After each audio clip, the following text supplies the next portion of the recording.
Yo, Real Enigmas and Theories is back again with an express live stream after show version. We have to talk about it. Oh my goodness. Are y'all bugging? Are y'all bugging like I'm bugging right now off of this episode? What just happened, y'all? Can y'all hear me out there? Is the sound coming in fine out there?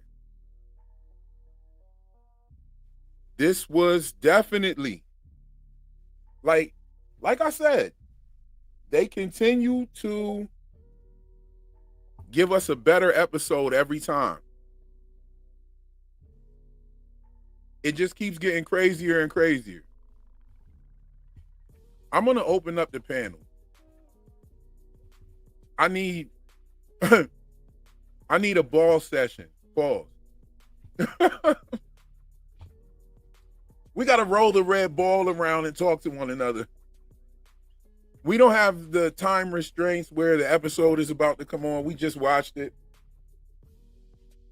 We have to talk. Like, did Gemma sign up for this shit? Because the doctor was at the fertility clinic. So, what's going on? One thing I noticed is that they are training. She did come from one of those rooms, sweaty, and she was in her workout clothes. I believe she's trained. I believe she's being trained to be some sort of sleeper cell. I told you guys that before.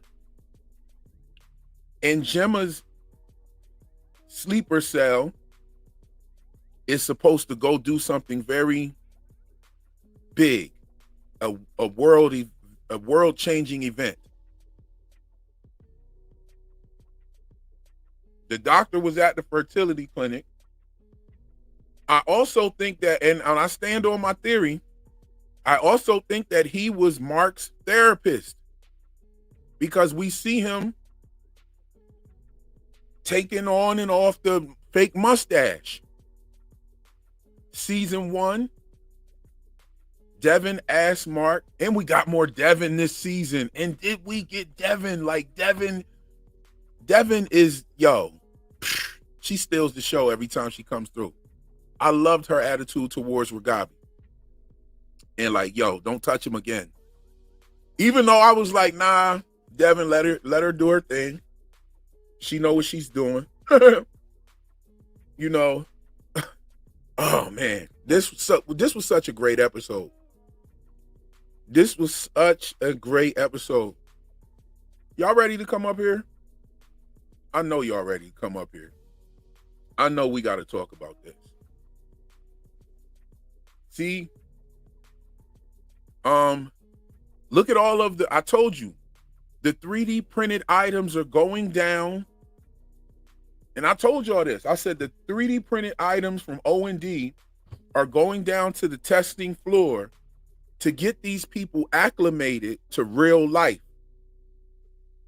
The situations that, and when you come into the studio, just be patient. I'm gonna bring you in here. I'm gonna wait for a couple of people to come in. I'm gonna bring you all up. I see O in the building. Okay. So the testing floor has been given things by O&D so that they can acclimate these sleeper cells into like real life situations. Like, this is why she had to have the fake Christmas with old boy. You know what I'm saying? And if you look over there by the Christmas tree was a fake 3D printed John. They had a lot of 3D printed gifts and stuff like that. Even the envelopes. But this was crazy. Also, Gemma had those cards. And Gemma, those cards, I believe, are to teach certain like pressure points and fighting moves and whatnot. That's what my thoughts are on that. And I'm thinking that she signed up for this shit, y'all. I'm thinking that she signed up for this. So I'm going to bring Lawrence and Empress up real quick. We're going to talk. Anybody that wants to come out, I'm about to drop that link in there again. If you want to come up and chat about this, I can fit 10 people up here. And we can have this discussion and talk. I'm going to let y'all talk. I'm going to let y'all build. I definitely want to hear what people have to say on this. Like, yo. And so another thing I want to say real quick, get my thoughts out of the way real quick, was I was right that Mark wasn't there or the cause of her accident. We didn't even see Mark really drinking like that other than when they were at dinner with Devin and Rickon. So like, Cold Harbor is, we're going to talk about that. Thank you, Lisa, for the super chat. We got a new member as well. But let's bring everybody up real quick. We got Lawrence and Empress. When you come up, mute your mic. Make sure you don't have no background sound or anything like that, or whatever device you're using. You might, just keep in mind, like if you right on the StreamYard, then you're gonna come in on real time with the show, so you'll be fine. You know what I'm saying? So yeah, what's going on, everybody? What's going on? Y'all can unmute. Yo, what's the word, bro? What's the word? What's going on? Oh, what up, man? What's going on, Lawrence? Yo, oh man, we got some things already cooking, bro. Empress is in the building. How you doing, sis? What's up? Can you hear me? You know this Shawnee, right? Yes, I do. Oh, okay. You can hear me? Okay, y'all can hear me. Yeah, I hear you. Yep. Okay, yes. So what Lawrence, I gotta go to you, bro. Let's do it. What's your thought? What's going on in your mind right now? Okay. So I don't know if you saw like what I posted right in your chat right before I left, but I was like, I practice Tibetan Buddhism too. So this was like classic Bardo. It's like the barrier between life and death, between ignorance and enlightenment, and everything is flashing all before you. So Gemma's going through the same thing, Mark's going through the same thing. But there were so many things I want to mention, but I'll open up with something like just a light jab. Did you peep that when they went to the fertility clinic, that doctor who's experimental on her was in there? He was right there. Yeah, that was the doctor. He walked right so Cuz walked through there. And then also Mark said when he was putting her picture back together, he was crying to himself in season 1. He said when Gemma sneezes, she always sneezes twice. And then when he walked into that room, she like double sneezed on there as well. Yeah, I peeped that. She sneezed twice on there as well. Yeah, there's a lot of kickers on there. They set up the Christmas tree just like Mark and them Christmas tree. Right, that Allentown room and everything. And right in the live stream, I was talking about how split log is a reference to the Yule log, the Christmas time Yule log. Yeah, you said literally that. Literally, and it was a lot of Yule symbolism in there. It was a lot of heavy on that. That was an amazing episode, man. That's so much in there. I'm just like, bro, yeah. There's so much. There was so much in Gemma's office. Go ahead. Oh, my fault. Go ahead. No, you good. I was just gonna say this is the best episode in my opinion out of the whole show so far. Yes. Yeah. It's this or the season finale, episode 1, but probably this one. I think it's out of this one in episode 4 this season. It's insane. Because Irv's performance was so crazy, and it was just so out there, and that whole episode felt like a movie. But so did this one. Yeah, the film style on this one was insane, bro. Like the technique they were doing, like, oh my god. Oh my god, did you see the fiber optic shot? Yes. When they went from Mark's computer all the way down to the floor. And they had gone, you see all the fiber optic wires. Oh my god. Right. So the technology is crazy on Yo, they gut punched us with Milchik too. Yo, who is it? They had people feeling sympathetic for Milchik. What'd you say, Shawnee? Yeah. I was saying, why are they watching the monitors? Like, why are they watching Mark? And are they controlling the numbers? Are they the ones that make the numbers big? And you know what I mean? Okay, so like, I'm really curious about that. Those were the twins. Those were the twins. Wait, Those were the MDR twins down there mimicking what they were doing. They were teaching them. They're pretty much teaching their twins. Yo, I think they're syncing up Mark and Gemma's consciousness somehow. That's what Okay, it seemed break like to it me. down. It really does seem like that. It seems like because when Mark is putting in the numbers, right, when he's upstairs, it's like if he feels a way, if he thinks this, if this makes you feel that way or whatever. I think they're down there asking Gemma questions hooked up to those devices, and those devices are then sending feedback up there to Mark's computer, and then Mark's computer is then breaking those down, and that way you're kind of syncing up their emotions and their thoughts. I don't know why, but I feel like that's exactly what's happening. Yeah. So I'm gonna add on to that. So check it. So when they go down, and they get, severe whatever, like the little ring pops up when they're going down in the elevator and shit. Yeah. Does that mean that like they're sinking into the twins that are down there that we just saw this episode?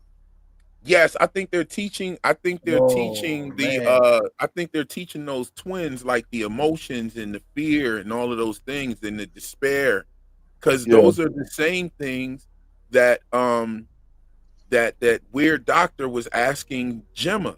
She was like, he asked her, "Did you feel any feelings of despair and things of this nature?" So, like, it was almost like the same scene where Dylan was explaining to Helly how to refine. Yes, that's what I'm referring to.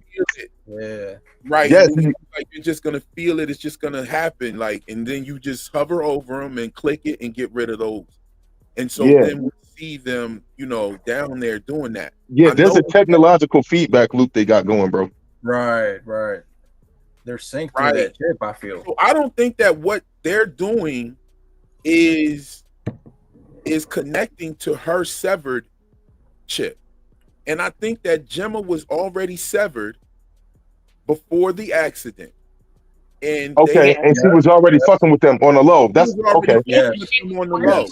I think that too. I think she was fucking with them on the low. She was probably getting some experimental fertility shit done for her on the low. Exactly. They probably okay. I gotta write that one down. They probably promised her some type of shit. They probably messed with her pregnancy. Yeah. And then promised that they could help her. Right. And then they said, "Look, you gotta do this. You could do this." And because she was prepping before she made it to the testing floor. She had the cards. Yeah. She had the cards from O&D and sat there and lied and said that she got them from one of those things where you draw the picture of the duck. Yep. Or the rabbit. Yeah, I was like, bro, that's not that. We know that's not that. That's what I was saying last time. Because characters on the show will literally lie to us, the viewer. If you're not careful, you end up going right with it. Like, no, we know that's not that. Because she didn't seem like very combatant. Nope. Down there. She was like, okay, we're doing this. This is okay, so this is what we're doing. I think after 2 years go by, she's like, yo, what the fuck, man? Can I go back and see? I want to go home. I want to see my husband. Yeah. They're like lying. They're like, nah, he already remarried and shit. They got babies and shit now. Nah, bro, that shit broke my heart, bro. I ain't even gonna lie. I was hurt, bro. But I was hurt. She got herself into something that she can't get out of. That's what's going on. Yup.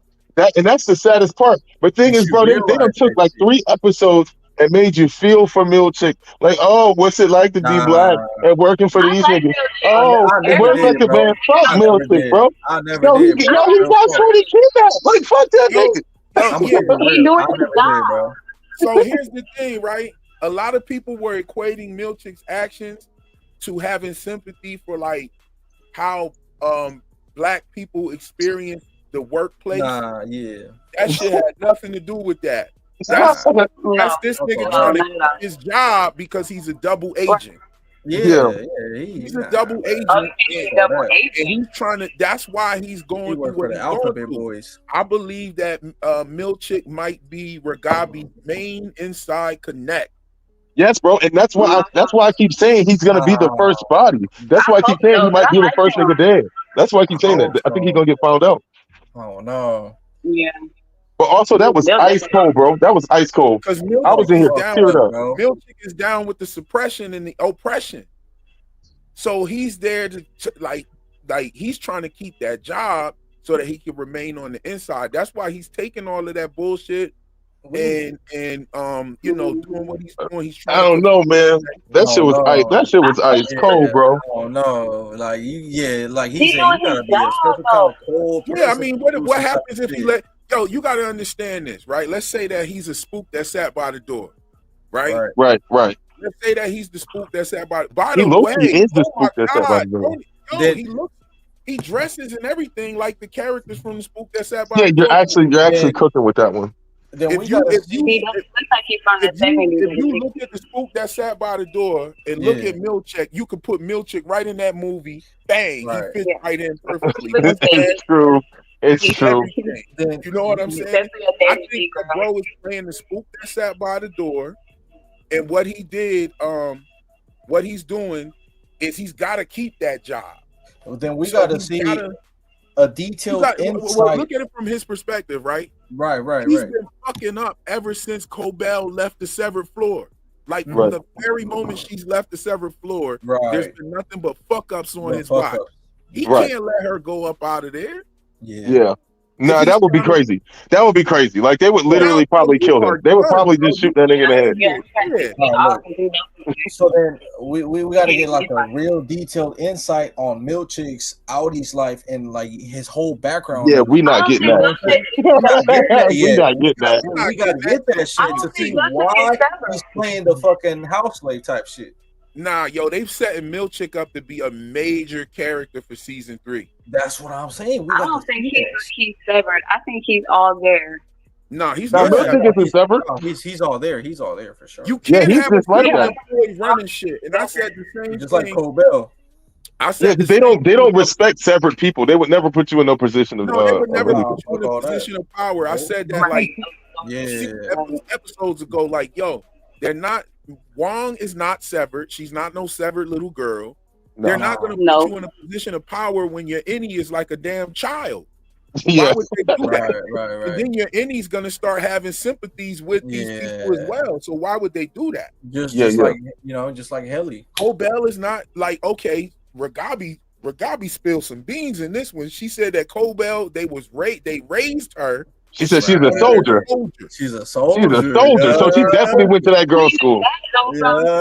The Catholic girls' school thing. Yeah, I was gonna say we knew that from the Catholic girls' school Mhm. and her little shrine. Yeah. Myrtle. What is Yeah, Myrtle's school. Myrtle's school for Yeah, girls. Myrtle Egan school for girls.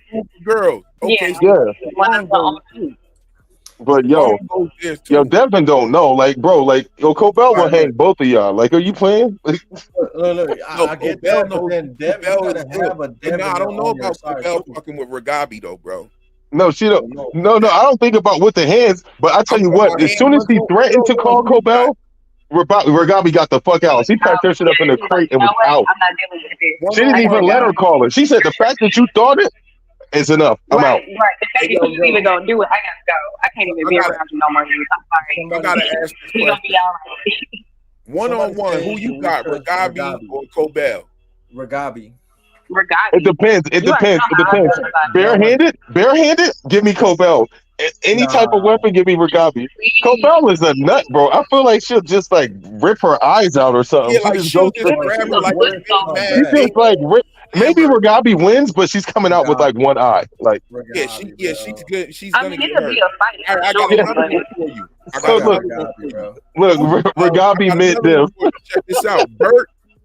One-on-one, Bert or Irv? Who you got? Give me Bert. He got weight on him. I got Irv. I got Irv. Especially Demon But I Time think Bert. Bert is Like the after last episode. Yeah, nah. Got Yeah, that Demon training. Time Bert might be a problem, G. Like, He already Yo, knew what the problem. Look at Hey, her. yo, He's looking. Bert said he was a scoundrel. what the hell? Yeah, Bert, Right, Bert he knows was this like- stuff. Bert was Bert like, did. he oughta might be a pass out. problem. Yo, Bert said he's a scoundrel. I ain't fighting that.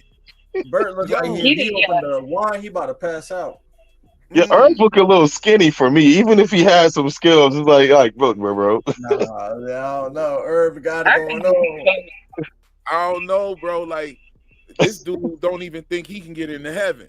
Yo, he know he can't. He know he can't. Irv looking fragile. Right, Oh, no. Yo, This nigga husband said, "Yeah, you going to hell."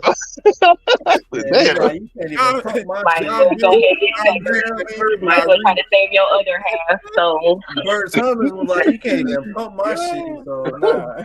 Nah, I yeah, ain't yeah. gonna lie, Bert he put put in y'all work, bro. with Bert put in work. Yo, Bert put Bert in is too evil. much work to let a dude as skinny as Irv get down. Like, nah, man. Bert is evil, bro. Bert gonna turn. I promise you. He gonna turn. But Yo, don't sleep on Somebody what said John Bert Big is the said. king Don't of sleep New on York. Irv Reach though. yo, King of New York, bro. Nah, this That's is some all I other gotta shit right say. here, bro. This Bro some said I'm other the king of King of New PE. York. No, Christopher Walken played like a demon one time or some shit like that. Yeah, yeah. He plays a devil in the movie. He played the Sleeping devil Hollow, with right? demons. Like, bro, He was is Sleeping the Hollow truth. or some shit. Like, yo, all right. So I think, all right. So what do you think? Rematch out of Milchick and Dylan. Yeah, Milchick. I think If Milchick see him coming, he's fading Dylan, bro. Come on I now. think Milchick was watching. You know, what I'm saying? The prophecy. That was the name of the Yeah, movie. the prophecy. Bro, you got to give me Milchick and Grainer or something, because I feel like Milchick get busy if he want to. Yeah, Milchick looked like Mitchell definitely got that. He got that dog in him. He was getting because handled he by that little he girl. dumped Dylan I on don't know. his head. Dylan did tackle him pretty easy though. We don't know. We're gonna see. But he took him off Yeah. guard. He was The man caught off guard dancing. though. It's not like he thought Dylan was gonna attack him. That's The man true. was in That's the middle true. of the Watusi and shit, and then he just got tackled real quick. Yeah, like he's dancing and stuff. My guy having a good time. Next thing you know, this man coming in like Bro was mid butterfly when he got tackled. he was though. That upset me because I was like, man, they having a good time. And then this gonna come in with this animalistic stuff. He caught him in the Cupid shuffle. Right, man was having a blast. The morale was up. real quick. Everybody was in good spirit.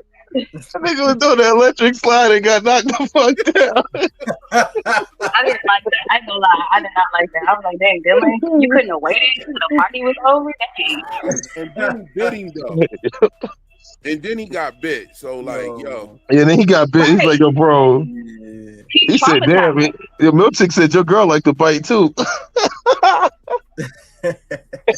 y'all see he got his revenge though. You think he got Dylan back. Damn. We got some feedback from somebody's line. Who's feedbacking? I think that's whoever the lady is. I'm sorry, I didn't get your name. I think that's her line. Is it feedback from me? Yeah, it sounds does. like- It sounds like it's feedback. Might have to mute something. Oh yeah, man. Yo, Yeah. Gemma is a G though. Yo, Is he yeah, still she feedback was now? big. You know Oh what man, I'm that saying? sounds perfect. That sounds perfect. Okay, I was in my headphones. Oh man, that sounds perfect. That sounds perfect. Here's Lawrence. He's back too. That sounds perfect. Oh, okay, so I'm gonna say this. I'm gonna say this. Do you think that the doctor dude is dead? Nah. No, Yes. Nah. I don't think so. Yo, if he died from a chair in the back of the head, like, Yeah, not with that head. I didn't see no blood. yeah. I think he was think just she just real knocked off him out? guard, overwhelmed. Yeah, she just knocked him out. Yeah, it wasn't that deep. Bruh. I thought she was going to do him Oh, in when she got down also- there looking for the key card. I thought she was Also, gonna, like, snap his neck or something. Yeah, yo, nah. also I interesting thought she fact stabbed him. is she not like severed like 20 times over? Because she has a No. different. Is it not a different person in each room that she goes into? That's what No. it seems like, right? It's just a different It's section. Gemma I and think. Miss Casey. It's Gemma Huh? and Miss Casey. This is what leads me to believe that she was down with this originally. Yeah, she was. Yeah, until 2 years Gemma later, and is she's down there. miserable. Yeah, Gemma is down there, but when she walks into, say, the dentist's office, is that Miss Casey? Because then they didn't call her by a name.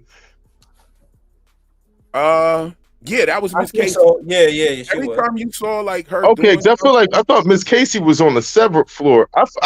My impression was that they have Gemma cut with several severed personalities. Maybe I gotta watch it again, but that's the impression that I Are you got. there? we got a little bit more proof that the Ortbo was inside. Yeah. Did y'all catch it? Yeah. Nah, go ahead. Give it up. Give it up. The airplane scene.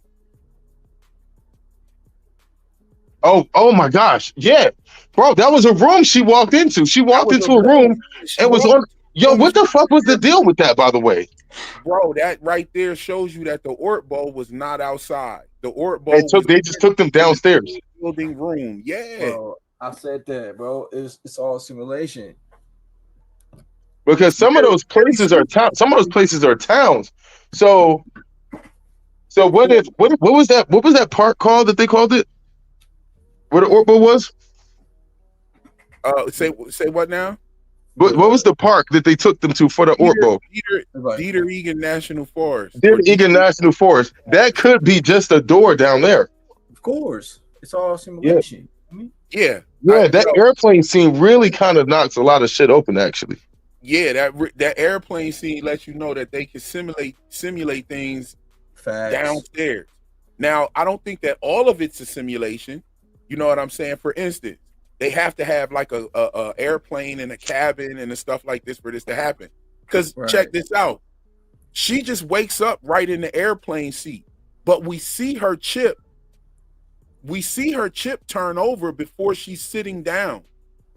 So the chip turns over after she's in the. So we seen the chip turn over first, but she wakes up already in the airplane seat, and it scares the shit out of her because she grabs the drink and the airplane is like, moving around and flying around. I thought that was one of the funniest scenes of this episode too. How dude kept falling and shit like that.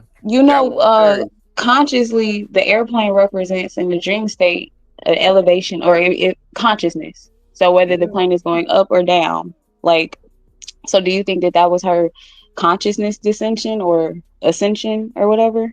No, a part of it? He was really trying. I think that was a test, right?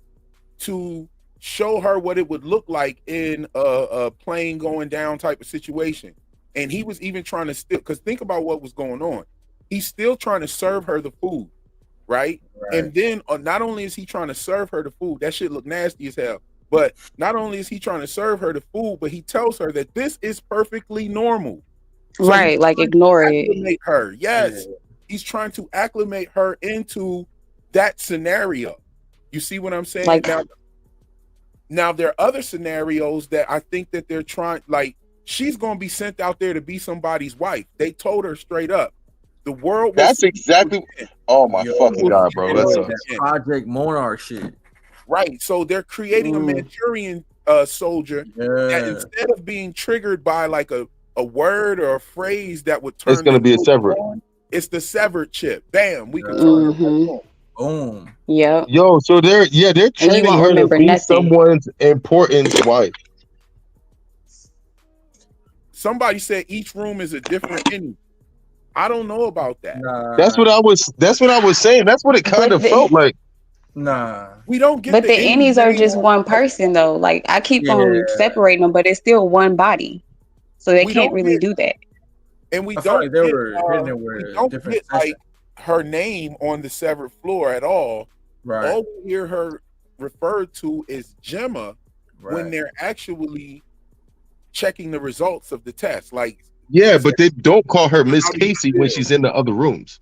Nah, but they only called her They only called her Miss Casey when you that they reveal that the innie is Miss Casey. Right. That's what I was gonna say. Standing there, he's like, Miss Casey. Yes, and he convinces her to turn around and go back down. She's like, what the fuck is going on? So there's no way out of this place.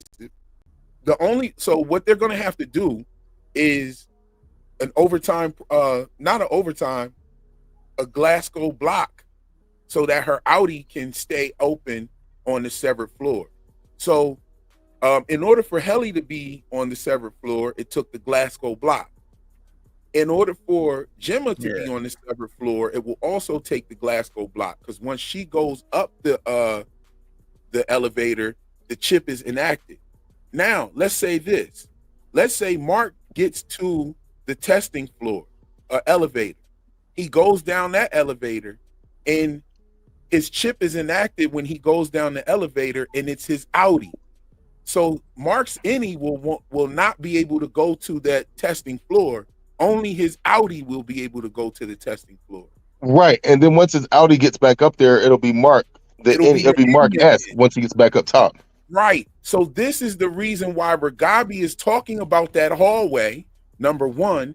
Number two, this is the reason why she knows that reintegration is the only It's way. the only way. It's the only way. Right. Mhm. There's no way that, because how is they will never meet each other. Because when she goes to the severed floor, It's gonna be Miss Casey, and she's not gonna know him. Right. So they will never be able to meet each other. And when he goes, he's any Mark. So so it's any Mark that knows Miss Casey. Then it is Audi Mark that knows Gemma. Go to see Gemma. And what's more importantly, that Miss Casey doesn't know Audi Mark. She would be like, "Who the fuck are you?"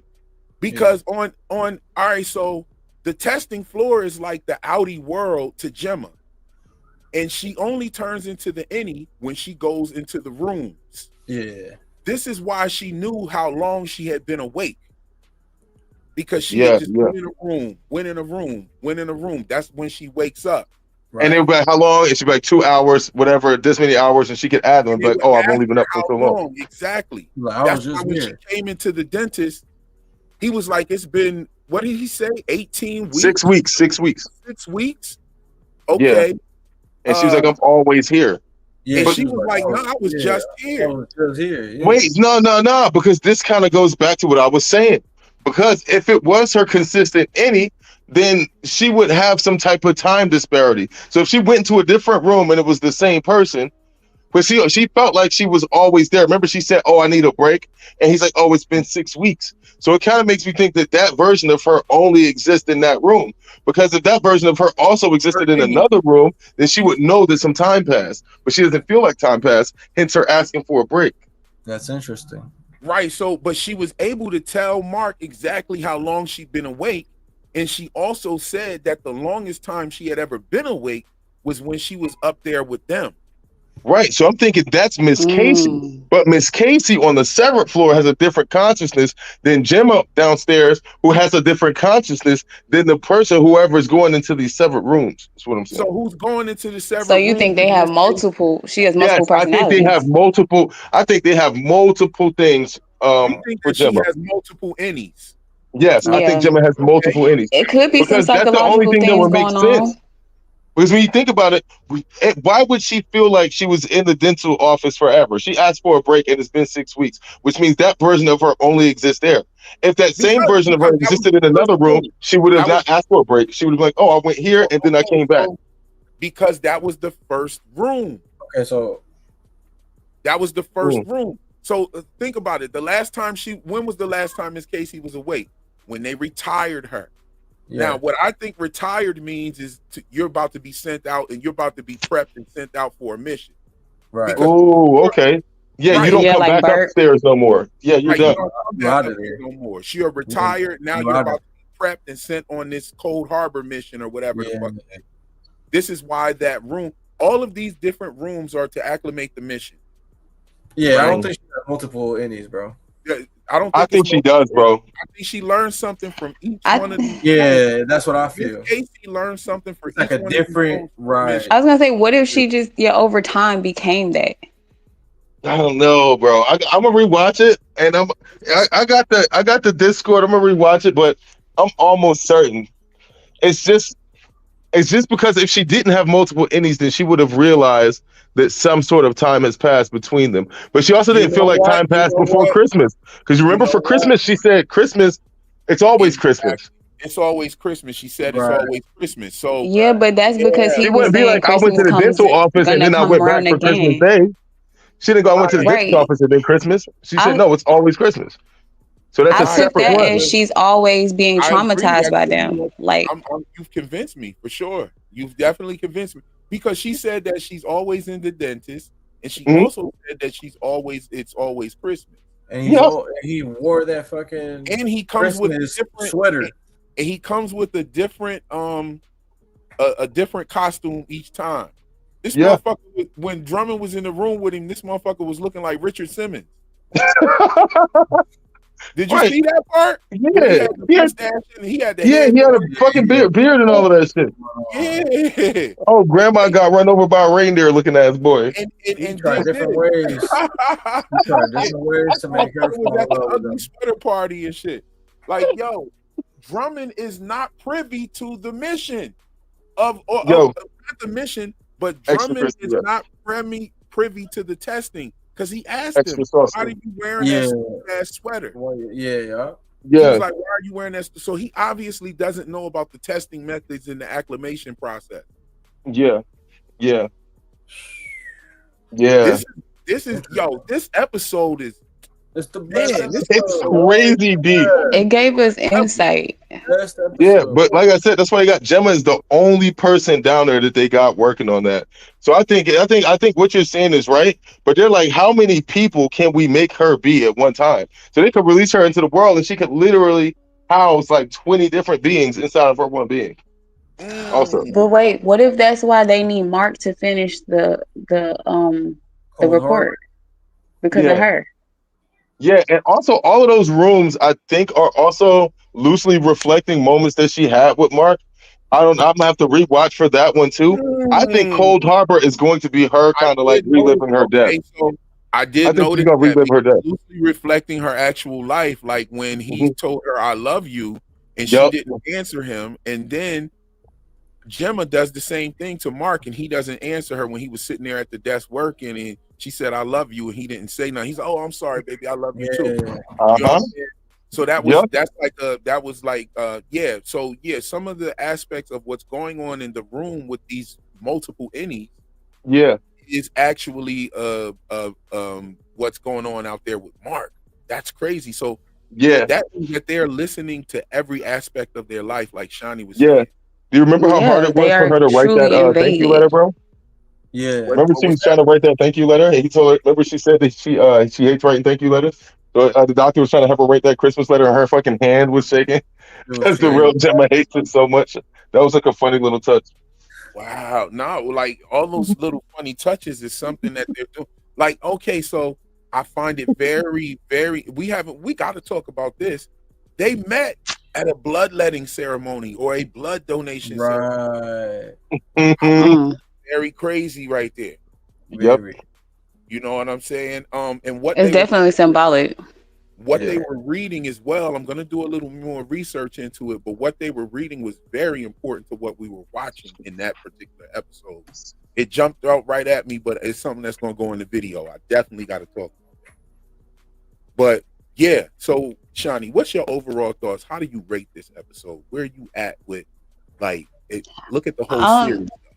I appreciated the backstory that we got to get with Gemma and Mark because I was side eyeing Gemma, and I know nobody was, but I was side eyeing her. But this episode actually made me feel a bit relieved about her because it kind of gives me a little hope that they are trying to fight. Everybody's trying to fight it in their own way. You know How what I mean? do you think Gemma was down with this and she just got herself into something that she I think that y'all's theory about the pregnancy thing, like maybe they were trying to help her have a child or help them have a child or whatever have you, and I think she just got caught up in like the sauce. Yeah. Yes. Yeah. I think they messed with her She pregnancy. drowned in the sauce. Yeah, I think they messed with her pregnancy. I noticed the shower scene with her getting into the shower was With the very blood. like the shower scene with Symbolic. Sarah after she killed Toby in the TV show From. Very, it was like almost like the same. I was waiting to see like blood going down the drain, but they didn't do it like that. But it was just kind of the That was a same. little scary. Yeah, Well, we knew what was happening though. it was real sad. That whole scene was sad. Like, we didn't see like Mark drinking and being like a bad husband or anything. No, we did expect I that a think little that bit, was the but that cause wasn't of the his case. grief. I think he turned into a different person because of the grief from the child, losing the child, if he knew about the child, and losing his wife. Like he turned into a different person.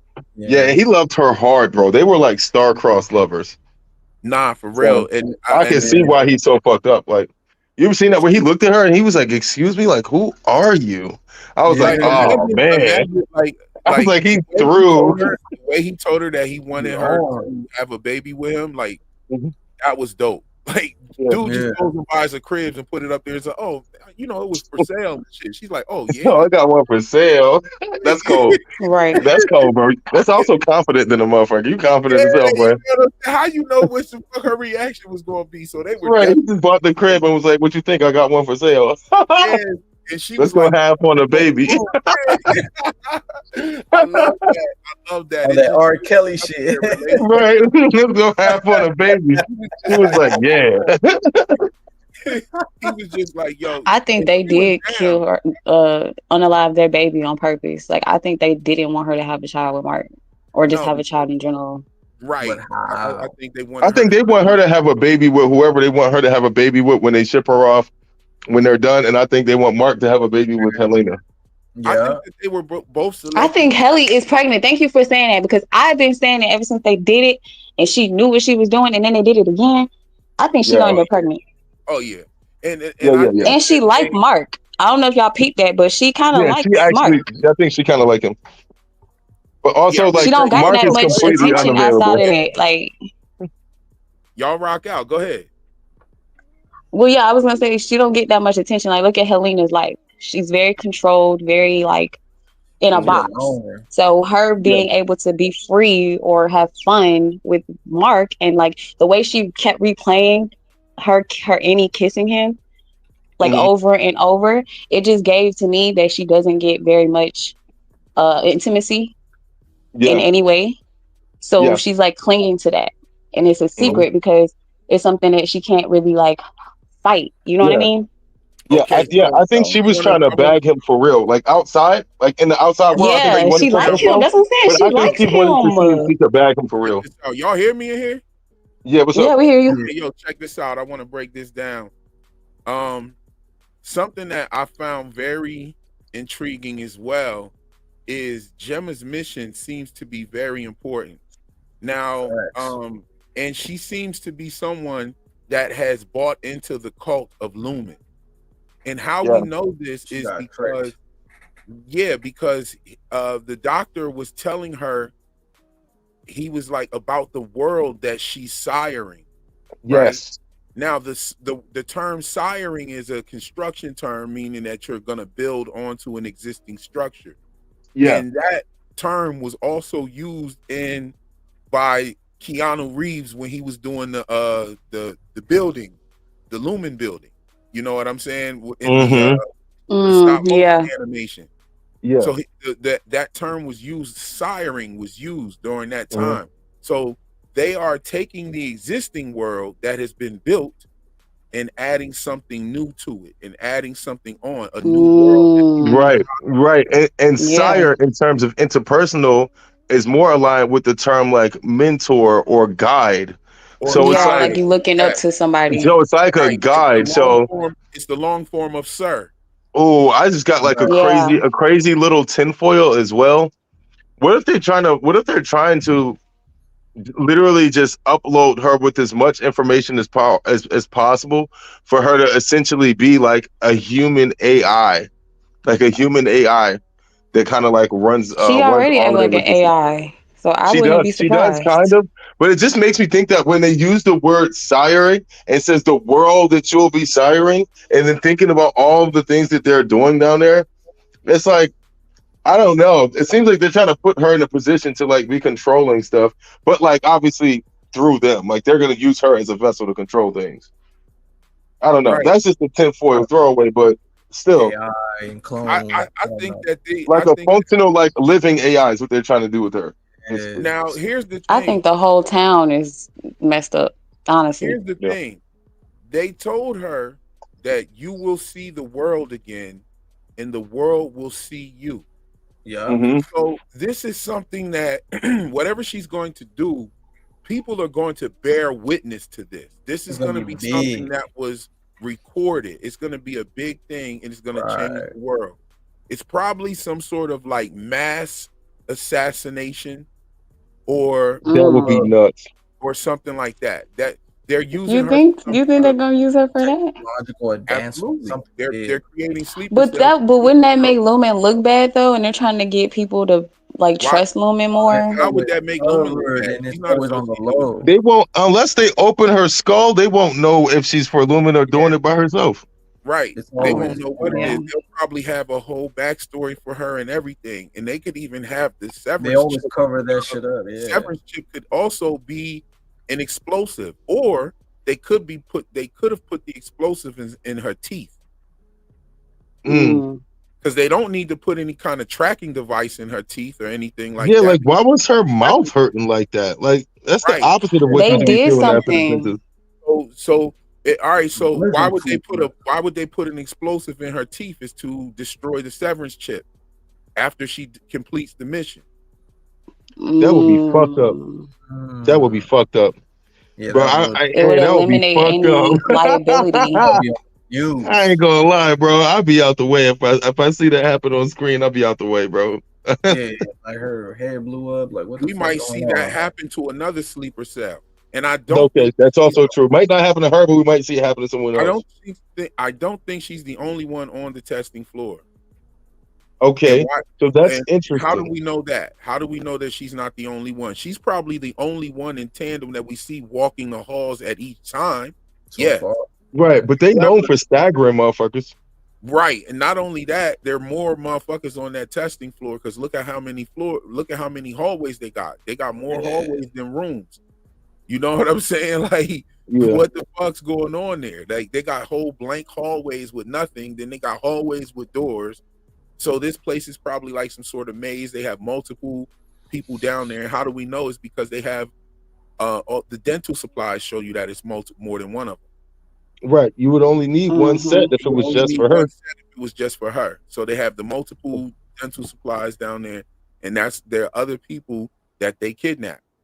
Also, how do we also? There was something that showed me that they're like recruiting people, that like they're snatching these people up. There was something in this episode that I saw. I wrote it down in my notes, but I didn't even like write where it was. So I gotta go back and find it. You know what I'm saying? I thought that was Mhm. fine. I thought that was dope there. What did I say here? Okay, so all right, so we see Mark's Audi sick, right? Yeah. Right. And we see that being hinted in the intro credits. But we also in the intro credits see the any being implied that he's sick too. Because when the any picks Mark up and the other one takes picks up the curtain where the little elevator door is and he goes under there, there's like a mirrored side where the Audi is carrying the any. So at some point are we going to see Mark getting sick, the any getting sick as well, and Mark is going to have to like carry him through. You know what I Yeah. mean? Yeah. So just like He was where bleeding. Mark outside is getting memories of Mark inside. Mark inside is going to get a lot of memories of Mark outside. So he's going to start to understand the mission from there. So yeah, I think he'll start to take care of Mark outside. Mark's any might be the one who saved him at the end of the season for real. Mark's any is definitely going to save the day. That's gonna Yeah. say that's what the credits are showing. Yeah, That the he's credits are definitely definitely gonna save showing him. like he's helping him and all of that. Even the when they come into physical contact and the heads blown up like that, he had the sense to hitch a ride on that one, and the consciousness made it back into the Audi. Oh, You see but what you I'm know what saying? though? It did show a whole bunch of different innies. Yes, Mhm. there's a bunch of different innies. That's crazy too. That's another So that kind aspect. of coincides with what y'all were saying about the different rooms and the different Innies in the different personalities, or rooms. Yeah. Yes, that's I another don't one. know. That's Right. interesting. Yeah, that's fire. Let's look in the comments real quick and see what's going on. Y'all chat it up. I'm gonna go ahead and scan the comments and look at some dope comments in here. Right. That's what I was looking through some of those too, by the way. The doctor No, is well, clearly in love with her. What do you think about that? I Yeah. think Oh, that's Well, inappropriate, and yeah. it shows how He's slipping. boundaries don't exist in this world yeah. between being professional and being obsessed. Yeah, Well, that yeah. would be Also fucked up. absolute power is definitely a thing that just turns people on.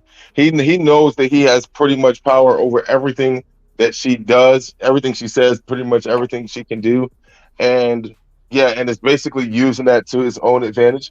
But I think that's what's gonna end up catching him off guard. I think, yeah, if she does end up getting out somehow, it'll be due to this dude doing too much and pushing it too far and trying to force something to happen with him and Gemma. I think that's going to probably lead to the error because everything else seems pretty tight. What do you guys think about her being left-handed?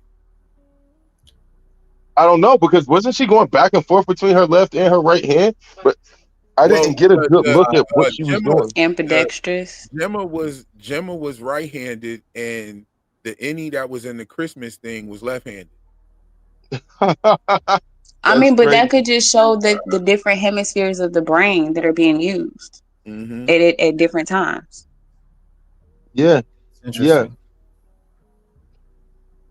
Okay. Left brain is more logical, more spatial, and right brain is more creative, more abstract. Because her left hand was hurting. Let me read this comment real quick.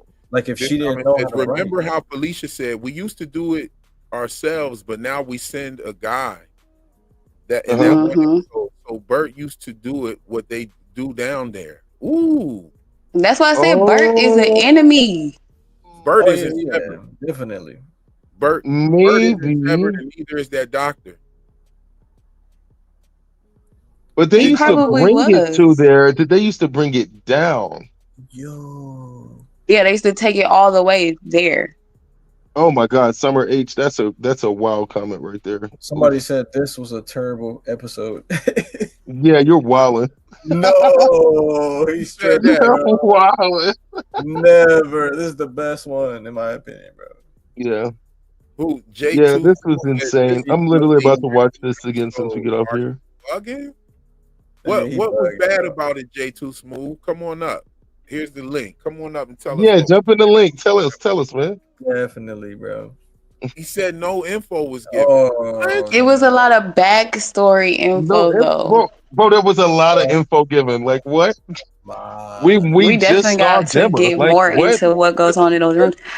Also, I found it very interesting that they made the hallways look even more eerie and just creepy. Like I didn't think they could get creepier, but this episode it kind of showed that. And how the light follows you made me think about how the light was following Ellie and when Mark found the goat room. Yeah, we got a lot of answers in this episode. Yeah, so Kenneth said there's so much information, but they said it's no information, but no a ton of info, but no answers, which is also not entirely true. They did answer a lot of things as well. Yeah. And so what the hell is going on down there? They definitely answered that for you. Come on. They definitely just told you that Drummond is the milk chick downstairs, and judging by their rank, they tell you that the downstairs is more important than the upstairs. That's the thing they told you. They also told you that Mark and them are constantly being watched. That's the thing they said. And also, if my theory is to be believed, which is definitely by what Gemma said, first thing Gemma said when she says, where were you? And she was thinking about Mark. And then the last thing that his sister says is, where were you? And he was thinking about Gemma. That's what really lends credence to like there might be some type of like mental link going on up and downstairs as well. There's just a ton of information. We also find out that Gemma was already interacting with Lumen beforehand. We also know that Lumen was watching Gemma and Mark. So there's a ton of information that came out. Thank you for that super chat, Sam Six. And Sam Six says, "Holy smokes, the scope just got much bigger." Man, pause, but yes, indeed it did. Yeah. Yeah. Yes, sir. Yes, sir.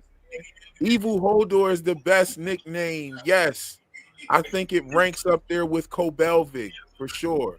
Yeah. I ranked up with Kobelvik, Evil Hodor. Another grown man milkshake. I'm sorry. Milkshake is wild. Somebody put in the chat. They said, "Why are there MDR lookalikes?" Like, yeah, that is true though. From that episode, they did have those lookalikes. They had the body type. Could that be a part of the technology they're trying to build? Well, it was like an older lady, fat dude. The same lookalikes were the ones that were like mimicking the. They were mimicking what Mark was doing, and You remember Was the that one? them? Was that Yeah, them from the Ortbo who was pointing yeah, and shit? that was them from the Ortbo. Those were the ones. Yeah. Yeah. That was their So lookalike they from the have the technology Ortbo. to. Shadow Twins. The What was that Ortbo was shit? downstairs on the testing floor. Yeah. So that means the Ortbo was definitely on the testing floor. That shit was not outside. Come on now. Come with me I now. knew we already decided that Right. wasn't Nah, outside because in the outside world. Mad Heads was like, oh, y'all thinking too hard. The Ortbo was outside. They went outside. Like, nah, No, that bro. was not. No. No, No. That shit is Yo, not they outside. were still in their No. separate states. somebody, That's like Bro, they're somebody, saying not about to that's like take saying 4 Gemma innies was really in the outside. Like, airplane. what? somebody That's asked, like who saying do you got? Shorty was really in the airplane, yo. Come on. Yeah, Somebody they said asked, that's like Right, saying Shorty's really in the airplane. Right, correct. No, right. that shit was It's a happening in her simulation. mind. somebody Yeah. asked, who do you guys think the blue-eyed scientist, dentist is? Kier? No, I think that the Hey, blue eyes are a clue. The blue eyes is also like an esoteric symbolism that's been playing in a lot of shows lately. They had that in Yeah. Doom Prophecy. It was in From. It was in a lot of shows where they had like characters with blue eyes. Even Felicia has blue eyes in O&D. She has Yeah. blue eyes. The, Yeah. the Black Kier painting had blue eyes. You know what I'm saying? Correct. But I I'm think also that starting to think Kier is bait. Like I'm not even. I'm pushing Kier out my Yeah, mind. This dude is bait. Kier is This dude is bullshit, more yo. of a yeah. fucking. Because He's a why red would they herring, bro. just make up a whole black guy for his likeness? Like that's weird. That was Yeah. really it was giving Like psychological. he's Jesus. Like it's Jesus. Like you got Vietnamese Yeah, it was. Jesus, I was like, it was Chinese giving Jesus, white psychological Jesus. manipulation, like Yeah. worship. But also, yeah, I think it's also a red herring for us, the viewer. It's like I think we pay less attention to Kira and what's more happening right now because the goal of corporations and the goal of cults like that is to make you focus on Kira and a religion and this and that and look at the things that they're Yeah, doing you become overtly more in real time obsessed. to real people. Like you know what I mean? Yo, Like they're there's a like, oh lot of yeah, praise Kira, and then people. they do dirt. Like nigga, that don't got There's nothing to a do lot with of Kira. people That's that you. feel like the Ortbo was really outside, and it's like the body bag to that is the fact that she had to be awakened with the Glasgow block. You know what Right. I'm Right. saying? Yeah. No, it's logic. Yes. Yo, If she was outside, she wouldn't need a Glasgow block because Right. Helena would just be there. Exactly. yeah. Exactly. Quirky Stop Core, him dig this. physically. Quirky Core. She said she hates ant farms, and the place she's stuck in is like an ant farm. Facts. And that would also imply that she's not the only Fire. one down there. Fire. That's Bro, Yeah, it's and shaped fire ants fact. exactly they like an work ant for farm. a That's crazy. Maybe that's why she hit him with the fucking chair. And then peep the ant farm that he bought her. He didn't buy her like a traditional flat ant farm. He bought her one with like levels to it. Yeah, a vertical joint. He bought her a like vertical. Lumen. Greenery in there Yeah, too. Exactly. That yeah, was but fire. nah. I think she cracked him with that chair because I think she Yeah, because suspected that she might not be able to leave. But then when she said it out right, and she was like, "Oh, this nigga's not about to let me go nowhere." Oh my I'm about to God. hit him with the You chair let because I feel like I'm in an you ant excite farm. TV. You excite TV. Look at that comment, bro. Real. We're talking goldfish protocol. Ooh. I'm telling you, we got paperclip Fire. goldfish protocol. All these kinds of things are what we're watching right here. Yeah. All the little rooms. This is definitely She hates it so much. That's what I was gonna say, okay. Krisha. All right, so check this out. The ant farm reference. Just Gemma herself, if she's multiple innies, that's multiple ants right there.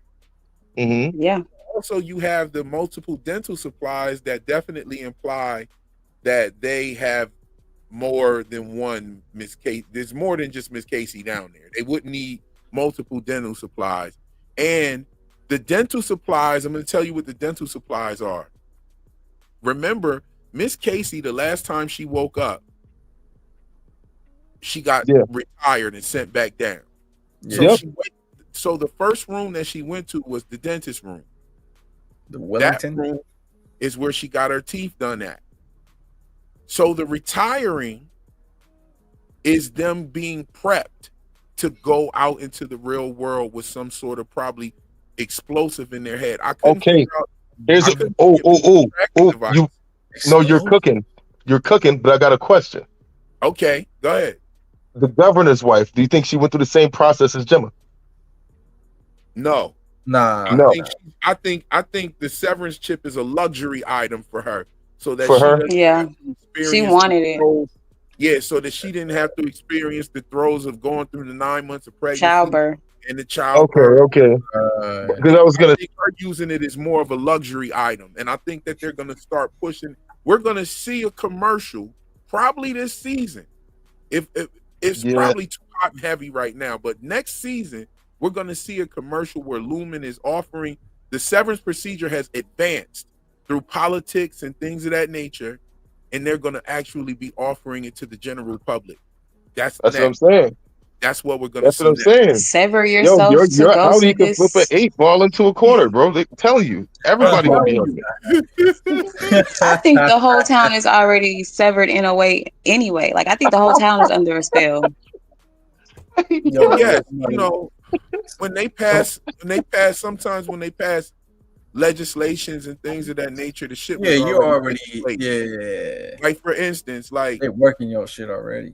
if they pass like a surveillance law where they say, okay, we're allowed to watch and surveil and go into your homes and listen to shit, and we're allowed to do Yeah, this, and you can't do nothing about it, right? yeah, They've right. already been fucking doing it already. So it's like, you know what I'm saying?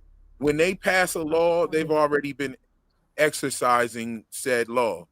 Like how they Yeah, hit with low key, but nigga, they've been doing that already with Google and Apple and all of that already anyway, the and Exactly. everything. So I think people are already gonna be more accustomed to it. They're gonna be like, oh yeah, or if they say some shit like, oh yeah, well we'll turn it off and we'll never look on your shit if you don't have it on. It's just for you. Like, Right. yeah, That's okay. a setup. And then Yo, people are just gonna do it. Like how many Yeah, times you they do it find out your like you phone be said, they do listening it to you? already. They do it already. It's like Yeah, when they hit with the Patriot in 2001. so here we have it, right? Rickon, there was a lot of information about Rickon given in this. yeah. He talked about his childhood and he's been rock climbing since he was 9. Like, Hmm. what kid is rock climbing like that? Like, his parents got to That's got be, to be a familial thing. yeah, his parents Like got your to be. parents got to be into it if you rock climbing at 9. If you rock climbing at 9, that's something your parents is doing. And then you look at the cliffs and the mountain ranges and all that shit that was out there at the Ortbo and stuff like that. Maybe Yeah, and where Kira's standing on that mountain edge. did Dieter climb some shit, or was he like? I don't remember. I think he was on his Boy Scout shit. I don't think they ever said he climbed nothing, but we'd have to go look at the pages. Yeah, I have to go read that again or listen to that again. Yeah. Yo, everybody that's here, pardon me. I just want to make y'all aware that the memberships you'll be able to. We're doing a all members only live stream, and where we'll go over Rickon's book. We're gonna listen to the audio book together. We'll be pausing it and talking about certain things. We'll be taking notes, and also we're going to go over the Lexington letters. Now, I haven't listened to the audio book in its entirety. I wanted to save that for the members only live stream, but I did read the Lexington letters, but I definitely wouldn't mind reading it again, especially with all of the information that we've got from these last few episodes. I'd like to make some more connections because they are definitely referencing these Lexington letters. Even Devin, Devin in the last episode or the episode before that, was it 6 or 5 or 6? She references the Lexington letters. So yeah, we got to get into that. If y'all want to be a part of that live stream, definitely hop on the memberships so that y'all could be there. It will be, I'm gonna release the live stream and it's gonna be up there posted. I don't know exactly what day I'm gonna do it. It's gonna be during the daytime so that I can catch some of my overseas people, because I know that I have some members that are overseas and I want them to be able to catch this live stream. They'll be able to watch it, but I definitely want some participation. We're going to open the panel up for that live stream as well. And if you want to check that out, go ahead, hop on the memberships, and we'll see you there. You know what I mean? This episode is definitely deep dive reactions with the super chats. Thank you for your generosity. It's well appreciated. Yeah, hop on the memberships. definitely hop on the memberships, deep dive reactions. Maybe you could meet us there. You know what I'm saying? I definitely want some of you guys in there so that we can go through that audio book and find some things that we are now seeing. Because we gotta tip that Rickon and Gemma and all of them were like real cool, you know, when Gemma was alive. And now we got to see Yeah. some of that. And you know what I'm saying? We got to see some of that. And I liked how Rickon and Mark were real cool. Yeah, they was vibing, bro. That shit was yeah. Vibing. They was vibing. Like They the definition of bittersweet, bro. To see that. yeah, and now seeing how their relationship is now is kind of sad Yeah, because he treats Rickon like he's an idiot. right, because now what Devin said that Devin said Gemma made Mark better, like, and they made each other better, and like yeah, that definitely tracks now that we see the relationship and how things work. They had a whole vibe going on. I was a little worried because Mark said that he would drink less and listen more. So we didn't Yeah, me really too. It made me think that he was starting to get like how he is now before that was over, but it really wasn't. Like he's just talking about I would be perfect, I guess. So trying to be perfect. right. You know what I'm saying? They had a lot going on. And now I think that the grief is not just from losing his wife, but it was entangled in the fact that she wasn't able to get pregnant and you know, and it so I think that she was involved in something that Mark didn't know because she clearly lied to him about those cards. Yeah. She clearly lied about the cards. Yeah, she definitely lied about the cards. And you know what? I low key like Gemma so much. I wasn't even mad, but because I was like the way that kind of stress can impact a person's like mind and physiology is crazy. Like losing a baby, like it seems like they were having like a lot of miscarriages and a hard time just getting pregnant and all that. And someone probably offered her a way to do it. And it sounded probably too sketchy to tell Mark about it, but she was desperate enough to try to do it herself, which is the same thing that Mark just did with Ragabi. He was super desperate and was too sketchy to want to tell Devin about, so he did it with Ragabi on the low. Oh And my now god! he's here deep. It's the Oh same my parallel. god, bro! It's the parallels. That parallel. That parallel, bro. Like That's crazy. it's the same shit. Like, they just did the same shit. It's like, oh, y'all was married for real. Beautiful, bro. Like y'all niggas just did the same shit. Damn. They keep doing it. Keep doing I was talking about in my last video, I talked about the glasses, and he was drinking out the same glass, the liquor, in the one episode where he tore up Gemma's picture. Yeah.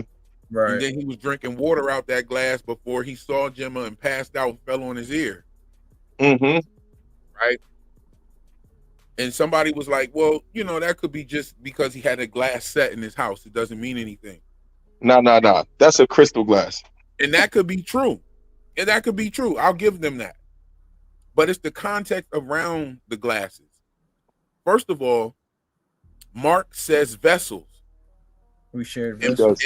And the vessels are glasses. Glasses are vessels. Right? I think it even translates to vessels in a bunch of different languages all over the world. Like, you know what I'm saying? Or even some type of variation of vessel. Vaso, I think, is cup in Spanish. Spanish vaso, yep. Okay. So, you know, you have these different nuances with that, right? Then you also have later on in the episode, he's using that same glass that he was drinking alcohol out of, and now he's drinking water. But when he was drinking alcohol, he tears up a picture of Gemma. And when he was drinking water, he sees that vision of Gemma with the long hair and the purple shirt on. So, yeah, I get what you're saying about it could be just a glass in his collection or in his cabinet. You're right about that. But it was the attention that they drew to it when they said we share vessels. Yeah. And the moment and just here's a little bit about how I peep shit, right? The moment that I heard vessels, I automatically started looking for a cup. So when I saw it, I was like, there it is. And then I said, I saw that cup before. And I said, what happened around that scene that will help me remember when I saw that cup before? And it was that quick split second flash of Gemma. Yeah, And yeah. I was like, oh shit, it's when he tore up the picture of Gemma. So Right. it's not just an arbitrary connection. It's just Right. It's theater alchemy. And these Exactly. dudes are masters at the shit. Right. Bro, because I was just about to say the same thing. I was like, that would work if it was a cup in my house. However, this is a scene that is crafted and put together in a very specific way. Mark's house has a very particular set of items, and they use them and put them in sets and in his hands and out of his hands. They do it from the clothes they wear to the style of their hair, all the way through. If they wanted to show him ripping it apart with alcohol and then putting thoughts of her back together with water, that definitely should tell you something. Like, water is healing, alcohol is destroying, for one. Just simple shit.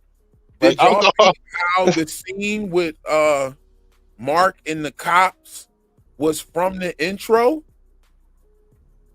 Oh, I didn't peep that. No, Hold on, I gotta find it. I'm So doing it took me a couple times to watch the intro after the first time. That shit gave me the heebie-jeebies. But my girl loved it so much, I had to watch it a bunch. So now I'm starting to catch shit from there. But yo, really, it made me so uncomfortable. But now the main thing I'm waiting for from the intro is why you looking for that is what the hell's happening with Cobell when she goes to lift her head up from there. She has the light on her face, but then the book is made of grass and they're all on it. That's what I'm waiting to figure out. I'm gonna tell But yeah, you right let now, niggas know when you find the cops. I'm gonna tell you, Helly is the one that's gonna get Mark to the testing floor. Helly, well, yeah, Helly's about that action, bro. She's my favorite innie for sure. I can see that. She's going. And how do we know this? Why do we know this? First of all, they show it in the intro credits. She's in the fucking elevator with Casey, with Miss Casey in the elevator. Oh my God, she is. You see what I'm saying? At the very end, the last shot, right? And not only that, she's the one that's really ready to go get the directions from the back of the picture. She's like, shit, I'll go get that shit right now. Right. Yeah. Yo, Helly's like, yo, what the fuck you talking about, Dylan? Why didn't you get it? So when Mark and Helly went into the bathroom and he told her what happened at the Ortbo, she went for a walk. And we saw her doing the crying thing, sitting there in the corner. We saw that. Yeah. Then we saw her wake up with some fire, like, yo, I gotta go talk to this dude. But we don't know that maybe on the way to go see Mark and tell her that she wanted her own memory, she stopped by that break room and got that picture. I would not. You think she has it already? I think she does. I think she went and got the picture. And I mean, I could be wrong, but that's a small, minor thing to be wrong about. She's gonna go get the picture. Either way, she's gonna go get the picture. And the title credits were showing us that. Yeah, so I'm looking at the title right now. I'm trying to analyze this. Mark in his suit gets up. He opens the elevator to go downstairs, carries his innie through there, and then it turns into the goat floor. That's kind of crazy. As Mark and it turns into the goat room. Yes, he carries his innie through the fucking the fucking elevator down, the Black Hawk elevator down, and then he turns around and it turns into the goat room, and all of the goats turn into human heads. Even if you look at when he jumps down into the head and the head turns into a goat head. You know, the pineal gland is called the seat of the soul. Yeah, and of course. It's so crazy on the connection that I made with the Grand Rapids and the first fluoridation of the water, right? You have when he jumps down in that seat, it looks like bone. It's a bone colored, calcified coloring thing. You know what I'm saying? The computer screen, the seat of the soul. Yeah, for sure. But then it turns into a goat's head. Yep. Like, I believe that the goats are being used, their consciousness is being put into those severed chips. Yeah. See, that's what I've heard you say that I want to get behind it, but I'm just like, how are you putting the consciousness into the chip?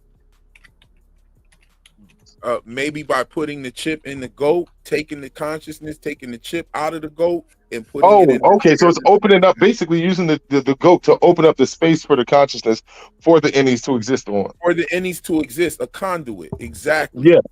Okay. Exactly. That's Oh, what I so think. they're cooking them. They're preheating them in the goat and then popping them into the innies, basically. Popping them into the innies. Yes. Outies. Yes. The outies, yes. And that will create the consciousness space necessary for the innie. Yes. Hmm. Yes.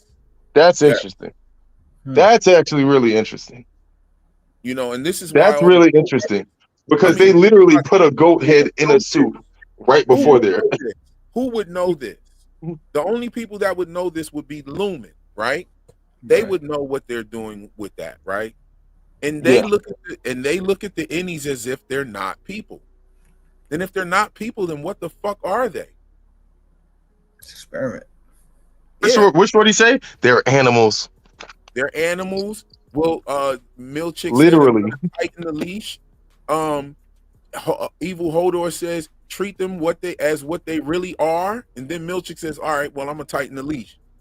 Like, okay, so then you have Ooh. Helly said, am I livestock? You know Ellie what I'm said in my livestock. Wong said they're fucking animals. They're Drummer animals. said treat them as they really are. And then Milchick says I'm gonna tighten the leash. God damn. These niggas are animals.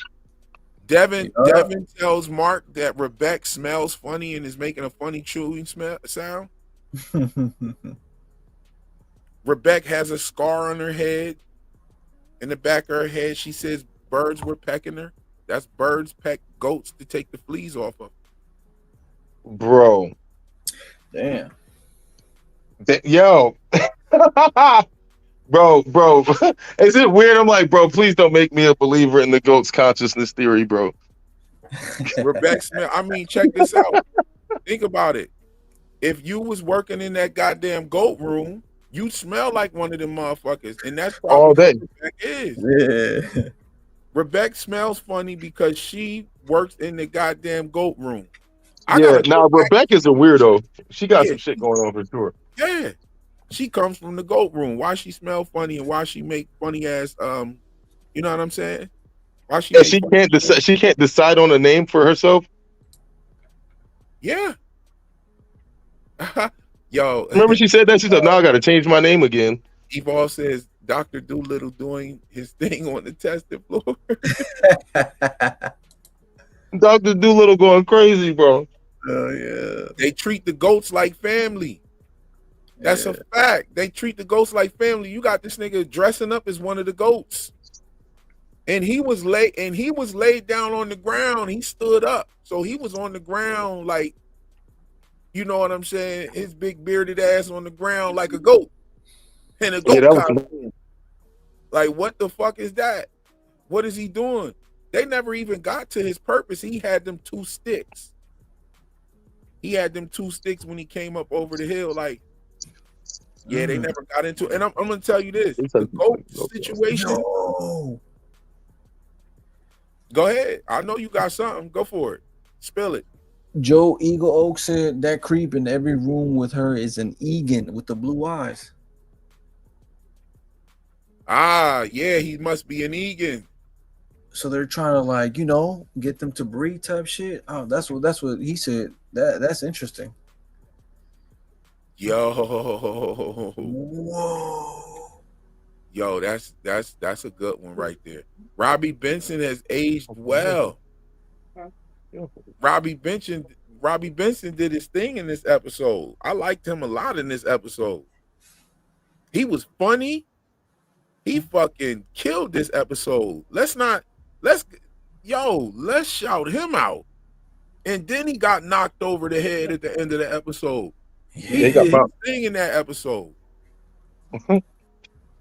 The twins are being programmed with the emotions for some reason. Joe Eagle Oak said, man, that's tough. Twins. Yes. Now we talked about Operation Paperclip with the recruitment of Nazi provocateurs and scientists and whatnot. Yeah, bro, this got MK Ultra all over it.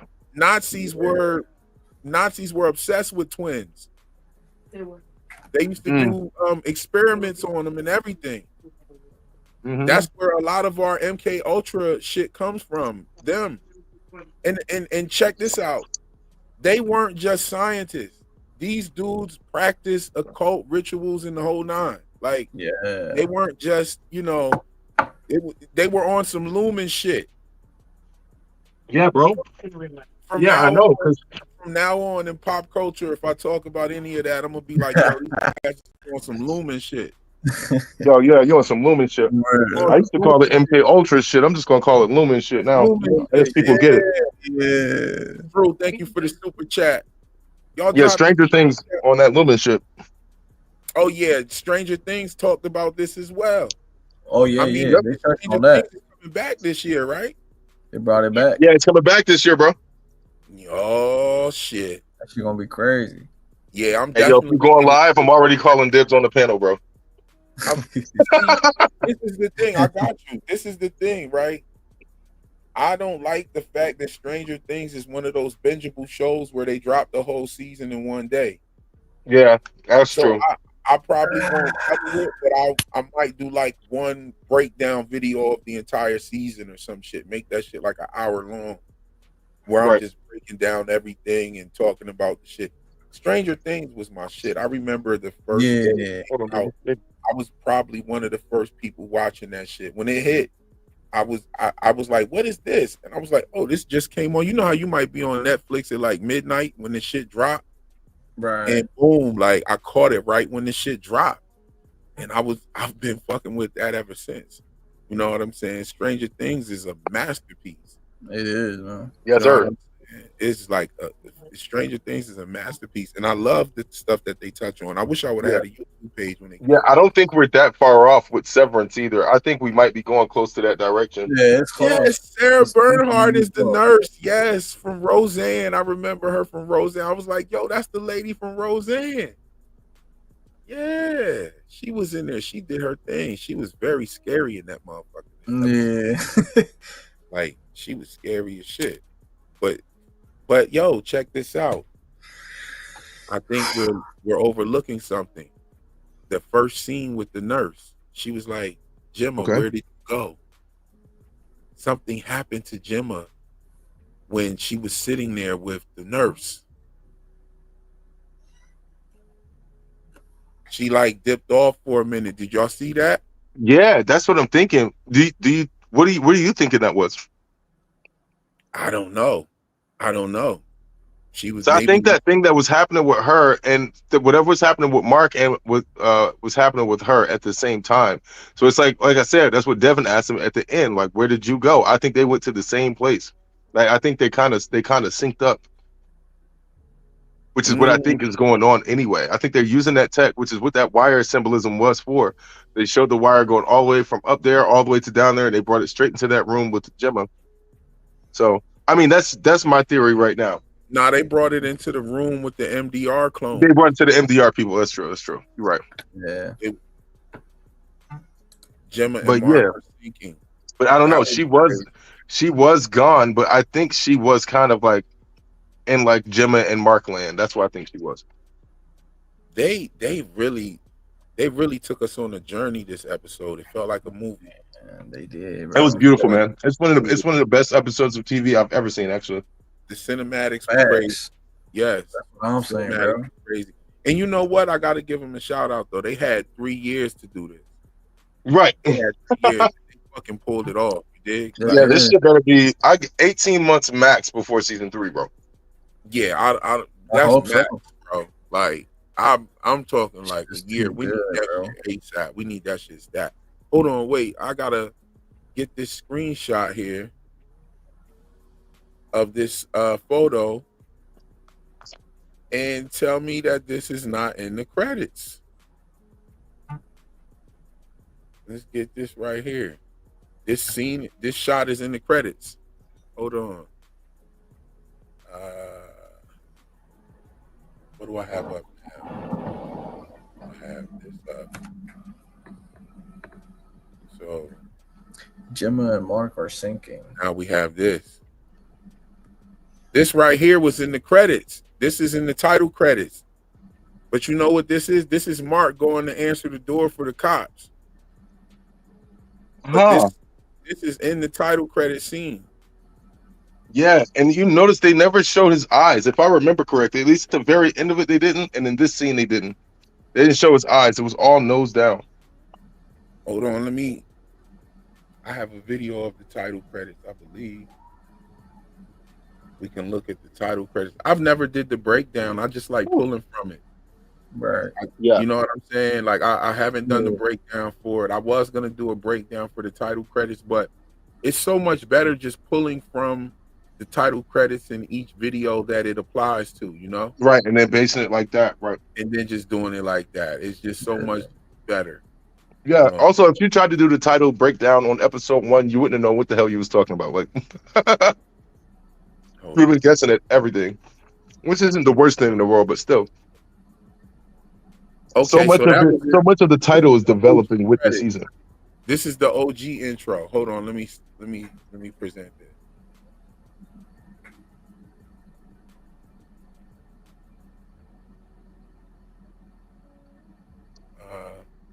I think they did it. Okay, let's do the screen.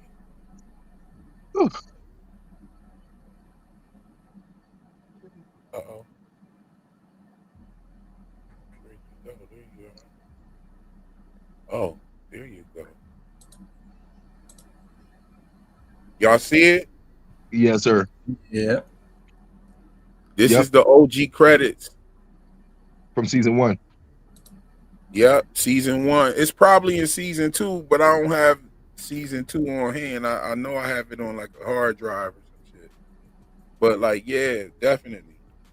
This is fire right here. The way they did that. Yeah, that means that this story is already done. They're not making it as it goes on, which is the best way to tell a story, especially when you start putting it to TV. They're not making this as it goes. I think they already have the story done. This is so crazy how they did that because it looks just like that shit. Hold up. It really do. Look. The stubbles and everything. But there's actually a part on the new one. Yeah, it's like a rotated shot or the same, perspective of the shadow over his face and just a little bit peeking out, you know what I'm saying, in the light. Like they definitely, I think that they definitely did that. I know by now some of these other creators might have their reviews out already. Let's go check out one of them. Let's check out one of the other creators' reviews. I've never done this before. Yo, I'm hella down for that. No, I'm hella down for that. Let's do that. That sounds fun as fuck. Let's check them out and see. I know somebody got something out. I bet you Igor got one out already. Nah, he don't get the episodes early. Oh, that's true. He don't get them early. Hold up. Think story drop. Okay, we gonna do Screen Crush. Think story drop one.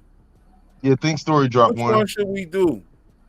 Let the chat go up and decide. Let the chat decide. Which one should we do? Screen Crush. We already got Screen Crush up. All right. Lisa said mines are the best. Thank you so much. Think story is great. Screen Crush. Pete Peppers is out too. Pete Peppers be cooking, bro. Pete Pepper. Wait, someone says. Already? Well, Mikey Shello says Pete Peppers got his shit out. Am I bugging? Lisa says Pete Peppers is out on Friday. Okay. Somebody said I stopped watching everybody else. They got that esoteric shit. All right, let's grab Screen Crush, bro. But they say Screen Crush is good, but they said Think Story is funny. So it's up to you. Hold on, I like funny. I gotta be for real. Wait, can you make polls in YouTube? I'm gonna yes, I can, but Think Story, I'm gonna rock with Think Story. We're gonna see. I'm gonna let's see. We're gonna rock with Think Story. We might rock with both of them. We're just gonna see something. Real quick. You dig? Hold on, let me. Do you have headphones? I don't got headphones, so I'm gonna mute my mic while we watch the video and kind of like work it on and off. That'll Yeah. bet. That'll work. That'll work. I'm We gonna just get it gonna go going. through the whole thing. You Let's know what rock I'm out. saying? Yeah. He's gonna like let it flow through. We gonna rock with both. Fuck it. Yeah, that's it. We watch both of them. Yeah. The I've Mark never Gemma done this perfume shit commercial. before, y'all. Like I've never done this before. Actually prefer to do like a smaller creator. You know what I'm saying? To give them Yeah. some shine. But if it just dropped, I think that would take away from their views. Because if you watch it over here, then why watch it over there? But Yeah. Right. these guys here, they get hundreds of thousands of fucking views. I'm not taking from anybody Yeah, they're not hurting. or anything like that.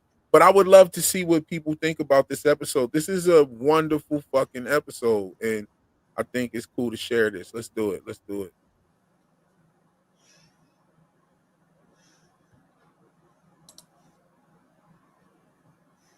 Trying to get your friends into this show. Can you please?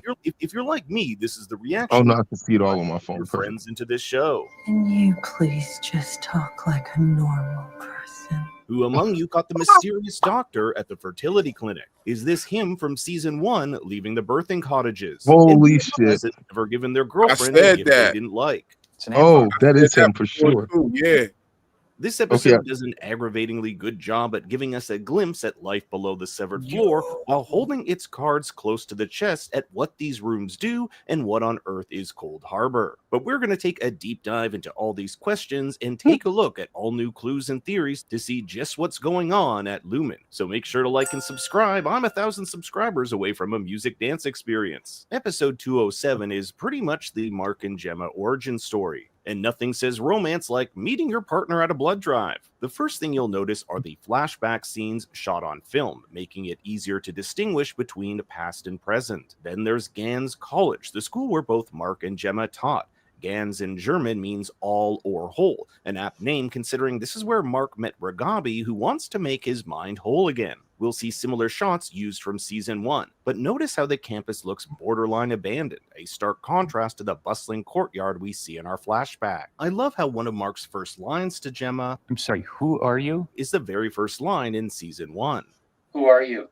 Gemma teaches Russian literature and is currently reading Tolstoy's The Death of Ivan Ilyich. In episode 205, we saw how Mark kept different Russian clippings on his fridge, one of them a German cover of Tolstoy's Resurrection. Both The Death of Ivan Ilyich and Severance share common themes of alienation, mortality, and the meaning of life, with both Mark and Ivan having to come to the realization of how little control they have over their lives. But perhaps the most concerning aspect of not only this blood drive, but medical help in general, is how closely tied it is to Lumen. We'll see the Lumen logo on this medical device at the blood drive and on the fertility form Mark and Gemma visit later on. Not to mention, did any of you happen to spot Dr. Maurer in the background of their flashback? Why would a dentist be working at a fertility clinic? Maurer is German for wall, and he is a physical barrier that prevents Gemma from making it to the outside world.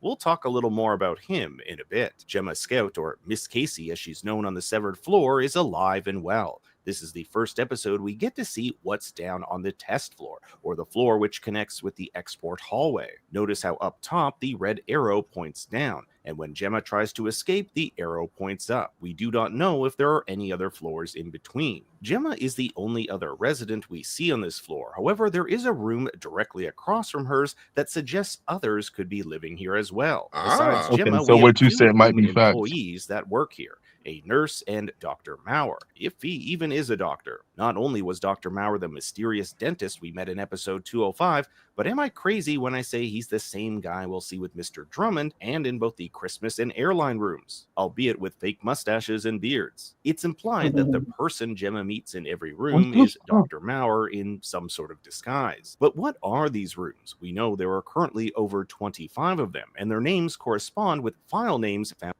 And I also think that he was Mark's therapist. When Devin said, "Do you still see the therapist guy with the little weird mustache?" Oh, that's him, y'all. I'm telling you. Yo, nah, you're just correct. No notes. No notes. That's him. Computers. In this fancy shot, we see how the computer wires from Macro Refinement make their way upstairs to a group of individuals called Watchers. And each of these Watchers vaguely resemble the person they're watching. Irv's has a mustache, Dylan's a bit rotund, and Helly's has red hair. These guys have access to cameras. I told you, them is the clones. Yeah. Those are the clones. And they're programming them That's clones. them. I recognize Dylan's guy for sure. I think that's exactly him. Yeah. Buried within our Annie's computers, and they can also see the computer watching. Irv's has a mustache, Dylan's a bit rotund, and Helly's has red hair. These guys have access to cameras buried within our Annie's computers. I want to point this out. There are multiple Annies. Check this shit out, y'all. When he said Dylan's is a little rotund, that's not the dude from the Ortbo. That's not him? That looks like him. No. Hold on. Let me show you who's in the Ortbo, bro. Hold up. Yo, because if they got 3 dudes that all look light-skinned, fat black dudes, this is getting way from deep. The Ortbo. Hold on, pull him up. Can you see that? No, I can't see it. I'm still looking at. Oh boy, what's going on? Oh shit! Hold up. I thought I was sharing the whole thing. I'll pull him up. Remind me to show you who the dude from the Ortbo is. Yeah, show me that. Because if there's 3 fat black light-skinned dudes with beards. No, this one is dark skinned from the Ortbo. That dude was dark skinned. The dude from the Ortbo was dark skinned? Was he? The dude from the Ortbo is dark skinned, and they painted him light skinned. Oh, let me go look. Hold on, I'm about to just Google it real quick. Light skin face on him. It wasn't black face, it wasn't white face, it was light skin face. They did yellow face. And yellow man. The man them Bro, yellow. I'm sorry, bro. Bro, I'm in Jersey, nigga. I ain't got no chill. Y'all got to look. Hey, The man them yellow.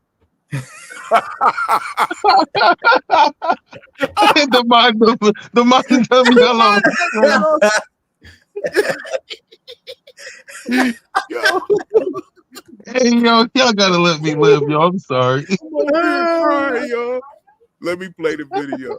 And Helly's has red hair. These guys have access to cameras buried within our Annie's computers, and they can also see the computer screens themselves. Last episode, I theorized Drummond might have access to cameras in the outside world, as he was able to find Irv's hidden documents. What if these watchers also watch them while they're on the outside, with cameras that are located all over town? We can see that 24 files have reached 100% completion, with Cold Harbor sitting at 96%. However, it should be noted that we have seen other files that are missing here, including Chicxu Club, oh I butchered that, and Cielo. Perhaps they were files that failed or belonged to a different person other than Miss Casey, along with taking... Bro said, see, that is what I need a screenshot of too. Bro said Chicxu Clolo, I butchered that. Yo, I like his shit. Bro had no faith. Bro was like, yeah, I didn't get that right.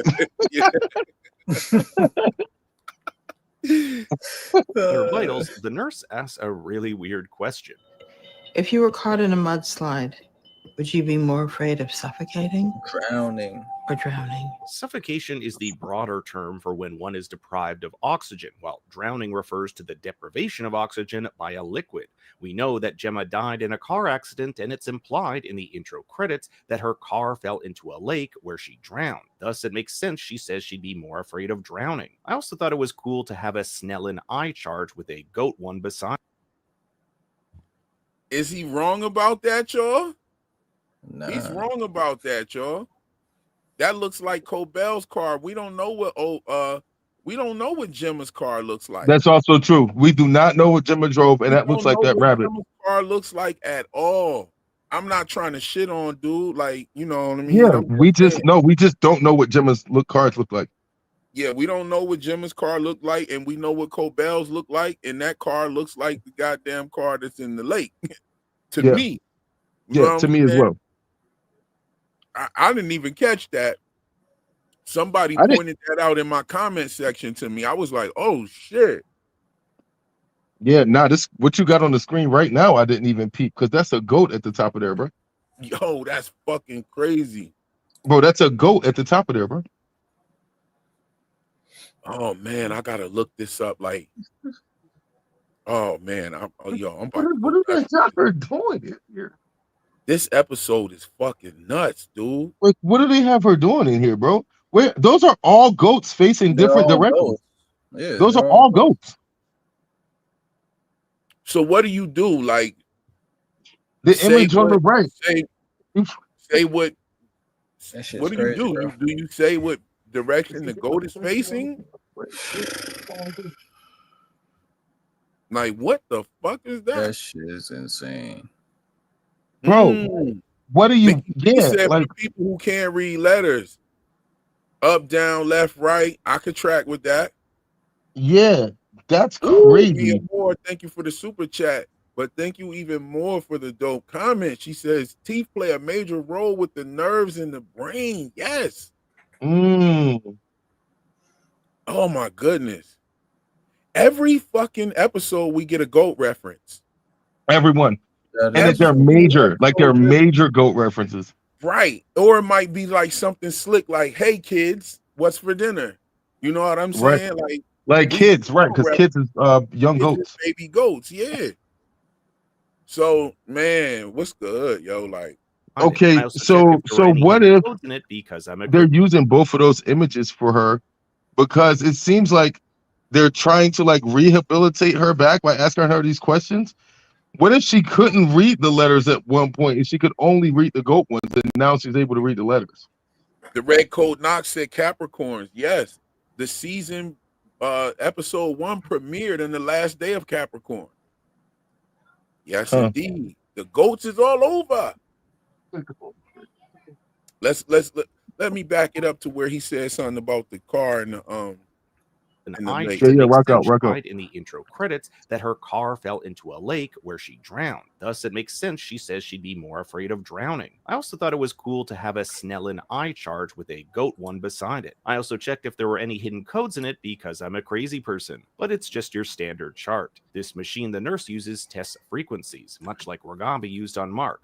I got the feeling it almost acted like a lie detector of sorts. The Gemma we see here on the test floor is not Miss Casey. This is a Gemma that has memories of Mark, so as far as we know, this is the real Gemma Scout. However, when she enters these different rooms, her mind severs into something else completely. Notice that when Gemma goes into her dental cleaning, she asks for a break. In this Innie's mind, she just finished a dental cleaning, while That's in what I was reality, talking, it's bro. been 6 weeks. This would imply that Gemma is severed multiple times, perhaps even once for each room. For example, we don't know if Gemma's dental Innie knows about Gemma's airplane Innie and vice versa. What we do know about these is that they all feature Gemma having to go through something that is uncomfortable. Turbulence, a dental cleaning, and writing countless Christmas cards until your hand hurts. Bonus points if you caught the goat on the front. It's clear that Gemma is a test subject. Ooh, check Keep this cooking, out. bro.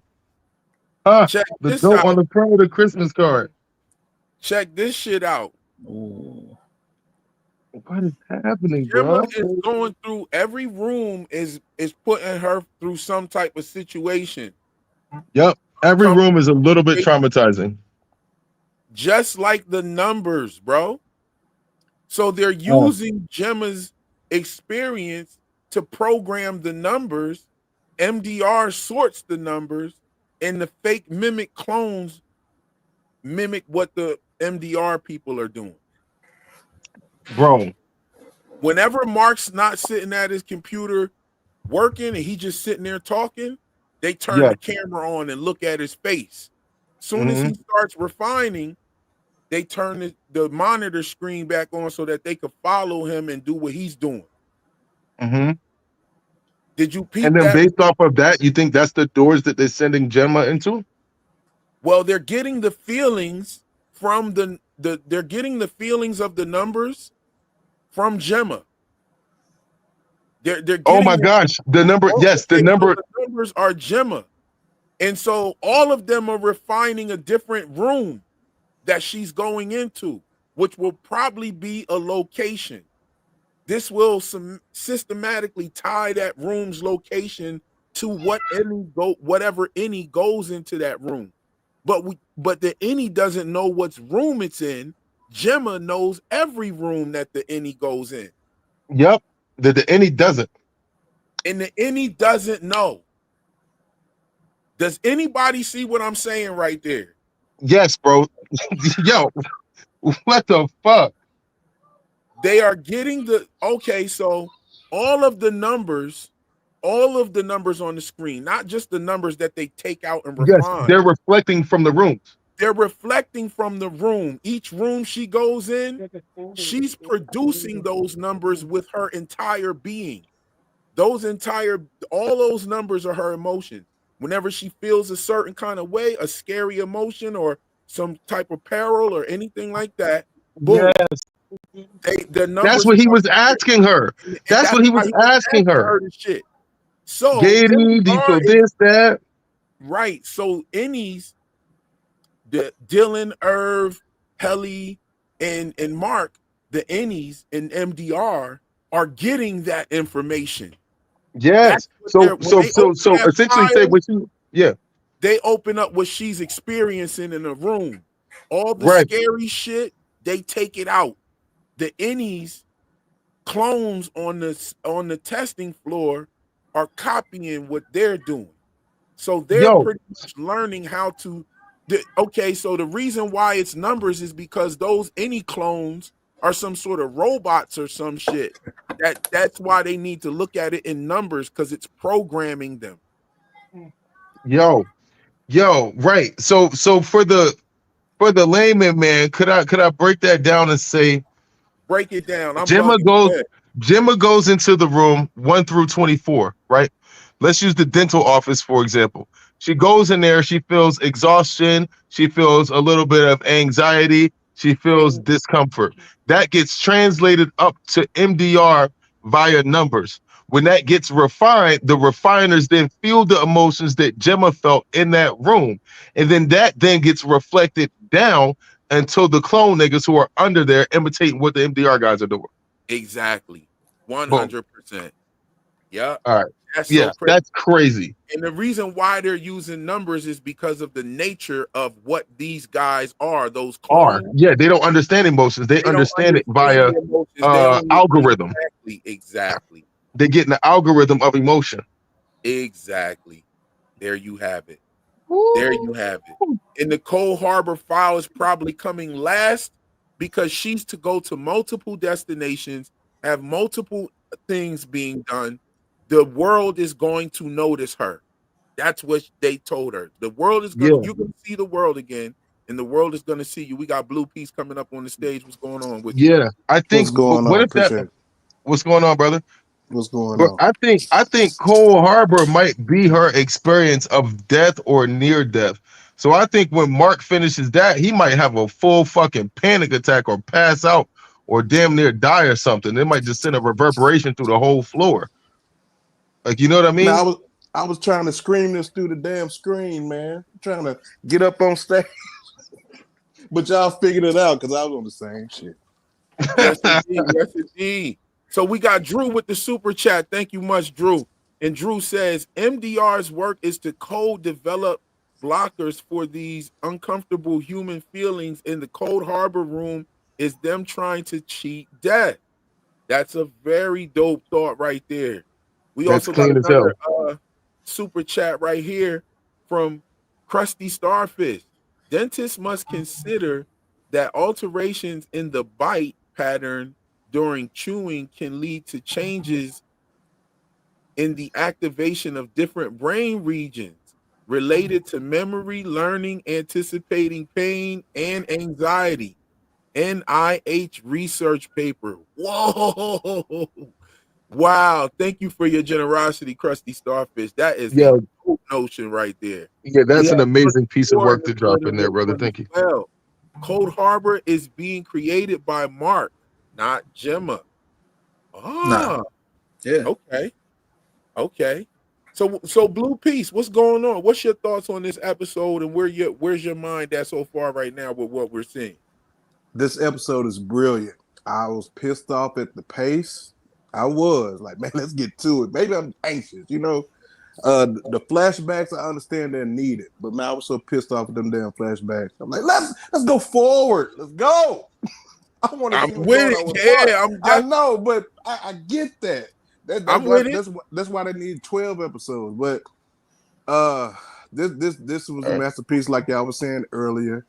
And I'm gonna skip to this part and I'm gonna let y'all have it. I think it was a perfect place to put an episode like this, Blue Piece. Okay. I think this was the perfect place to put this type of episode because it really wasn't like a slow down episode. It was kind of a turn up episode. I mean, we saw we saw all the shit that she was going through. It was a rush of information, a rush of symbolism, a rush of all kind of different rituals being played right in front of our face.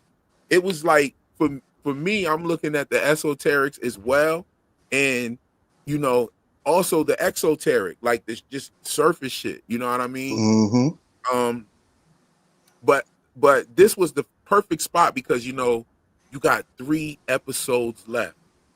Yeah. You know what I'm saying? So you Episode 8, only 37 minutes, bro. And I said this on another. What? Next episode's only 38 minutes. Yo, you 37. know what? I'm gonna say this. I'm gonna say this about that. That is something that I've seen Apple do, and that's been a mistake every time they've done it. And I hope, thank God. and I hope I was that I hope that it doesn't do that. Because you know the Changelings finale episode was only 20 minutes long, 29 minutes long, or some shit like that. And the first 15 minutes was shit we already saw. They just like replayed a bunch of shit for the 15 minutes, and then it was only 29 minutes long, and it was trash. So I hope that you know. I hope. How do you know how long the finale is? Nah. I only saw the next episode. Yeah, where'd you get that from? IMDb? Nah, it was on the Severance page. I can't find it now. They had it listed up there though. Deuce Falco, thank you for the super chat and your generosity. And he says, excellent episode. Can't wait for the finale. I'm on that same page. I'm kind of discouraged a little bit now because you're talking about the episode only being 38 minutes long. Oh man. Hey. I'm not gonna lie, it's been a big mistake every time Apple does that shit. Okay, good, man. Couple of shows, and it was like, yo, it was like, yo, why did y'all do that? Like, why would y'all make such a short episode? And it never hits. Like those short episodes don't hit. When you're standing up against 45-hour-long episodes and shit like that, come on, yo, don't do that. You know what I'm saying? Is this your first time looking at it? Is this your first time looking at the time and it was correct? Like, did you look at the time last week and it matched up? Lawrence? Yeah, I looked at it literally today, a second ago. Excuse me, right before episode 7 started. Yeah, because they show you the next episode and all that. God damn. Yeah, I'm wondering now. I was trying to find it on Apple TV, but I can't see it. 38 minutes. Yeah, I hope that.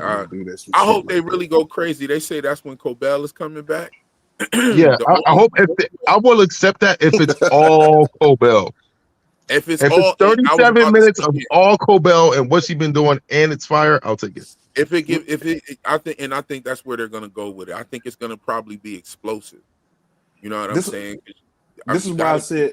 I'm sorry. This is what I said last week. I mean, this is why I think they're creating a literal heaven and hell, because that's what I think they're doing with the church, with the preachers, all the symbolism. I think ultimately he's creating his whole afterlife. Along with other shit, but I really think that's part of it. They created snow, man. They created the whole outside. You could do that inside. What else are you finna fucking do? Well, we don't know if that's outside. That could just be on their chip. No, that was inside. I don't think they went outside. It wasn't outside. No, that's not outside, bro. Because of the airplane. That's what he was saying before. The airplane kind of really kills the whole thing. We saw her walk into a door, and then she was on an airplane that was rumbling and live in the air with a whole nother motherfucker on it and a plate of food in her hand. And we know damn well that's not what's behind the door. I think that it's a real thing. I think that it's real, but I don't think that it's really outside. I think that it's like a fabricated place, just like the airplane is fake. Right. So you think the airplane place is a real place, or no? I mean, obviously, it's an existential thing that she can actually sit in, move around, and everything. I don't think it was a image being projected on her chip. I think that it was a real place and everything that she could actually walk around like a fake airplane set, like okay, you thought she walked in there. It's like they had like some Jurassic Park theme world shit. Right. Explain The thing about it is when she walks into that room, she just like changes, but we see her chip initiate. However, we don't see her go sit down in the chair. She wakes up in the chair already. So they obviously did something like put, just the same way they would have to, just the same way. All right, so I don't think Irv walked through a room and ended up out in the middle of the ice. Just the same way, I don't think she walked through the door and ended up in that airplane seat. I think there's things that happened before then that they had to sit her down and do all of that and wake her up right in that scary moment. You know what I'm saying? Because it wouldn't have been as scary. Right, if she'd walked herself all the way through there. Right, walked herself all the way through there and stuff like that. She wouldn't have got that startled just waking up in the middle of a goddamn airplane crash or something. You know what I'm saying? Where did Milchick and the little girl go then? There was only 4 blue tents outside in the snow. Right. Then and they left. It wasn't nothing else. They left. Where they went? And just appeared. And I didn't even think about that. They went through a door. Down. They went through a door in the elevator. They went through an elevator. As a matter of fact, PD's map shows 2 elevators. PD's map shows an elevator close to MDR and an elevator by the team building room. I mean, and the fact that it says team building, like, I mean, that just tells you right there that that's where that shit took place at. Yeah. You know what I'm saying? Yo, shout out to Wardrobe Plays World War II. Thank you for that super chat. Says next episode, Cobell story, then arriving to help Mark. Ah. Wow. Okay. Yeah, do you think Cobell might actually flip on Lumen all the way if they were threatening to reset her like I theorized she was? Like they were legit Definitely. We got Fred. Thank you for the super chat. The doctor said maybe you moved on too in one of your rooms. What do you think? Implying he being inappropriate to Gemma's image. Oh my gosh. Yo, and you know what? I wiped that out of my memory for a little bit. That was disgusting. And you know what? Mark is gonna kill this dude. That might be us foreshadowing him kill her. And she's thinking about that shit. You know what I'm saying? She's thinking about that. Like, yo, this is crazy. Like, Drummond said that too. Drummond said, "Hey, I'm sorry." What you say? Drummond said that too. He said, "You know you're gonna have to let her go, right?" He said, "Hey, bro." And the way that he was looking when he said that, he's like, "Yeah, you know you're gonna have to. You're gonna have to give her up." Yo, bro. If he's doing that, Nah, he gotta die, bro. Get back must be had. He gotta die, bro. He gotta die, bro. Like if he's doing that, he got to go. What did Fred say? Fred said Lumen needs to burn. I didn't even get to read that part, but that's exactly what I'm talking about. Yeah, he got to go if he did that bullshit. Drummond also made a little slide cap. He said, "Why you wearing this stupid ass sweater?" Because he knows why he's wearing it. He just because he's trying to charm her in whatever way he can. Exactly, you stupid ass motherfucker. Yeah, you gotta let her go. Yeah. Oh, man, that's crazy. That's great. This episode is sick. This episode is sad. Yeah, it's super sad, bro. My girl was literally crying hysterically at the end of the shit. Like I'm not even lying, bro. For real, because when Milchick forced her to turn back around and walk there after she tried to get out, and you could see that the Gemma downstairs was no longer there at all, but you could feel this little push against it and his like gentle cruelness to push her back into that elevator, and she just goes back and she goes back into hell and nobody knows about it. That's sad as fuck, bro. Like to watch her struggle so hard to get out and then turn around and walk back in there, and then it flashes to her in the elevator being like, "Yo, I'm stuck. Like they got But me you know what kidnapped, makes me and feel I good can't get about it out. though? I'm gonna tell you something that makes me feel good. Gemma Please, is down please there. help. Gemma is down there beating the shit out of that doctor's ass out there.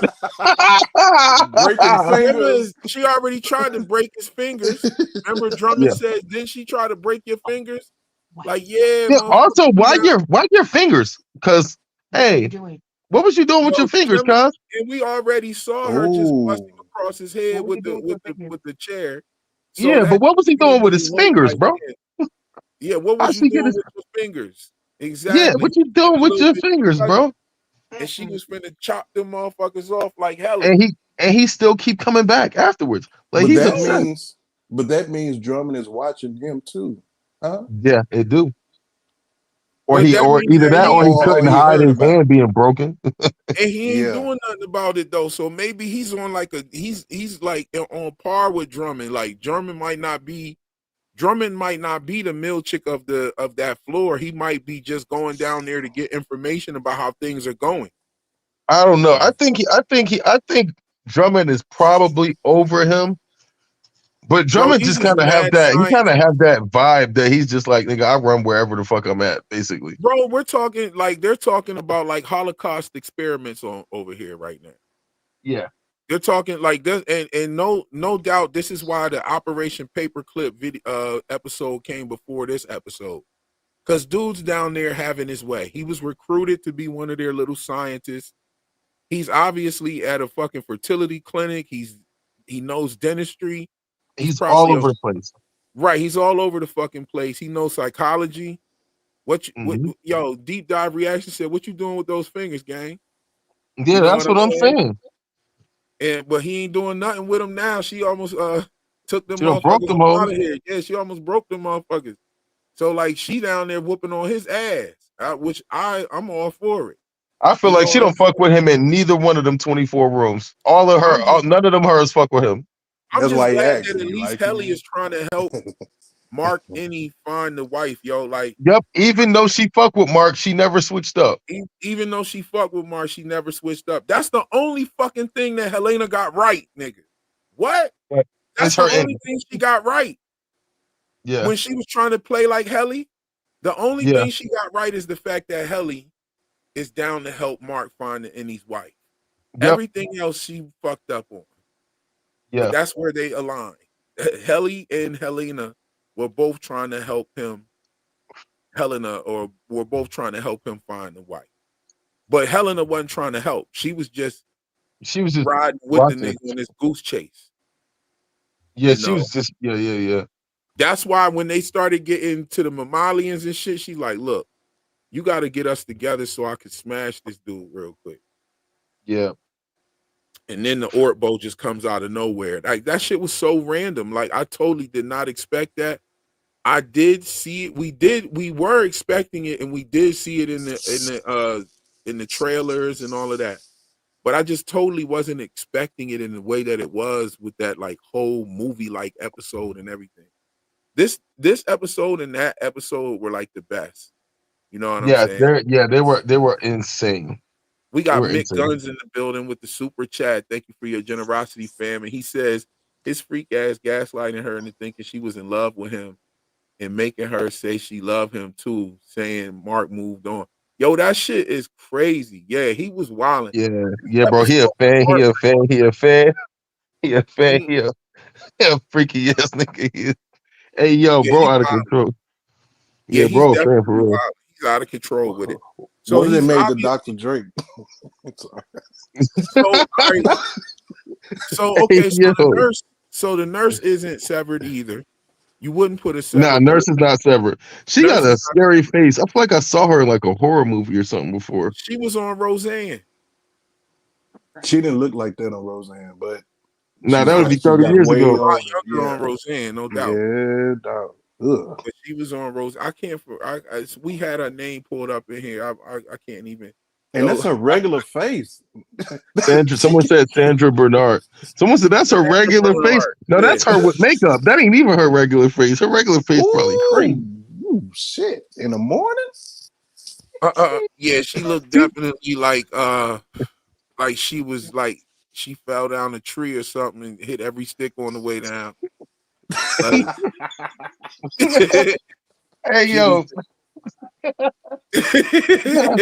yo, was she looked like Johnny Bravo, mama. she Ooh. broke up against every branch. Nah, we love her though. I love her, and I ain't roasting her. Like she can take it. She's a comedian any motherfucking way. Yeah, Like yeah, we she know. comedian. She No, know it. She nah, know it. it's just when you're this character, when you play this character, like you get flamed. Like I don't care if you bad. I'm like, I bet she got ugly feet. Like, nah, like you can't. She Yo, probably she's a comedic legend for sure. She's she's a probably Yeah, comedic playing legend. one of her ancestors. And one of her Yes, ancestors probably indeed. did some shit like that. Shit. Mm-hmm. And her stand up is actually funny. Her stand up is funny. I seen her shit before. Yeah, she's funny. I rock with her. She's a yeah, Years ago yeah. I seen It's out something. It there. She's was a good funny. It and was actor. years ago everything though. she's in, she's so convincing. Like Yeah, she's like it's very hard for a comic to be convincing in movies. You know what I'm saying? Because we know them to be funny and stuff like that. And then she was in a, semi-comic sitcom like Roseanne, she was in that. Mhm. And, it's hard to take them seriously, but man, this one right here, she was scary as shit. So Do me you think she roasting was her is me roasting the character and not her. do you yeah, yeah, do yeah. you It's think the character. It's the do you character. think she was gentle to Gemma? Yes, No, she was. I noticed that. She's a little gentle with Gemma. She was gentle. She was caring. She's concerned about what happened to her. She was like, Gemma, where did you go? And she knew that she was talking to the real person. You know yeah. what I'm I just saying? feel like it's hard to say stuff like that because these are like company people at the end of the day. So I throw her in the same boat that I throw like Melchick into. Like, is Melchick Cobell? Is he that cruel? No. Is this nurse the same as that doctor dude? No. But are all of them by their nature cruel ass people by the nature of their work? Yes. So I think Absolutely. yeah, you know what I mean? So it's like, Absolutely. yeah, I guess she's cool to her, but she Nah, damn she's sure is not. like, She's no, you're not. still She's a kidnapped, part of. like you're She's not going not. She's nowhere. a part of keeping her down there. So fuck her too. Like, Yeah, was she a little bit soft with her? Yes, and I think that's due to her being an actual outie. You know what I'm saying? Oh. That's what I think that was. I think that was because they were talking to Gemma. I think Gemma was complicit in all of this. The I reason I think said that because I'm looking for a flip like Milchick. Think we all know Milchick gonna flip they couldn't have eventually. the baby. They couldn't Yeah. have the baby. They sabotaged the pregnancy. They promised her that they could help her. They got her into this cult. She was in the cult because he's talking yeah, that Kier shit to her. And yeah. then I she think she's secretly in the cult. Mark had no idea, and they tell you he wasn't paying attention. But it's like I said, by him missing the fact, oh, I love you. Oh, he paying the other shit. Oh, she's out. She probably was on her way to meet them niggas right there. yo, check it out. And she said, what did he say? He said, I drink less and pay attention more. Yep. You know what I'm saying? So he really didn't pay attention and look at certain Yeah. things. Like, he was in love. Yeah. You know what I'm She saying? And was she, getting. and she was in Yeah. love. She was getting into that cult, started fucking with them heavy, and then they trapped her ass. Okay, let's get back into the video. Boom. Subject, perhaps for a Oh yeah, product that shit. Lumen is to go endo cleaning and writing countless Christmas cards until your hand hurts. Left-handed. Bonus points if you caught the goat on the front. It's clear that Crazy. Gemma is a test subject, perhaps for a product that Lumen is testing to give people in the outside world the ability to forget traumatic or painful experiences. Imagine being able to just shut off during a dento cleaning or even all of a pregnancy like we saw with Gabby Arteta. You could live your life with almost no pain or suffering, and I think this is part of Lumen's end goal. This still doesn't explain a few of our biggest questions. How did That's an interesting theory. Gemma come back from the dead? What? One theory is that she never died. She could have been picked up by Lumen. Maybe she even went willingly if they offered her a new medical breakthrough that would allow her to have a child. But this wouldn't explain Mark having to identify her dead body. Maybe they did something to his brain, or that dead body they showed him was simply a lifeless clone. Lumen does have both of their DNA from the blood drive. This whole fertility angle makes Ooh. me wonder if Gemma was chosen because she would be a good candidate to give birth to this reincarnation of Kier Egan. A big theory out there is that the Egans and Lumen are trying to resurrect Kier, and I found it super unsettling how Dr. Maurer used the word siring when referring to how Gemma would change the world. a word commonly associated with childbirth. We also don't know what's up with these various costumes and disguises, both by Gemma and Dr. Maurer. They both seem to be set in the 60s or 70s. Perhaps it's a way to distance these innies from Gemma. As of now, we only really know what two of these rooms are: Allentown, the Christmas room, and Wellington, the dentist. In season 1, Allentown was Mark's first completed file that he did so fast they called it his freshman fluke. It also happens to be Ben Stiller's wife's hometown. By completing a file that seems to unlock a new room on the test floor, we'll even see Dylan's Tumwater room from season 1. With Mark at 96% completion of the Cold Harbor file, Gemma notes that the room finally got a name. We don't know what Cold Harbor is. Perhaps it's her reliving the car crash or the pain of losing a child. Them doors is mad thin, right? Them doors is mad like narrow, right? Yeah, bro. See that? Rooms require blood from the nurse in order to enter, so if Gemma or anyone else wants to access these rooms, that's going to be an issue. You'll also hear Gemma's room automatically locked behind her, implying that she is Unless that indeed nurse held dies captive. before they go When in those Gemma rooms. visits the Wellington room, you'll hear Dr. Maurer whistling Gordon Lightfoot's The Wreck of the Edmund Fitzgerald, the same.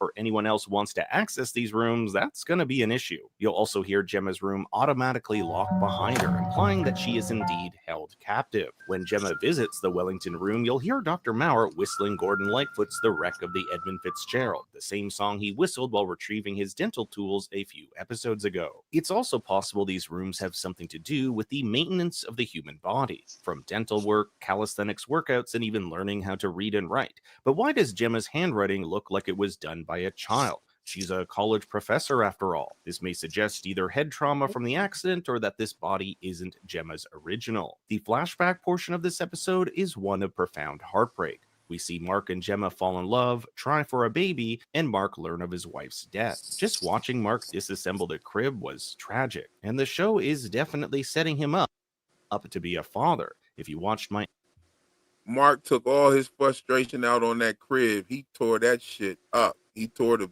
frame up out that bitch, slammed that motherfucker. He broke some of the little wooden pieces and everything. He said, fuck this crib. And and Gemma was listening to that. She heard that frustration. You know what I'm saying? Like, he said, that's what drove her to Lumen right there. Yeah. Or she could probably already been down with them, like, yo, I gotta go do this. My cult is gonna take care of me. I know they got the answer for this. You know what I'm saying? Boom, bang, Yeah, bada. she know they're a medical group. They got advanced technology. She thinks she's taken care of. So she thinks she gonna go ahead and go get the pregnancy game knocked out from them. And then they told her, look, you're gonna have to leave for a little while. And everything will be all right. You're going to be able to go back to your husband and boom, boom, boom. So after a little while goes by, they start lying to her, saying, yo, he done moved on and shit.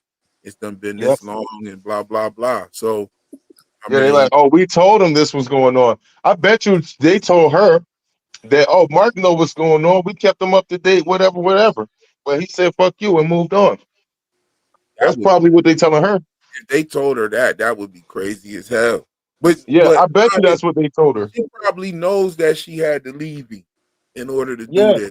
But I think that she thinks that Mark knows where she is. She's a part of that. She's a part of the Lumen. Look at Gemma's necklace that Ragabi was looking at in that box. She knows something. Gemma's a part of something. Gemma's definitely on some shit. But yo, bro. Episode literally, video, I go through all the hidden details. But watching Mark disassemble the crib was tragic, and the show is. What you about to say? No, I was about to say on the last live stream, I said almost exactly what happened in this one. I was like, Gemma is down there because it's not a severed floor; it's her regular consciousness that's down there. And I was like, she definitely went willingly. I don't know still if the car crash was a setup or if it actually happened though. Nah, okay, so I don't think she looked kind of crazy in that one shot that Mark saw her in with the purple shirt. So maybe it did happen, and maybe they I don't know, bro, but she But you said something that fucked that whole theory up, because you said that because he saw that, that means that Mark S saw her in that. So that couldn't have been the same day. But that right. So, purple, yeah, so because here's the thing, right? If he's being reintegrated and seeing the things that his innie saw, then how does he see her on that floor with on the severed floor with her Right. hair the like purple that? on. Yeah, Right. how does he see her like that if he's seeing?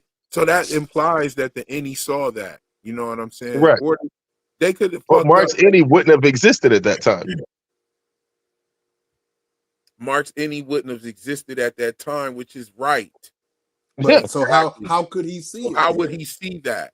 Right. So that's Mark, He not, so the wouldn't. simple solution is that's not her after the accident. That's her at a different time. so or the other solution would be that that's Mark seeing her and putting her there. Like It also so could be outside the Mark image of seeing Gemma, her, and then right. So the image yeah, of it could be Gemma is Mark, superimposed as well. right. The image of Gemma is the Audi Mark seeing her, and the image of the floor and the background around her is Is from the what any Mark seeing? right. Yeah. And look So Right. at this. Superimposed. Yeah. And look at works. that. You see Hallucination. you see that? Hallucination is the word we're looking for. A tray, an Right. art tray, art. What art tray? Art tray. Yeah. Art. Shout out to Artrey. Archery. I don't went all the way to superimposed. Yeah. But Yeah. Is hey, look at definitely this. setting him up to be a father. If you watched my episode 206 video, I go through all the we hidden rocking. details Don't hinting worry. at such. Mainly that he's now had unprotected sex with Helly twice, and I doubt there are any Lumen condoms around. You'll notice Fucking Mark and crazy. Gemma's home in these flashbacks are filled to the brim with books, knickknacks, plants, and life. A stark contrast to the sparse, lifeless interior of his Lumen townhome. Even Mark's demeanor is far more jovial, as we'll see him having a great time with Rickon and Devin. If you've read The UUR, available on Apple Books, you'll know how much Rickon loves to hike and go outdoors, which is on Yeah, full we're gonna get display to that. here. It's even mentioned that Mark and Gemma would go on frequent hiking trips with Devin and Rickon. A particular note is this large World War I French propaganda poster with the words Aidez-moi, or help me. The top part reading Pour le dernier Côte d'Or. It's a call to the French people to invest in the war effort as they're close to victory. When Gemma turns down a drink, Devin knows she's pregnant. However, this is short-lived, as we'll see her lose the baby, prompting Mark and Gemma to seek help at the Bootsman fertility clinic. Bootsman is a German word meaning boogeyman or demon. Not the most welcoming name for a fertility clinic. Gemma's record player is also entirely not the most welcoming name. Bootsman is a German word prompting Mark and Gemma to seek help at the Bootsman fertility clinic. Bootsman is a German word meaning boogeyman or demon. Not the That's crazy. Bro. Boogeyman. What the fuck? Boogeyman. There's a birthing clinic named Demon? Yo, I gotta see what y'all know. Are y'all familiar with Taryn Matheru? No. Mm-mm. Okay, so Taryn Matheru is my brother, yo. He's a good brother. He's somebody that I met covering From, and he's from the UK, and he's actually a New York Times best-selling author and a Sunday Times best-selling author. He we met up in Providence, and we're working on a documentary. But we're working on 2 documentaries actually. But he has been talking about his theory for From, and I've been telling him that the symbolism that he's finding is showing up in all these other shows as well. But he thinks that the symbolism he's finding is going to affect the actual narrative in the show. And I'm telling him that it's going to remain esoteric. But one of the main parts of his theory is about the boogeyman, right? And here we are, right here with, and I've been telling him that all of his shit is popping up in these different shows, and here we are with it's the fucking boogeyman. Yeah, you see what Yellow I'm saying? Jackets is also the fucking boogeyman. Yellow Jackets is the boogeyman as well. So I've been trying to tell him this shit. If anybody in the chat right now knows me from covering From and has been on the live stream with Taryn and I, you know what I'm talking about. He's always talking about the boogeyman. As a matter of fact, the girl Nikki that dies, he said that the boogeyman was sitting on her chest. So, yeah, and he talks about the. Oh man, I'm about to hold on. He just sent me his theory. He has a new theory about what's gonna happen, and it's fire. We got to do a From episode at some point. Golden Child, you know what time it is, and I'm about to put. I'm hitting him on WhatsApp right now. Boogeyman is in Severance, bro. I gotta Yeah, tell him. Yellow Jackets, Boogeyman, Severance, Boogeyman. It's Yeah, everywhere. Stranger Things, Vecna is Boogeyman. Boogeyman It's like in Yellow Jackets. I don't And know, DL, you wildin', bro. Yellow Jackets is crazy fire. oh Yellow yeah, Jackets Yellow is Jackets is crazy fire. fire. Yeah. Did you notice everybody's hair turning red? Mm-mm.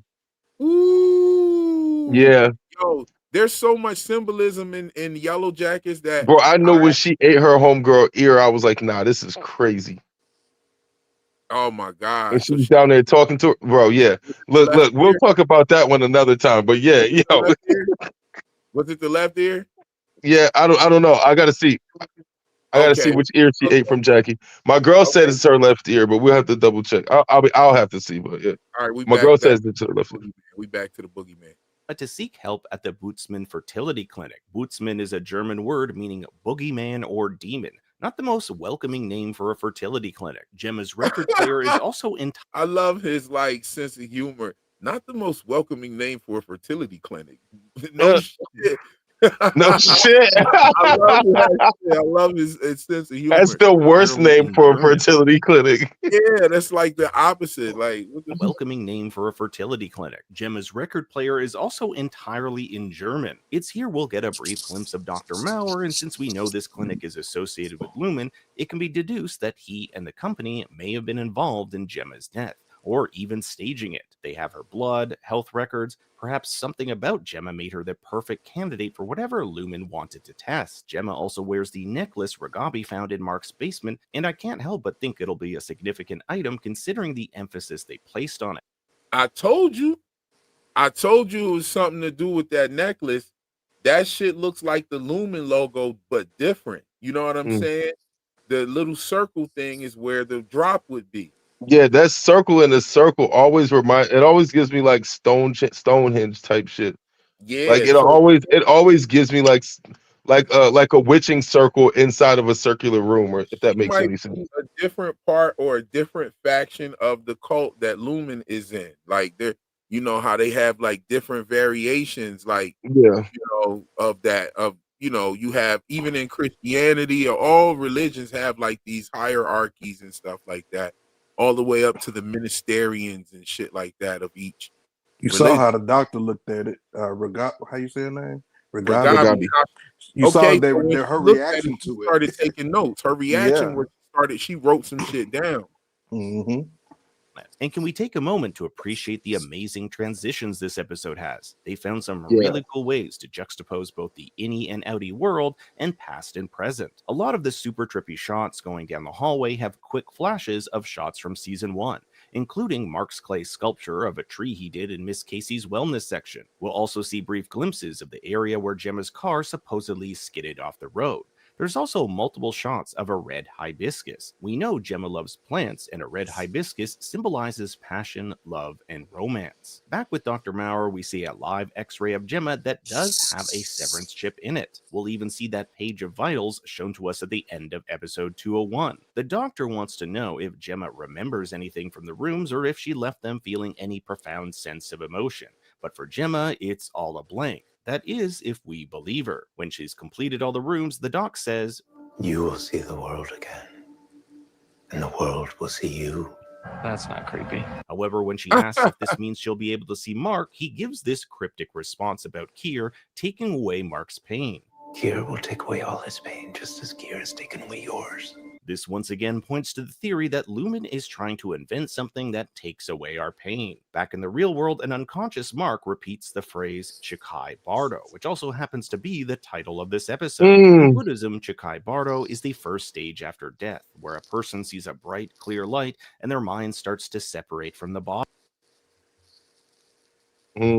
This once again points to the theory that Lumen is trying to invent something that takes away our pain. Back in the real world, an unconscious Mark repeats the phrase Chikai Bardo, which also happens to be the title of this episode. In Buddhism, Chikai Bardo is the first stage after death, where a person sees a bright, clear light and their mind starts to separate from the body. We'll see Gemma with these cards she thinks were given to her through a mailing list from the clinic. We've seen these cards before manufactured by O&D, yet another clue that the fertility clinic and Lumen are intertwined. During the Christmas scene, we'll see tons of different 3D printed products. O&D has hundreds of these printers, so that's probably where they come from. And if you pay close attention to the intro credits, we'll see lots of printed instruments come out of Irv's mug. Before she leaves, Gemma does not say, "I love you," back to Dr. Maurer, foreshadowing Mark not saying the same thing to Gemma before she leaves. Billie Holiday's "I'll Be Seeing You" plays as Dr. Maurer checks in on Gemma. I don't know about you guys, but I got the impression he likes Gemma a little too much. When Gemma asks if she can go home, he lies, stating that Mark remarried last year and has a daughter. There are a bunch of novels to the side which all seem to be Tolstoy, including The Death of Ivan Ilyich and Anna Karenina. In an attempt to escape, Gemma knocks Dr. Maurer unconscious, takes his keycard, and makes a dash to the export elevator.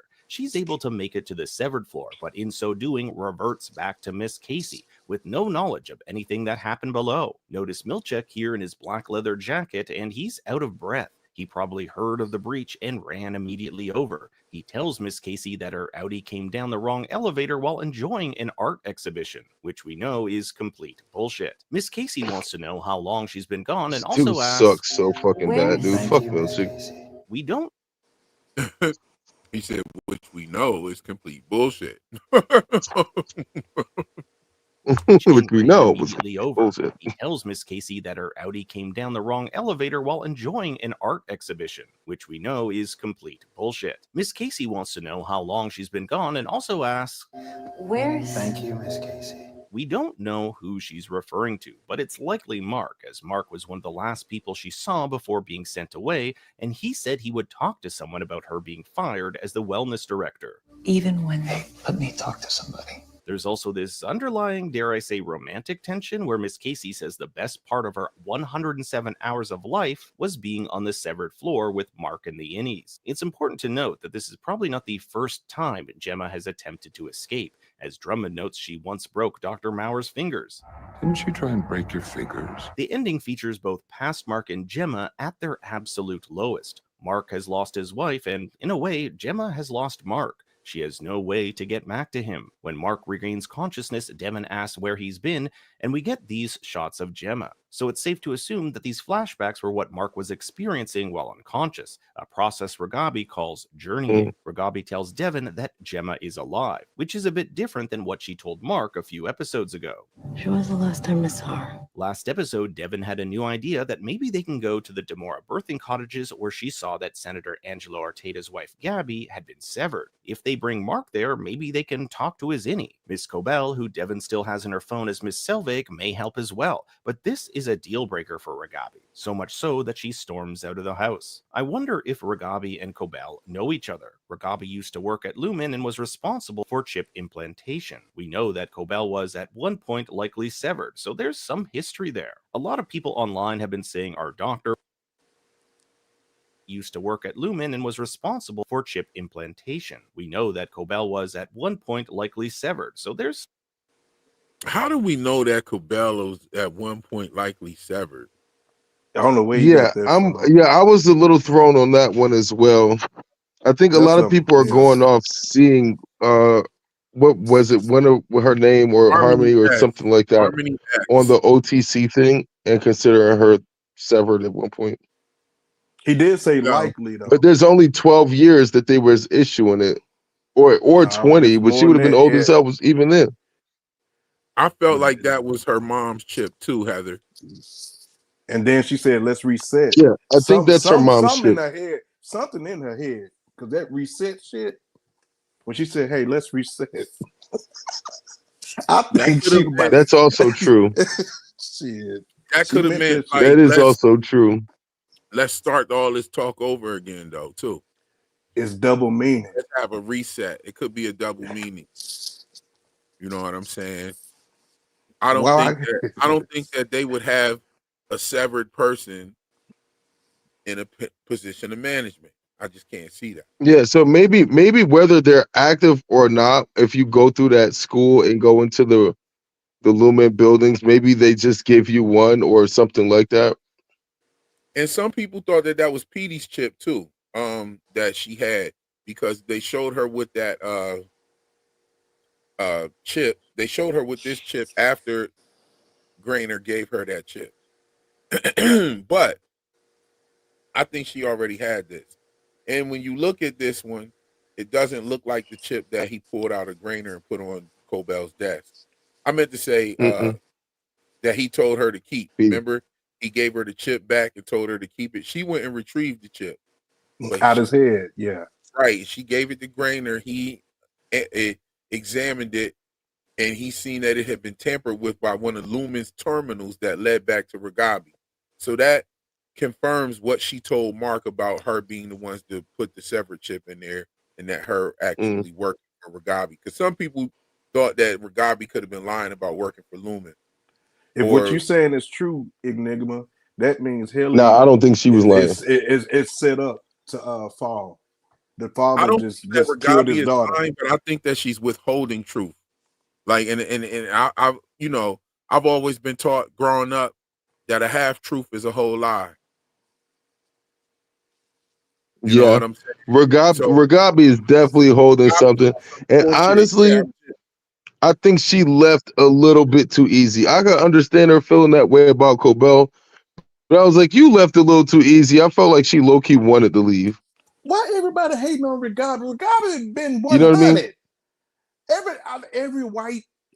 I ain't hating on her. I just don't trust her. No. Nobody trusts her. Nah, she's lying, G.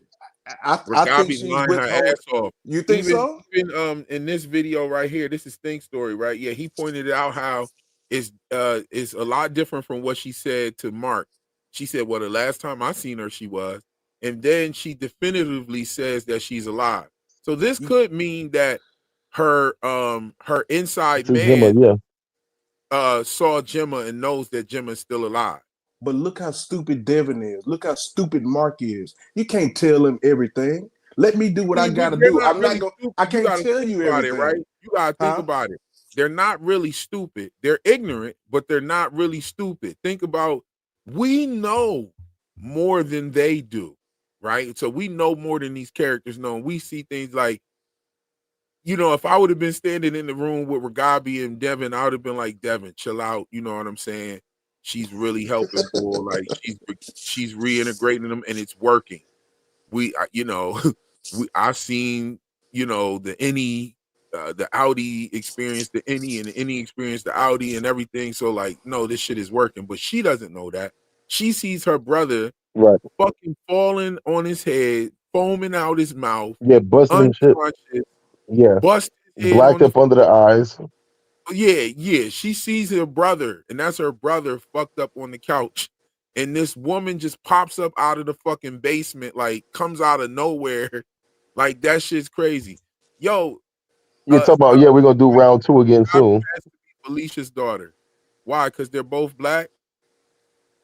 That's crazy. That's just like people saying that. That being Felicia's daughter because they both black is crazy. No, like, that's Miss stupid. Wong is Gemma's daughter because she's Asian. They're not even the same, like from the same country or background or any of that. But like, I don't think that they would be that lazy. You know what I'm saying? To make all the black people related on the show. You know what I'm saying? Hey, I would be pissed off. Yeah, that would undermine everything they did with Milchick and Natalie also. But you know what I'm saying? Every single black person, they're all cousins. That's what and Felicia's everyone's grandmother and shit. Like, she's a severed grandmother. Yeah, she's fucking Dylan's grandmother on his mother's side and shit. Yo, that would be crazy. Nah, I don't think that. I don't think that that's what it is. I mean, it would. I see why people are saying Hey, yo, that, real, but did you turn your sit down or is that my volume? oh nah, I had put my mic over to the side right there. I was trying to roll up. I'm over here enjoying this little live right here. We've been rocking for 2.5 Hey, hours. But I 200 still some think, people here. We laughing. We nah, bro, I'm several Devin's Heineken's deep right first, now, bro. but Devin's first okay. instinct is to call the cops. Hey, let's call Lumen. That's your first go-to. No, Yo, hey, yo, I got him golden on child. speed dial. That's more racist than the Milchick painting. Yeah, just saying that everybody black on the show is related. Even the dude at the elevator with the Oh, what's his his name? name? Judd. Judd. Judd is their uncle and shit. Like Judd But is nah, their uncle. that Like what was Devin's first L. Cause I really liked her. She was like, let's call Cobell. Like, bitch, no. Oh, you Like have to what? call her. Like she knows for sure that this girl was spying on you, pretending to be your fucking milkmaid and all of this other shit. But now she And your you're like best the first friend. person you think to call is crazy. she Fuck saw out of here. your titties. Hey, and wasn't Yo, it would have been supposed to. funny if she would have said she saw my titties. Yo, and she saw my titties. That's crazy. It's your shitty Yo, cookies and your shitty titties. yo, what That's the fuck? OD. What the fuck was Cobell thinking, yo? Like, yo, I'm gonna go over here and show this girl how to feed this baby real quick. Yo, that's What was crazy. that about, though? That is a good question. Like, why go there? Yeah, like she I mean, she was getting close to Devin for what though? For what? Yeah, Mm-hmm.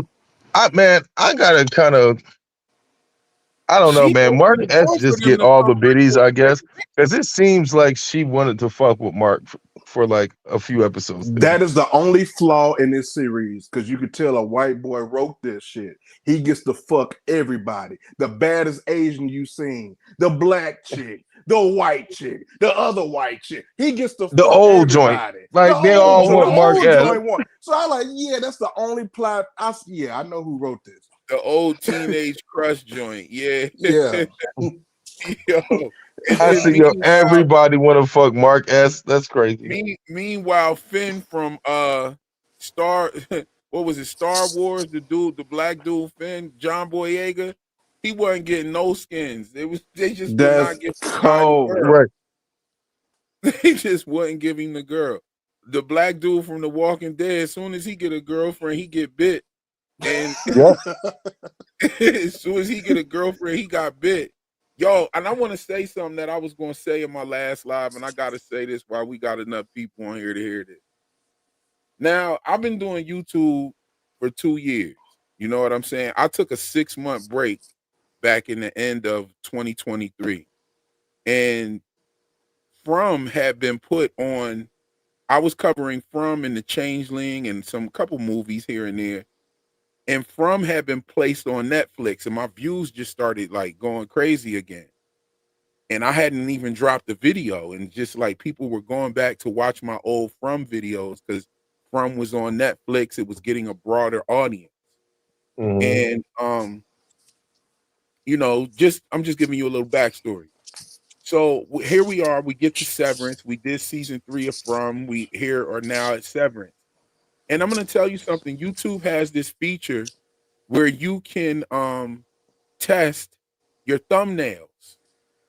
Okay. And so you make different thumbnails and you could put the different thumbnails in there, and YouTube will test which ones will do the best. And I'm telling you, every time I put Milchick on a fucking thumbnail, the views is Mhm. super low on my video. That's crazy. Wow. I'm not lying, yo.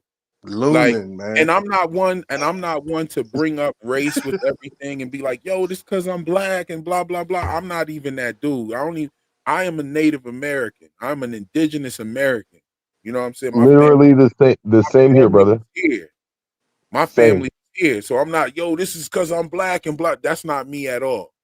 But I have noticed that every thumbnail that I put with Milchick on there, the views are lower, and it's crazy Yeah. as hell to me.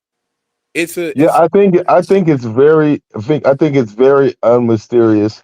I think it's literally the majority of white people. I mean, the majority of viewers on YouTube are white people, and white people are more apt to click on things with white people. Just like black people tend to be more apt to click on things with black people, and right. I don't Latino people are bound to. I I just think it's just a very numbers strange. game, but it is very strange.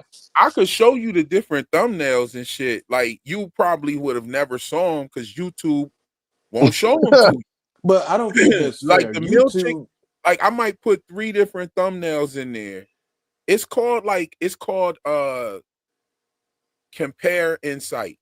When you upload your video, you could put multiple thumbnails and YouTube will test all of them and it'll show all of them to people and it'll tell you which one is more successful. His shits Yeah, never win. but His real, shits never win. I put him in the paperclip joint and they for wanted real, and it said that the joint with the Christopher Walken picture was better.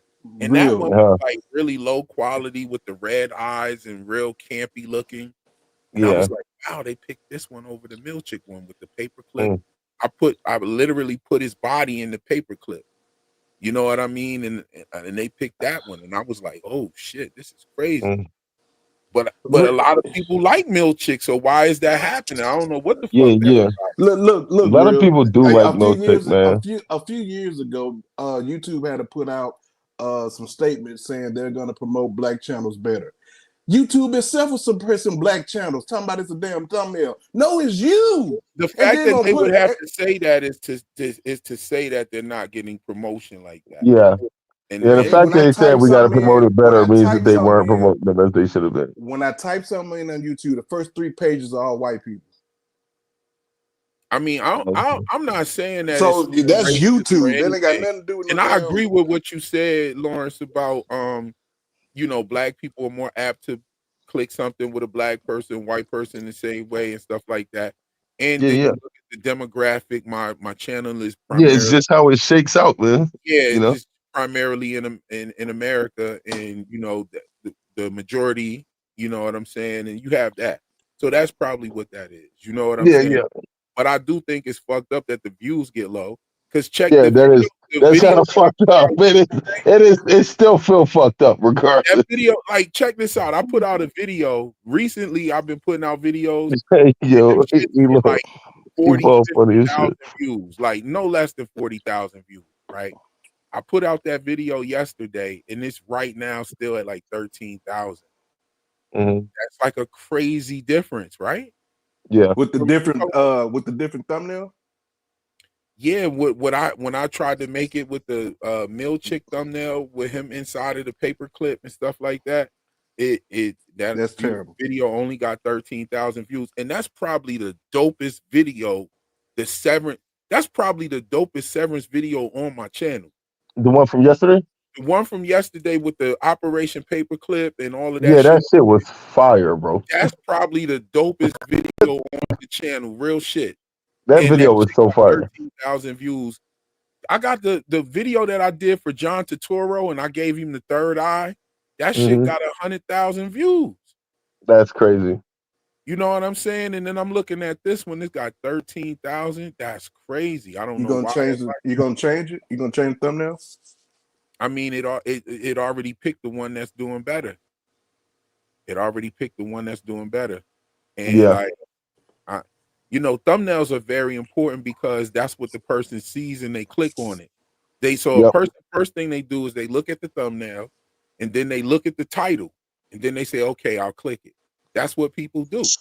Now they have a feature on YouTube. If you're just scrolling, the thumbnail makes Yeah. no difference because the video will just automatically start playing, right? So that's why I put my logo in the front so people can know it's one of my videos. Because if you stop there at that video, looking at the thumbnail, the video is just going to start playing. So the first thing you see is that Real Enigma joint. You know, oh, this is one of his videos. I'm hollering at y'all when I do that. Most people try to make the first 5 seconds of their video very impactful and all of that kind of shit so that it can keep the attention and get clicked on. I don't do that. I put my logo there so you know it's mine, because there's a lot of video people out there covering the same stuff. And, you know, I got to do something to kind of stand out. You know, Word. you know what I'm saying? So that's what I do. But But yeah, I yo, was going to talk about that in the live earlier today. But yeah, that's crazy that that's like that. yo, did we want to jump to the Screen Crush joint? Yes, indeed. This last couple minutes of this one, and then we'll go to the Screen Crush joint. And I'm gonna tell y'all, if y'all could do this for me in the chat, go to that last video with Bert on the thumbnail. It says Bert's evil on the thumbnail. Share that video. That video is fire. That video, I definitely want people to see that. I definitely want, like, the people that watch the Severance that have something to actually do with the show. I definitely want that one to make it to them. I definitely want them to see that. Grow that motherfucker. Exactly. Grow. Let that joint grow. I had Milchek on there. Yo, Grow. hold on. What? All right, so yeah, let's listen to the last couple minutes of this. Some history there. A lot of people online have been saying our doctor was seen all the way back in episode 105, leaving Gabby Arteta's cabin. While I don't necessarily think it's him because the actor is not credited, nor likely wasn't even cast yet, remember this would have been 3 years ago, it does point to the fact that there is a connection between the fertility clinic, the birthing cottages, and Lumen. Now we get into our trailer sleuthing section, where we only have 2 shots to go over as we near the end of the season. We have not seen Miss Corbell for quite some time, and here she is in some sort of cave or tunnel. The last we saw her, she was getting as far away from Lumen as she could. Finally, this shot of Helena, or Miss Casey, walking down a gray hallway leading to a snowy landscape. I want to know who you guys think this is and where it could be set. Yeah, Is that's this the Lumen Ortmo or spot. somewhere else entirely? We only have 3 more episodes left of what is turning out to be a phenomenal season of television. But now I turn it over to you. What do you think will happen next? I want to hear your thoughts and theories in the comments below. Thanks for watching. Be sure to like and subscribe. And for more bad takes, you can follow.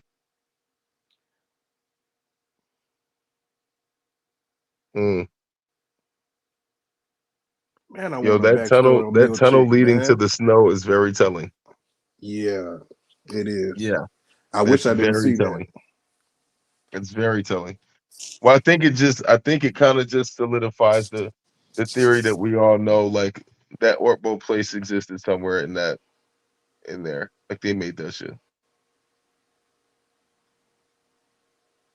I need a Milchick behind. I need to see some more Milchick. Mm.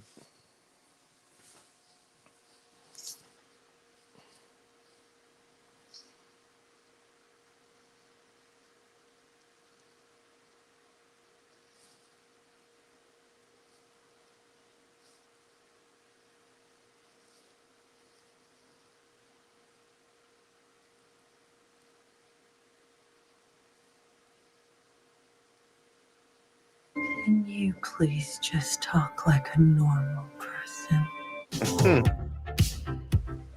Hey, welcome back to Screen Crush. I'm Colton Ogburn, and these are all of the Easter eggs, references, and little things you might have missed in Severance Season 2, Episode 7, Chicky Bardo. This may be one of the best episodes of the series to date. We finally got a peek behind the curtain on what really happened to Gemma, how she was kidnapped by Lumen, and how she became Miss Casey. This episode has finally revealed what's happening on that testing floor, the level beneath the severed floor, and what the members of Macro Data Refinement's mysterious and important work really is. And we got confirmation on a long-held theory of mine and many others that Lumen essentially abducted Miss Casey in exchange for a promise of giving her and Mark a child. Now, a little later, I'm going to be joined by the Screen Crush video analysis team to discuss this episode, but first, let's break down exactly what's going on in this episode and explain all of the hidden clues and details of Lumen's mission with Mark and Gemma. And then we'll, of course, discuss what's really going on in all of these different rooms on the testing floor. Oh, and hey, by the way, be sure to check check out our Praise Gear shirt up on the merch store right now, screencrushmerch.com. Okay, so before we get rolling on the breakdown, let's explain the meaning of the title Chicky Bardo. Now, this is what is known as a transitional state of consciousness. Sound familiar? But it particularly refers to a transitional state of consciousness when someone is in the process of dying. I actually found a great post on Reddit from Alex1 Inferno detailing the meaning of this phrase in regards to severance. So Chicky Bardo is a Buddhist term for the fourth of 6 bardos, which are stages that a soul experiences, 3 in life and 3 in death. This bardo is the first of death, experienced immediately after physically dying, when the consciousness separates from the body. That of course ties into how we are seeing Gemma's experience after she supposedly died. Now, Alex goes on to explain that this is when one either sees the clear light of reality and merges with this light to achieve enlightenment, liberation, and escape from the cycle of rebirth, or due to fear or attachment, fails to recognize it and continues to go through other further states of dying. This is a stage in which rituals and prayers to the dying or dead help guide them toward the light. Now, following the Chicky Bardo is the Chonyad Bardo. Please do forgive me if I am mispronouncing that. This is when one encounters visions and karmic projections of one's past actions, thoughts, and desires that test your mental fortitude and your ability to dispel illusion, which is exactly what we're seeing happening on the testing floor. Alex explains that you are judged by a lord of death and a hallucinate hell, monsters, and violence. One's deeds are weighed, but every stage is really all an internal struggle and test of yourself. Now, the Sidpa Bardo, which I'm also probably mispronouncing, my apologies, is the last possible end to this cycle. If they continue to be unable to recognize the illusion, they will seek reincarnation in a new vessel, being pushed and pulled to what their next existence should be, continuing the karmic cycle to the first Bardo of birth and life. This, of course,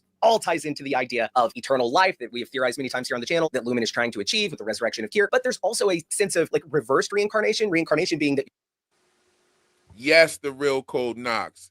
I seen a video that was talking about Inception, and this concept was the concept that they were using.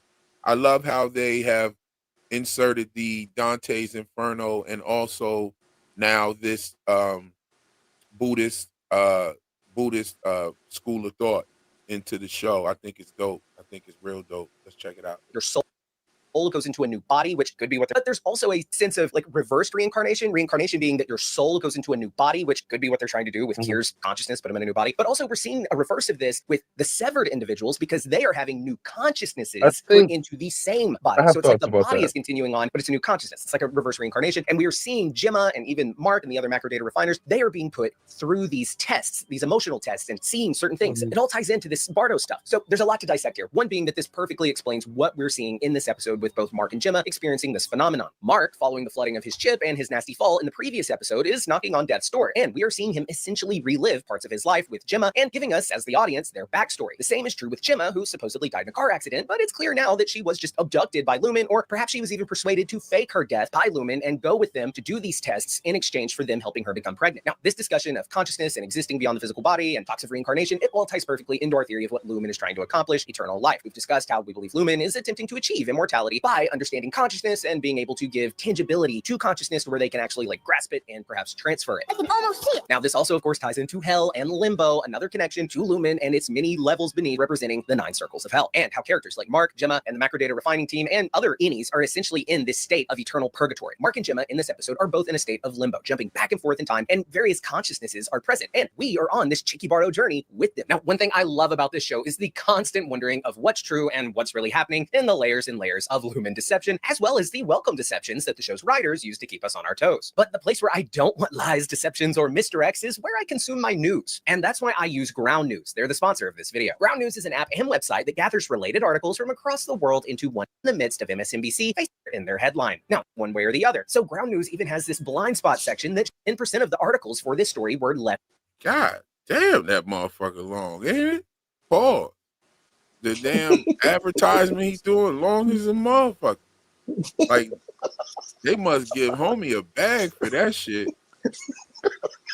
Ain't no way in hell I'm about to sit up there and talk that long in one of my videos for another company. I'm sorry, y'all. And I'm definitely the bag got to be crazy, but I don't even want to fuck my video up like that. You know what I'm saying? You did like, that. I'm sitting here skipping through the motherfucker, can't find the end of it. Yeah, that's a good long one, bro. What the fuck? left-leaning, while 60% were right-leaning. Or there's this one where Greenpeace is saying that a pipeline company's lawsuit threatens the organization's future. 60 is like ground news for years. I highly encourage you to check them out. It's a year, and it is only available for a limited time. Your subscription will not only help this channel, but you will also be supporting and learn later in the episode, also be supporting an independent platform working to make the media landscape more transparent. Now, back to Severance. Here we can see Gemma's hair down, just like in this blink and you'll miss it frame from the previous episode. We even learned later in the episode that her hair is still long and that Miss Casey actually is wearing a wig. So we know that Mark was a history professor and Gemma was a Russian lit professor. And we're getting to see them meet for the first time here at a blood drive that is being conducted by Lumen, eerily confirming that Lumen has been involved in Mark and Gemma's relationship from the very start. And we can safely assume that the blood donation setup is just a front for Lumen to find the perfect candidates to use as testing subjects for the Severance procedure. So Mark is reading a paper titled All Quiet on the Western Blunt, of course a reference to All Quiet on the Western Front, a novel first published back in 1928, actually within a German newspaper first, and then in book form the following year. This book was one of many that was banned by Nazi Germany and supposed to be burned. Now, this book takes place during the First World War, which, remember, Mark is a professor of. Well, I'm not sure. I taught mostly about World War I. Now, we've talked before about how there's totally something Nazi-ish going on with Lumen. They have their white savior. They're practicing pretty much this eugenic style of doing things. They're perfecting the world and recreating it in the image of their leader, Kier. And there's also those illustrations depicting blackface. Cold Harbor has a connection to a eugenics lab, and I wouldn't be surprised to learn that Kier himself may have been a Nazi, or at least that this story is adopting themes of Nazism. And I mean, look at this guy, total Nazi. Wow. You see, that's why I'm asking to share my video. That's why I'm asking y'all to share my video, because I pretty like, I mean, Operation Paperclip. And then he drops this video talking about Nazism. You know what I'm saying? Shout me out next time, Screen Crush. Holla at me. You can help, just like you want people to buy ground news to help out your channel. Help my channel out. Shout out that Nazi shit with, you know what I'm saying? You know. Nazi. You just kind of give that vibe. No offense to the actor, he did great. So we hear Gemma ask, Where'd you go? which is echoed at the end of the episode when Mark is asked the same question by Devin.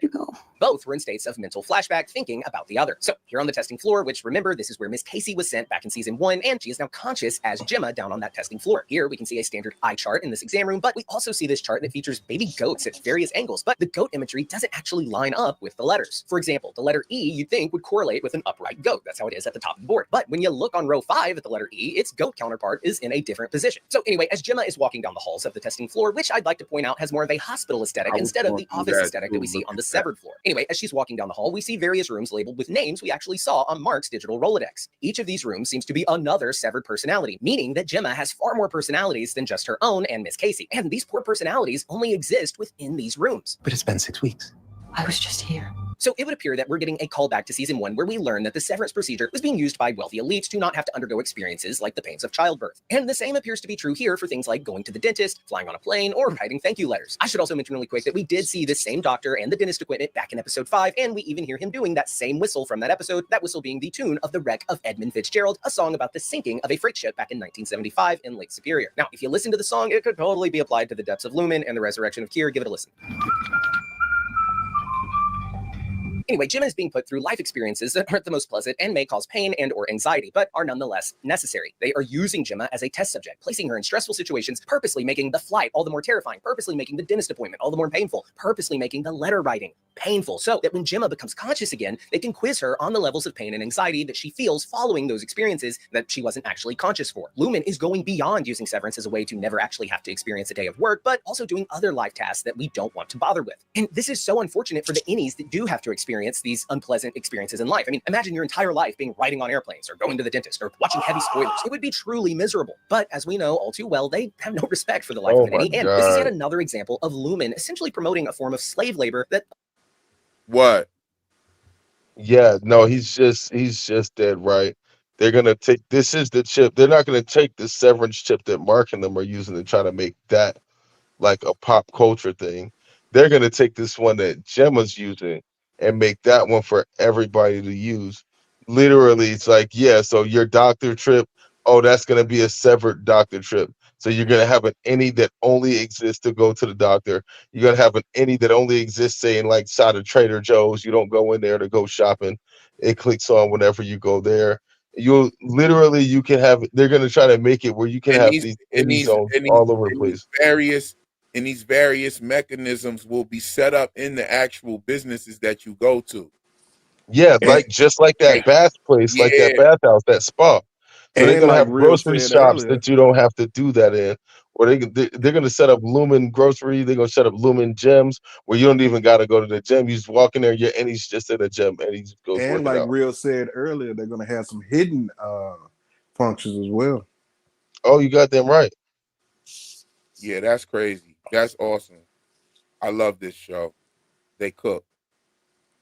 They Yeah. cook on this show right here. They're not playing no kind of games. Wait a minute, with so all this is Helly's fault? Hey, Dad, everybody should have one.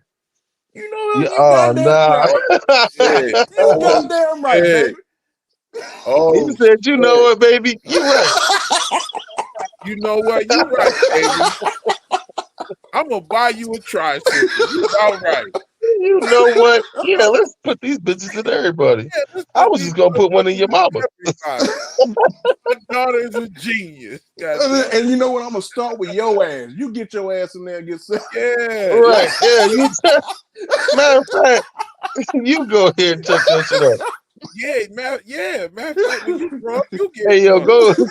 go make me a grandbaby while you at it. Go make me a little fat head moppet.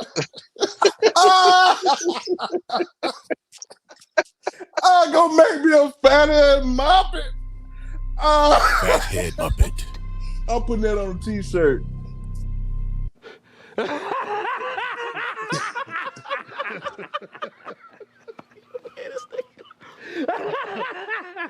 That's funny.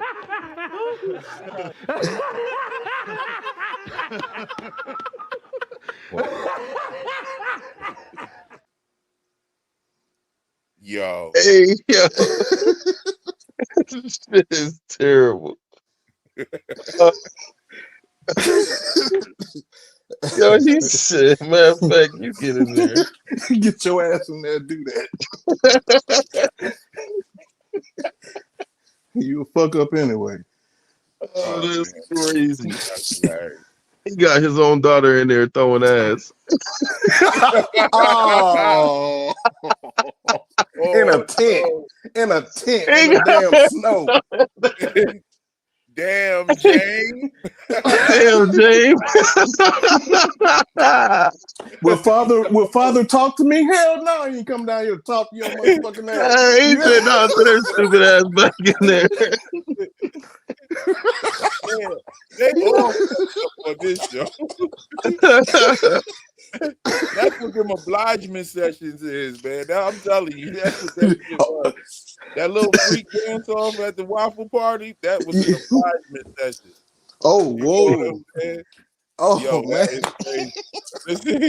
crazy. Hey, yo, not for nothing, Screen Crushers over here cooking, though, for real. Yeah, nah, Screen Crush going Their crazy. severed selves are it would be truly miserable. But as we know all too well, they have no respect for the life of an innie. And this is yet another example of Lumen essentially promoting a form of slave labor that elites can afford. Their severed selves are essentially their unpaid servants. And of course, when we talk about slave labor, it is natural for the mind to go back to the Civil War, where African Americans were put through this same torture on an even greater level. And this ties to Lumen and Kier's connections to the Civil War with paintings like this, and the connection to Cold Harbor being a battle that the South won in the Civil War, as well as other racist behaviors we've seen by Lumen, like these blackface paintings. And you can also draw a parallel between innies and actual slaves from American history, when characters like Helena and Miss Wong have said that innies are not people. I am a person. You are not. You shouldn't let them have a funeral.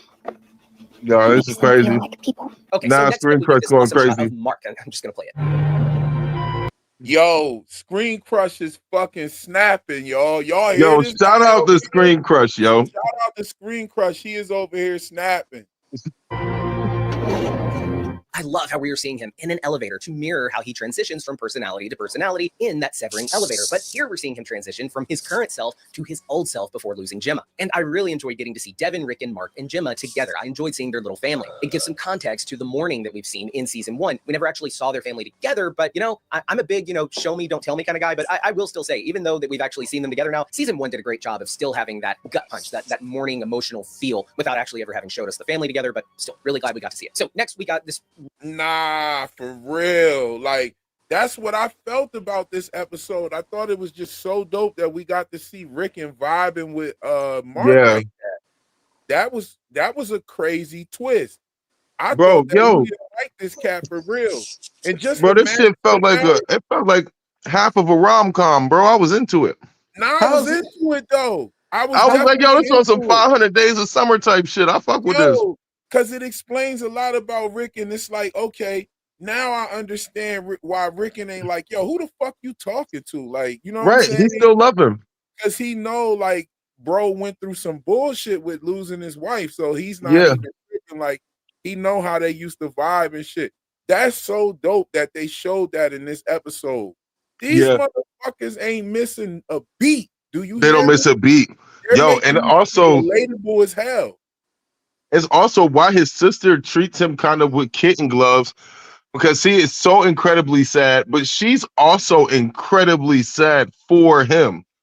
Like, look at you remember in the season finale of season 1, Gemma and Gemma looked at each other when she was letting her know that she was pregnant. Look, remember, because she said I loved her too. Remember, it was in Pips. She was like, "Nah, nigga, I loved her too. I lost her too. Like, I lost her too."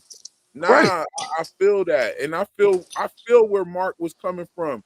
He just don't understand the impact of Gemma's death, though. You know what I'm saying? Which is so fucking fire that they brought that back. I mean, that hats off the way the fuck. I do have one question though. I do have one question though. Go ahead. How's he a fat mountain climber? Hey, yo.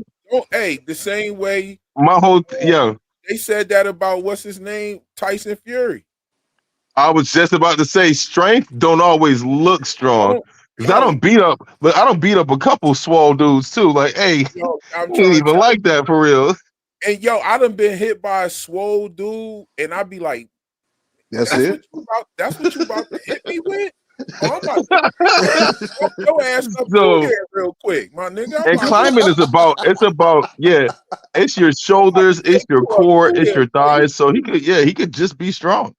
Yeah. Like, look, you ever watch the strongmen competition? It's bodybuilders, they look great. But you watch the strongmen competitions, bro, they not ripped up like that. They not ripped up like that. Them dudes is like some dudes you might see at Walmart, bro.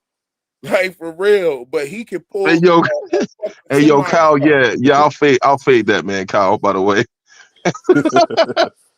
Hey, yo, I'll twist that man mustache all over the place. It's real, not strength. Yo, that's real.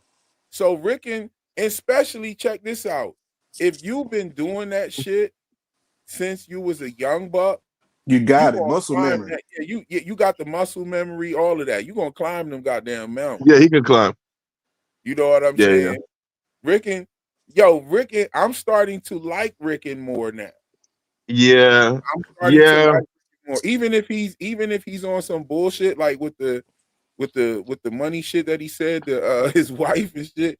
That was wild that he said. Yeah, that was wild. He was like, "Oh, you like spending my bread," basically, right? Yeah, he was like, "That's not appease you anymore." What did he say? Does that not, or does that not sound too good to you anymore? Like, yeah. Like have you seen Orange Is the New Black? Yeah. Nah, I never watched that joint. Okay, I mean, my girl watches it. I don't typically like watching niggas in prison or people in prison. However, that guy is on there and he plays almost the exact same character in there. But he's like more of like he's like a nature-y kind of like philosophical, out on my own kind of dude. So like he got bread, but he stayed out the way. He likes to write and like paint and do all of this other shit. Oh, but Rickon is on Orange Is the New Black? Yes, that character is in Orange Is the New Black. He plays almost like the same dude. So the fact that he was playing him in here, I kind of like intrinsically trust him. I'm like, I know he's like a bit like goofy on his disconnected, like, crunchy white boy shit. But I was like, you know what? I kind of like this dude regardless. But what made it flip is not how he talked to his girl, but the fact that you could get the drift in season 1 that he really didn't fuck with Severance like that. Because he told Mark, he was like, I kind of thought a little bit less of you about that. And I didn't treat you fairly about that. And you know what? I'm sorry. He said that at the end of the joint. So I was kind of like, the fact that he's willing to revamp the whole shit for the innies, for Lumen, is kind of like, I don't know. It feels a little sellouty to me. Did you feel like Rickon wasn't the same Rickon in this episode? Like he seemed like a totally different person, bro. Yeah, because you remember that scene in season 1.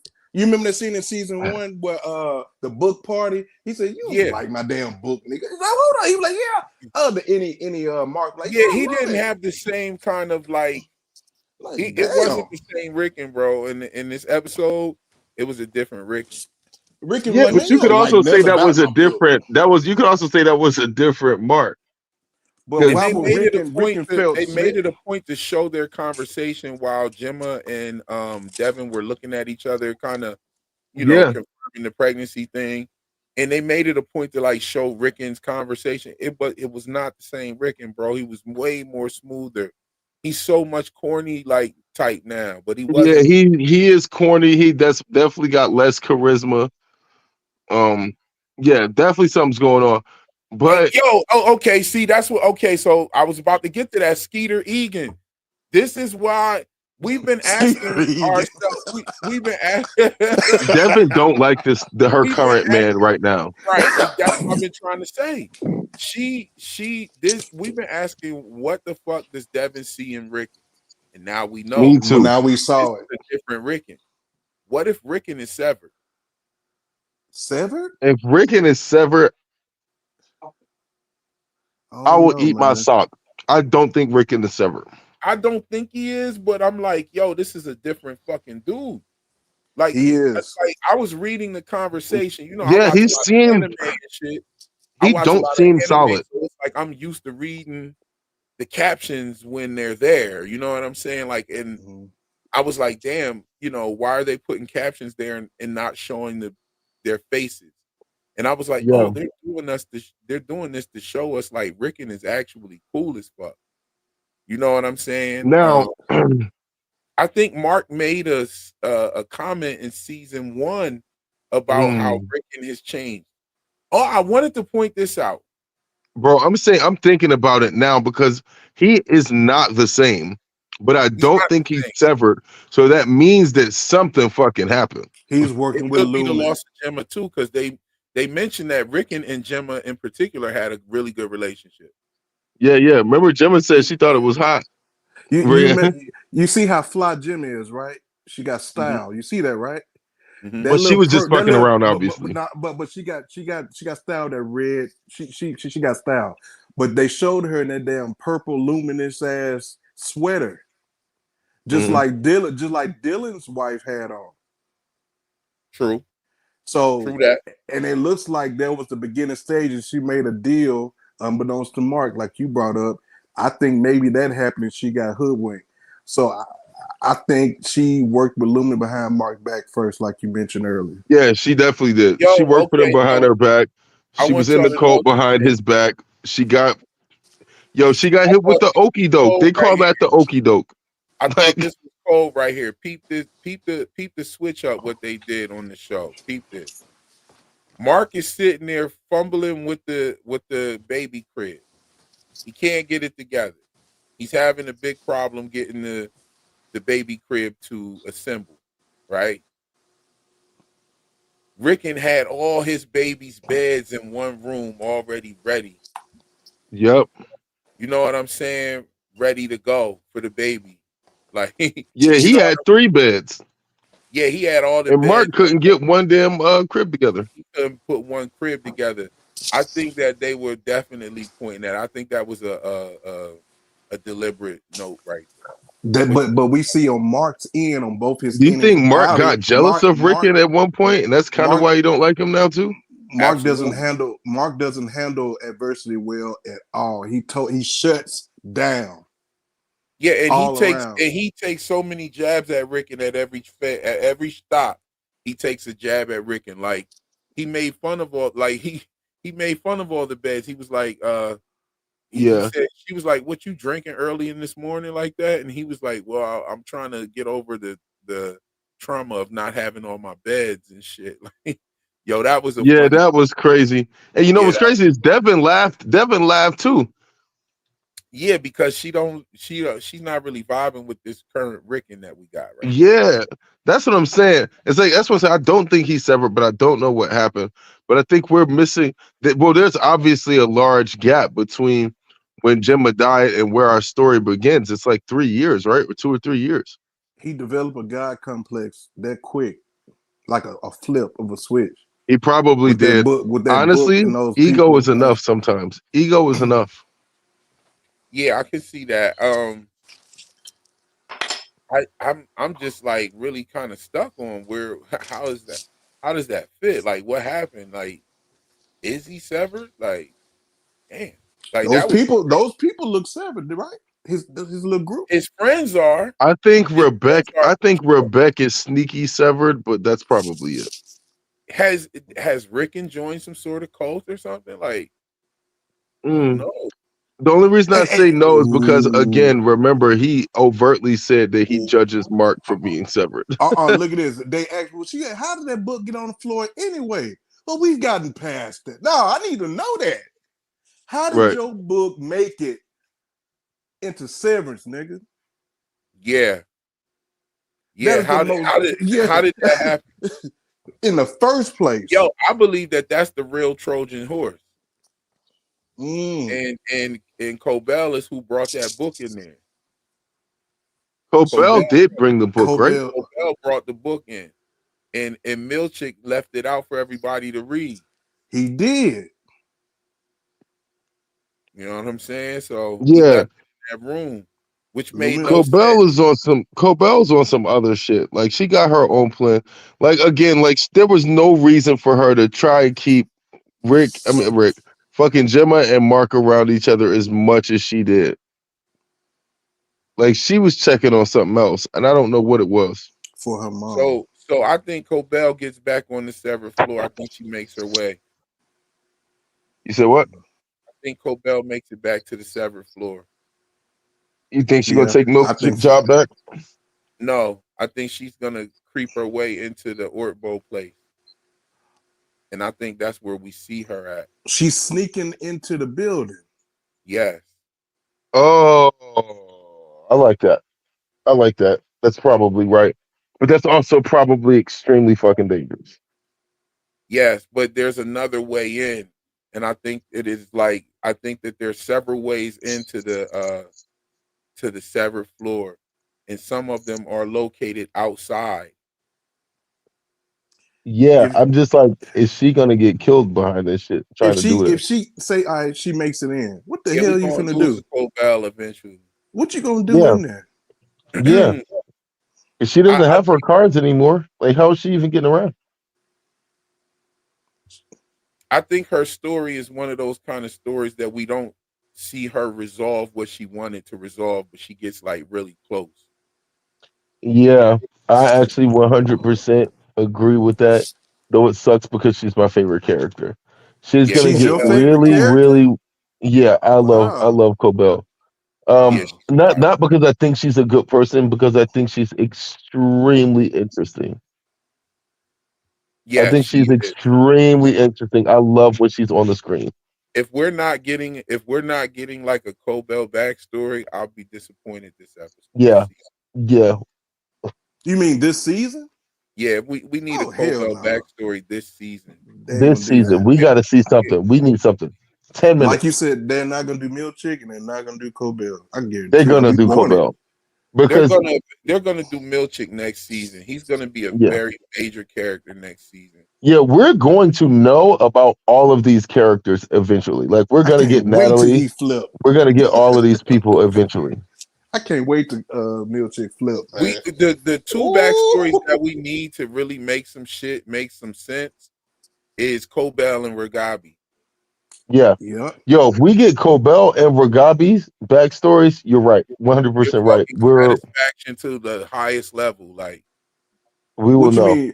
Cobell's motive or backstory? You want her Cobell's backstory. motive? Okay. Like when she started, what she was doing, how they started Cold Harbor, what some of her motivations might be for doing what she's doing. like a younger Like, Cobell, somebody yeah. cast like Patricia Arquette, like at the Myrtle Egan School. I want to see what the school looks like. I want to know if there was an alternate version for boys that Milchick went to. Like those are the kind of they don't even have to show me Milchick there. Just show me that it exists.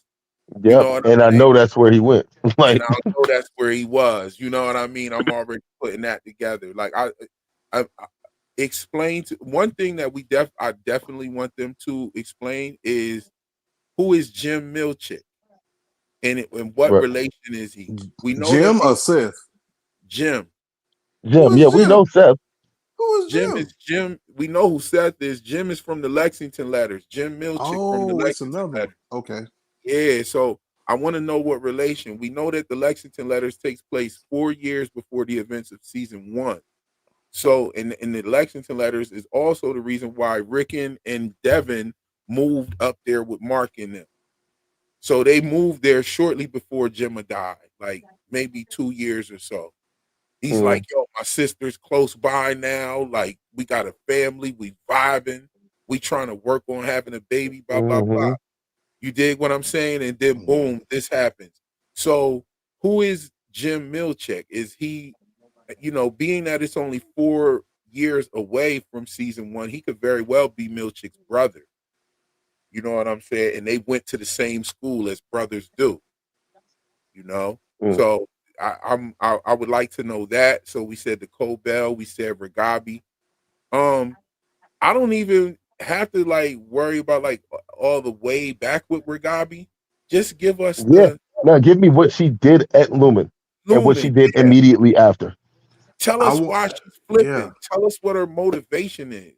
Yeah, why is she crashing up? Why is she nearly in tears watching Mark do this? Like, there's several times you catch her just gazing at Mark, Yeah. and she's just completely just in tears. Like something It's probably happened. development. It probably Does she she's know seeing she's development killing for a him? mom. Does Huh? she know she's about to kill this dude? Is Mark gonna die at the end?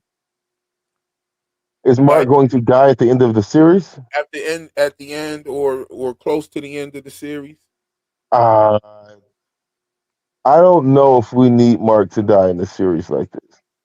Because I feel like Mark's already dying like now. Like Mark S inside is dying. Mark Scout is dying, and we're getting a new him reborn. That'll And be does that too fucking reborn sad for him need to Gemma. die as well? I don't That'll be know. too sad for Gemma. God damn. Peter Yeah, even I said mean it could be absolute. sad. They don't care about that. I'm just like symbolically, he's already died twice. Like any Mark's about to die, and Outie Mark's about to die, and they're gonna birth a new holistic Mark.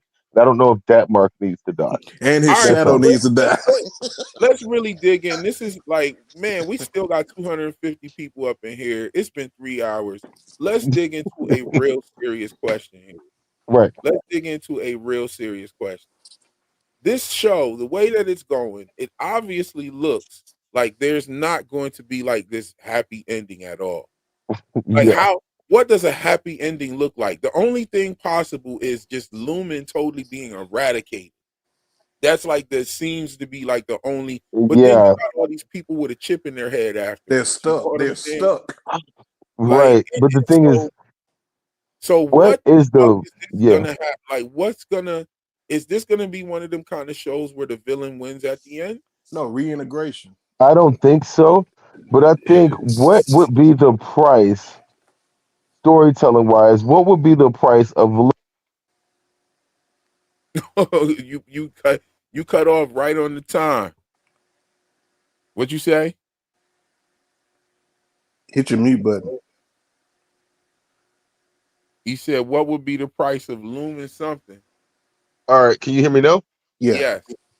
Okay. No, I was saying for the end of the series, what would be the price for Lumen to no longer exist, their influence to be gone? I feel like the only counterbalance for that would be for like Devin would be alive at the end. Maybe like one other person who like we really care about would be alive, and Devin's got everybody else is like dead. Like It that would looks be like the counterbalance. it looks like nobody Devin's got a likes Lumen target on her in the first head, place. and she doesn't make enough. Devin has a target.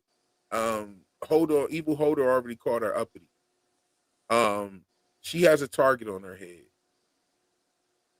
and she doesn't have enough information to make informed decisions that'll keep her out of the way of harm. Because look, she's talking about calling Cobell. You know what I'm saying? Like she might walk right off of a cliff. I don't think that like she's in danger, bro. She's in danger. And Mark not telling her doesn't have anything to do with her just wanting him just wanting her to not know. He's trying to keep her safe. He was trying to keep her safe by not telling her nothing about because he know his sister. Because he knows his sister. He knows, like, yeah, she'll fuck this up and we'll all be dead. You know what I'm saying? Like, and that's the type of time she's on. It's all out of love and care for Mark, but she's not informed enough to make good decisions at this point. Like, calling Cobell would have probably been the worst thing that she could have did. But I'll take that back. Actually, calling Cobell could have possibly been a way out for that situation, and it might happen. Lawrence, are you there? Okay, bring you up on that one. Yeah, I don't know what the hell happened. My shit just disconnected right in the middle of me talking. Oh, it's all good. You up now? Pause. Yeah. I got a new phone, so I got to maybe it's like my sleep settings or something. Yeah, that If I don't touch Cobell, it for a I while. really want to know why she turned around from that dude. I wonder if he's somebody that was dead, brought back to life. Oh, And she that's an recognized angle. him. And she recognized him and said, oh shit. Hell Yeah. no. That what Golden Child said, maybe that semi truck honking at Cobell was a warning from Lumen. I totally agree with you. Right? That's fire. And I thought that I had that same thought, like when it first happened, like maybe perhaps, and it was just not significant enough. But now looking back at it and how much, surveillance they have all over the place, and looking at Mark and Gemma's life and stuff like that, how could you do that to someone? Like, she actually got pregnant and they did something to that woman's baby, yo. And then, like, convince her, like, yeah, we can help you. Well, we're just assuming all of that, but that's what I think happened, and I think she was down with it, and I think whatever she's gonna do is like this monumental event, or it could be what Screen Crush is talking about here, is having like a product for people. They're the real testing, they're really testing those chips for multiple severed units or whatever. And yeah, and that would also ties back to Bert, the mammalians, and all of that with them goats. Yeah, I'm kind of in the camp that Screen Crush is fucking with. I think they're just gonna start like essentially opening up a severed world right on top of the regular world. Like there's gonna be severed stores, severed this, severed that, all of that stuff. That if you get this chip, you don't have to really interact with them at all. And like your average person is gonna have like 50 innies that take care of all of the regular shit that they don't want to do. And all you would do is essentially sit at home and fucking eat potato chips and watch TV. That shit don't make no sense though. I'm gonna What tell you you mean? why. I'm gonna tell you what kills that whole thing. Let's say you want something to eat, and it's this severed store. You're going to get something to eat. How the fuck does your innie know what to go get for you? Well, how the fuck give that motherfucker a grocery list? How the fuck does your innie know what to go to Trader Joe's and get? A grocery list, my boy.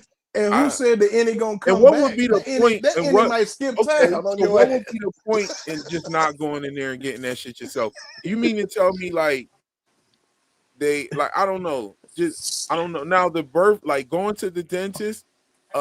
We even had Mia Moore in the last live said she would get severed to go to the dentist. She said that in the last live, and then that's crazy. Yeah, she definitely said that in the last live. So like I don't know, maybe I could see the birth thing, the dentist thing, going to the doctor, going on an airplane. But Yeah. I was being a little hyperbolic with the grocery store, but what I'm saying is they're gonna make that like a normalized thing for things that people don't want to do, like in a real way. Okay, now that's they've already hinted at that pretty much. Yeah. I could see that.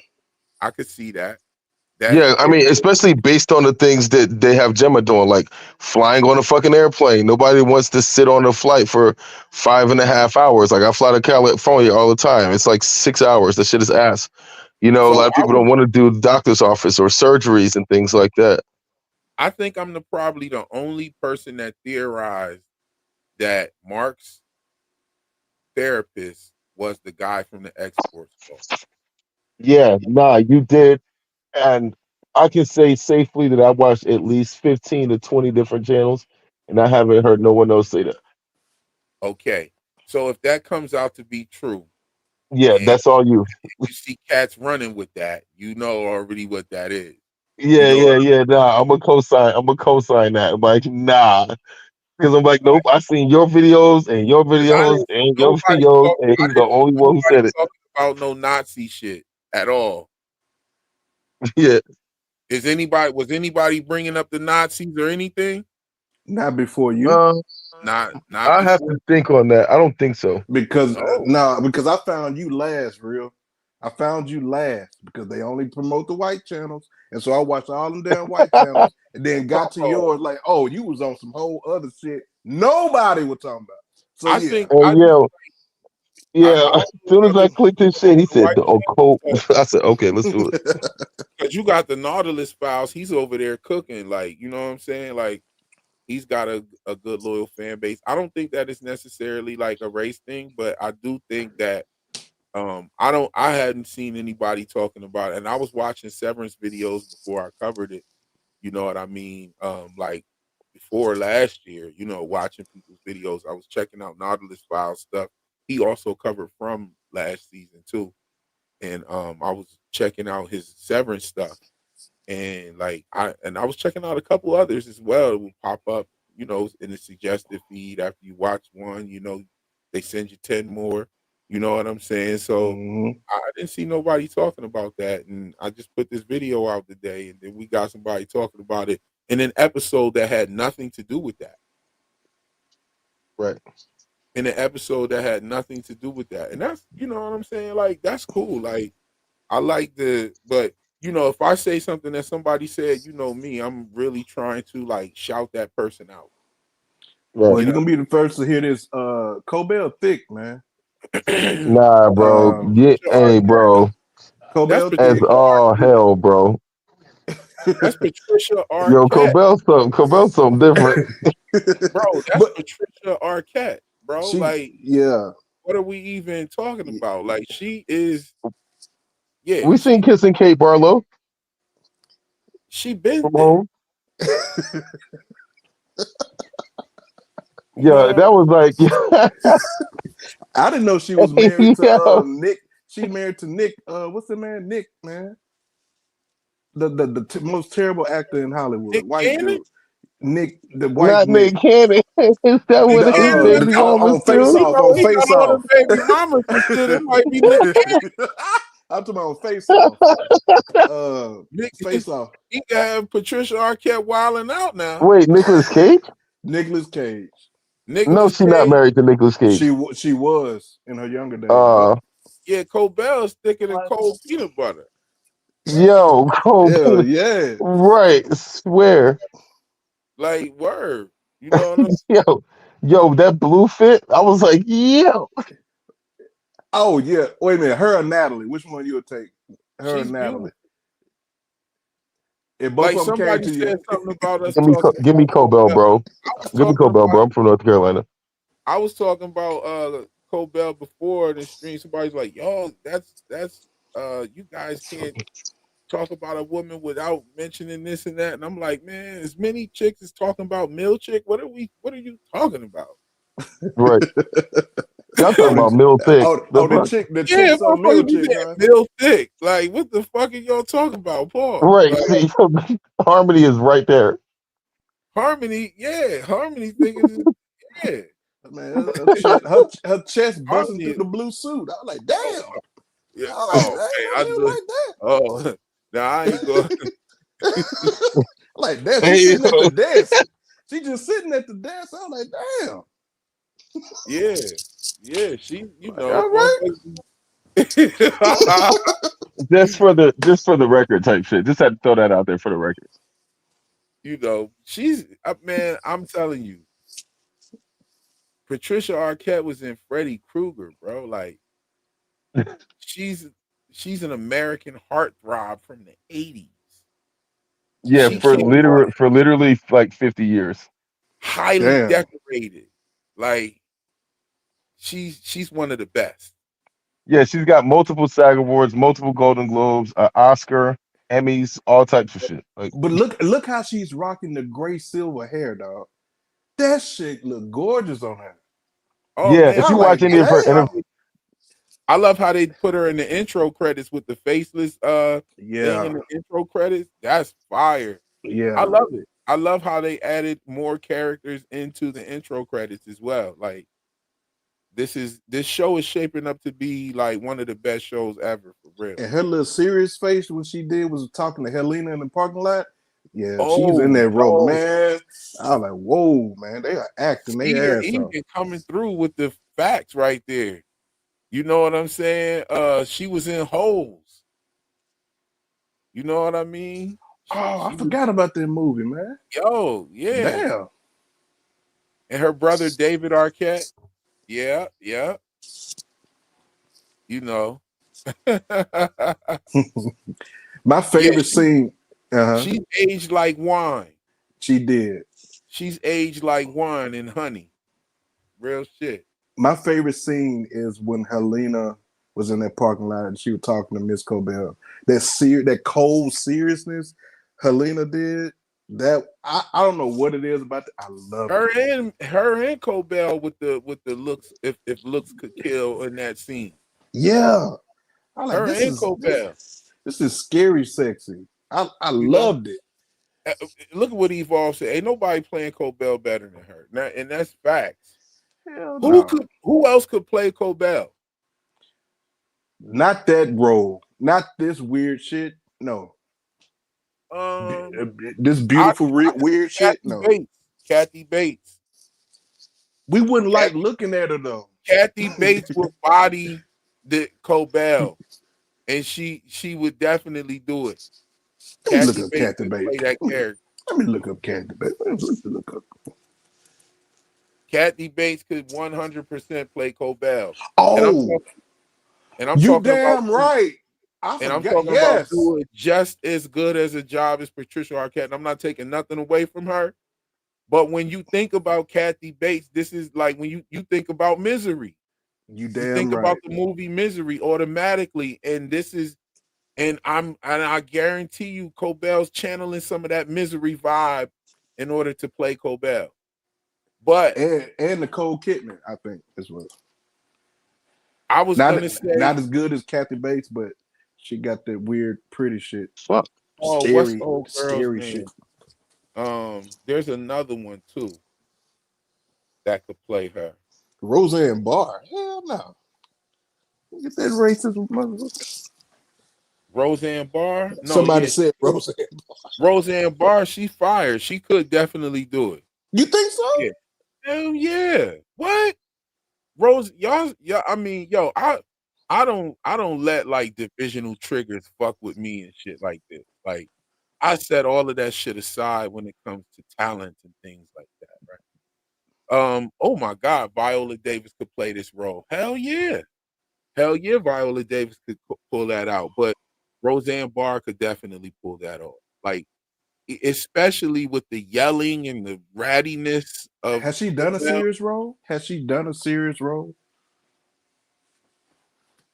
Yes, she has. I can't think of it, but I remember Roseanne has done serious roles before. Roseanne Barr is fire. As far as I'm concerned, the show Roseanne was a serious role. It was one of the most relatable TV shows. It showed like poor white folks. You know what I'm saying? Something that Americans really didn't see on TV, and they killed it and all of that shit. You know what I'm saying? Well, they had a big ass house to be poor. And upstairs, didn't they have a 2-story house? Yeah, but I mean, I'm just joking. They definitely ain't had no bread. They was constantly facing eviction out of that little motherfucker though. Oh, they was. They was always about to go through eviction. You know what I'm saying? They was always home. Like, who working? Everybody home all the goddamn time. Yeah. You know what I'm saying? Who else could? Who could play Milchick? That role. Who could play the role of Milchick? Oh, the dude that's blown up now. The black dude. The black dude, man. The black dude. The black dude. That's his name? That's his name. He's in that president movie, that president show right now. Man, what the hell? Sterling K. What is his damn name? Sterling K. Brown. Sterling K. Brown. Yes. You think he could do Milchick? Yes. Yeah, he could do Milchick. Better than Milchick. Oh, okay. You talking about the old boy that was in that? He could beat Milchick better than Milchick. Nah, Sterling K. Brown could do it. You talking about bro that was in that movie with your boy? What's his name? Jeffrey. He was in the Jeffrey Wright. Yeah. Yeah. He was be a good one too. Yeah, and he also This Is Us, bro. Yo, if you watch This Is Us, you know that dude can play anybody, bro. Yeah. Sterling K. Brown is crazy. Yes. What's a white actor that could play Milchick? A white actor that could play Milchick. A white actor that could play Milchick. Wait, yo, Woody Harrelson could play Milchick. Oh, Woody Harrelson. That's a banger. Ooh, that's a fucking banger right there. He should have been one of the doctors. Yo, Woody Harrelson on Severance, period. Give him any girl part. said that. Yo, girl. You stop screaming. Hey, yo, let me cook. Woody Harrelson for 100%. Yo, for real. You could give him any part on Severance, but Milchick, if you gave him the Milchick part, he would kill that shit. You know who I was thinking? Imagine Woody Harrelson at the music dance experience. Yo, oh my God, Woody would go crazy on the floor, bro. I'm telling you. What's the dude name on Love and Marriage? Love and Al Bundy. The nigga who play Al Bundy. Yeah. Put Al Bundy in them glasses and that shirt and that tie. He'll kill it. Well, he'll do good. He's played several gangster movies and all. Yes, he has. That's why I said it. Because I seen him serious. That's his name. Because I seen him serious. He's good. Yeah. He's no joke. I'm not naming obvious people. I'm trying to go off the drumming. And they don't have to be big or nothing like that. But who could? Could play drumming? Yeah. His voice is perfect. His voice is perfect. Damn, his voice. Drumming? Who could play Natalie? Oh, man. Who could play Natalie? With that smile on those eyes? I think Reese Witherspoon would make a fire Natalie. Really? The chin? Yeah. Nah, Zoe Saldana, what's her name? She too Saldana, pretty. or how do you say that shit? She'll do it. She's just too pretty. It wouldn't work as good as this girl. Zoe Saldana, maybe.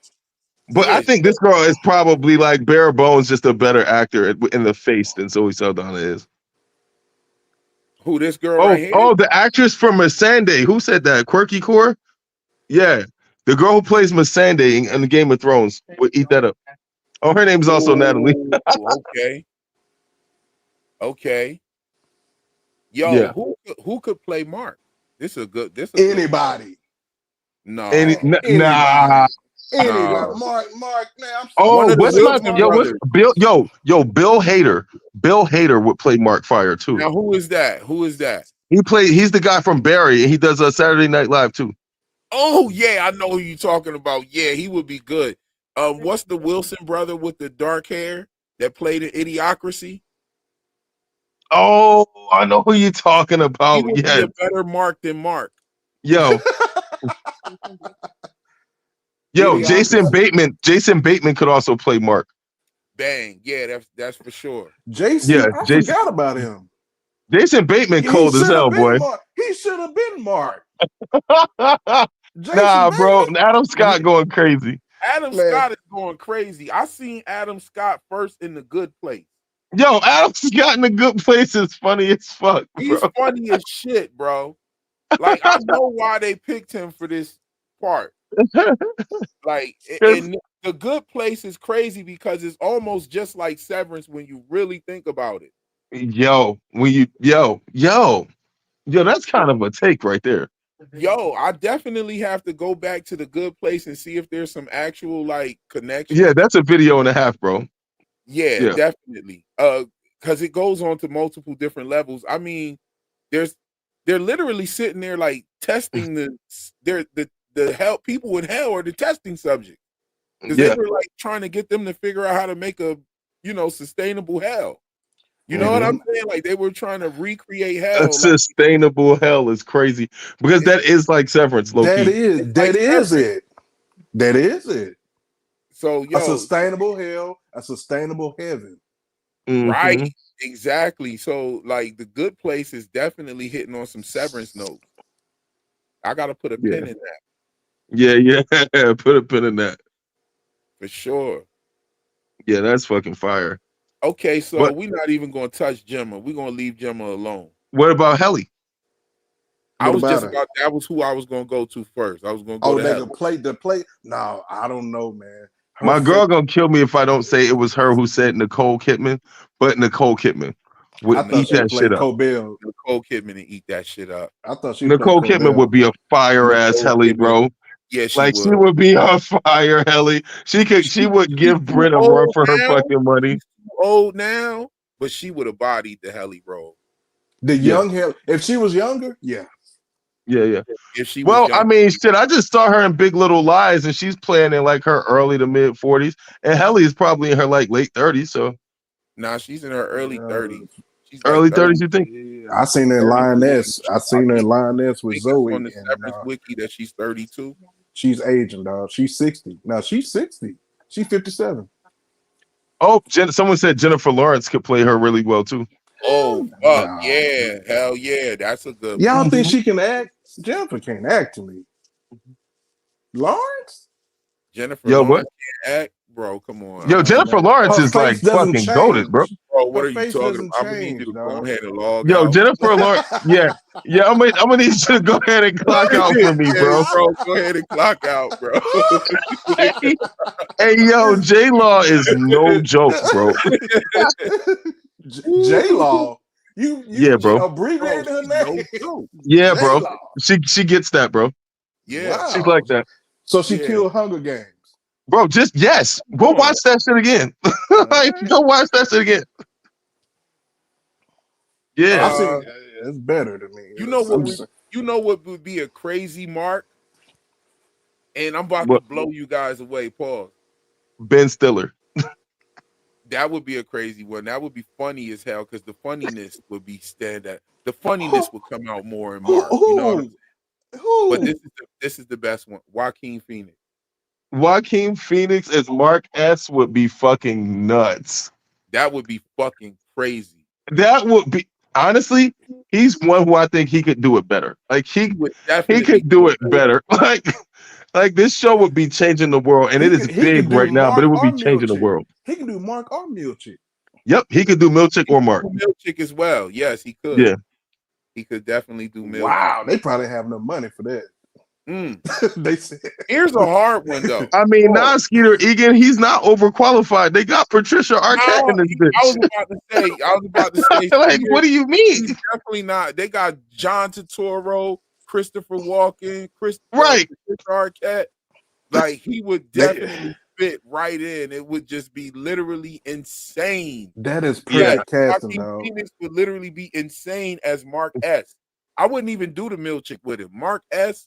Yeah, Mark S. That would be crazy. The scenes where he was crying about Gemma when he first saw her with the reintegration scene. Oh my God. Watching him go from like sad outside into like cheery Mark inside in early season 1 would have been crazy. I'm waiting to see Severance on Saturday Night Live. They already did it. Oh my God. Did they already do it? Yeah. Oh yeah, that's right. They did it. And yo, check this out. I want to say something, right? I have been saying that for months that From should get on Saturday Night Live and their show would go through the roof. From literally does no advertisement and they just rely on the YouTubers. And what's so crazy, they never copyright strike us ever or any of that. And as of late, they've been knocking down each one of my From videos every day. Damn. And I'm going to dispute those claims as fair usage when the series gets ready to come back. I'm gonna dispute them because I'm gonna give them like, y'all, all right, y'all get this. Y'all saying I can't make no money off the videos in the off season. Cool. They didn't just like copyright strike my shit. They blocked it from all countries. Damn. But also, one more time, Jim Carrey for Mark S. Man, Jim Carrey is one of the great. No, that's overkill. That's of course. I mean, Jim that's Carrey just, as Mark S would be fire. He's got a little more age on him now too, though. That'll fuck it up because they have to look not too young but not too old. You know what I mean? Eternal Sunshine Jim Carrey is what I'm thinking. Yeah, a younger Jim Carrey will fucking body that shit. Of course he would. That's why. But this is a difficult one. Who could play Dylan? Oh, what's my nigga from Superbad? Ooh, Jonah Hill. Yeah. Hill. I thought you He meant lost somebody all the black. weight though. Yeah, but that's who he remind me of. He remind me of Jonah Hill. Also, bro who plays what's his name from Atlanta? The black dude? Yes. Doughboy. I mean the fucking Paperboy, yeah. What's his name? Paperboy? Brian Tyree Henry, bro. He could play Dylan. I thought you meant the other one. He would give Dylan a different spin, but he would be a good Dylan. I thought you were talking about who could play Dylan like Zach Cherry plays him though. I thought you were talking about Lakeith Stanfield. That's what I thought you were talking about.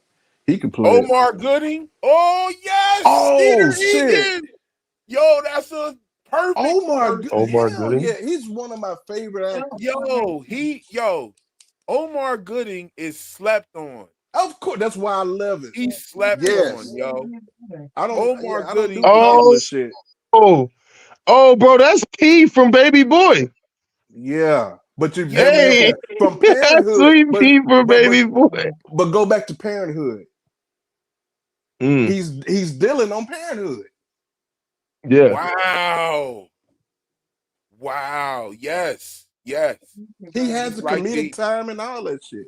He's also someone commented said Adam Scott is 51, by the way. But he doesn't look 51. His chin does, but he looks. Damn, nigga, Jim Carrey 63. That's the only thing I see. Oh, Jim Carrey is 63. Oh my god. Damn. Where am I? You know what would be a dope? Yo, you know who would be a dope ass milkshake? Samuel L. Jackson. Samuel L. Jackson would be a dope milkshake. You would have to get Jim Carrey as Mark. Samuel L. Jackson would be a fire milkshake because it I would think if you wanted to challenge Samuel, though, you would make him Drummond. Yeah. But it would be so dope to see Samuel L. Jackson playing that type of milkshake character with the big words and all of that right there. Oh my god, that would be fun. Crazy. That would just be so sick. Also, Donald Glover. That's what Dusty Tompkins said. Donald Glover could play milkshake, and that shit would be clean. No. Oh my. Hell no. Nah. Donald Glover could definitely play milkshake, especially from what I've seen him in that one thing with the one chick, the Chinese chick from Mr. Oh yeah. Bro, and Mr. and Mrs. Smith. Mr. and Mrs. Smith. Oh my god. Yeah, he would definitely play a good milkshake. He would play a clean milkshake, bro. Yeah, he'd definitely play a clean. I can go from Samuel L. Jackson to him. Whoa. The dynamic. You jumped off of the tallest. He was waterfall. damn near milkshake. You just jumped off the tallest waterfall in the world on us. Donald Glover is Mark. Not the tallest waterfall in the world. It's the horrible waterfall. Severance humor. Severance humor. Yo, for real. Donald Glover is the only one that could play Mark and Milchick. Yeah, he could play both of them. He could play either one of them. He could. Mel Gibson is drumming. Woohoo! Ooh, that's fire. That's a good. Who said that? Greg. Mel Gibson is drumming. Mel Gibson could be brutal as hell. Did y'all see Braveheart? Yes. Like get that the fuck out of here, Mel bro. Gibson has Crazy. range. Yes, Mel has range. Mel Gibson is Yes, crazy. he does. He is So crazy as hell. he would. I mean, we're talking about what's the famous John, him and Danny Glover? Lethal Weapon. Lethal Weapon. Lethal Weapon, yeah. Lethal Weapon. So yeah, he'd definitely be a good drumming. There's a lot of people that could play a good drumming though. Yeah. Drummond is not the most demanding of characters. It's all about the presence and the energy. Yo, can I just say that just because I just finished my 6 Heineken, that nigga Frolic tattoo freaks me out, bro. Yo, that Frolic tattoo is real weird. That's the weirdest word you can put on that part of your hand. That's all I'm saying, bro. Yo, Debbie Ebby Bo Bebby said he does that to keep his tempers in balance without whacking off and shit. Oh my god. Ooh, bro, he probably do like, oh, I'm not gonna frolic. Like, yeah. Frolic.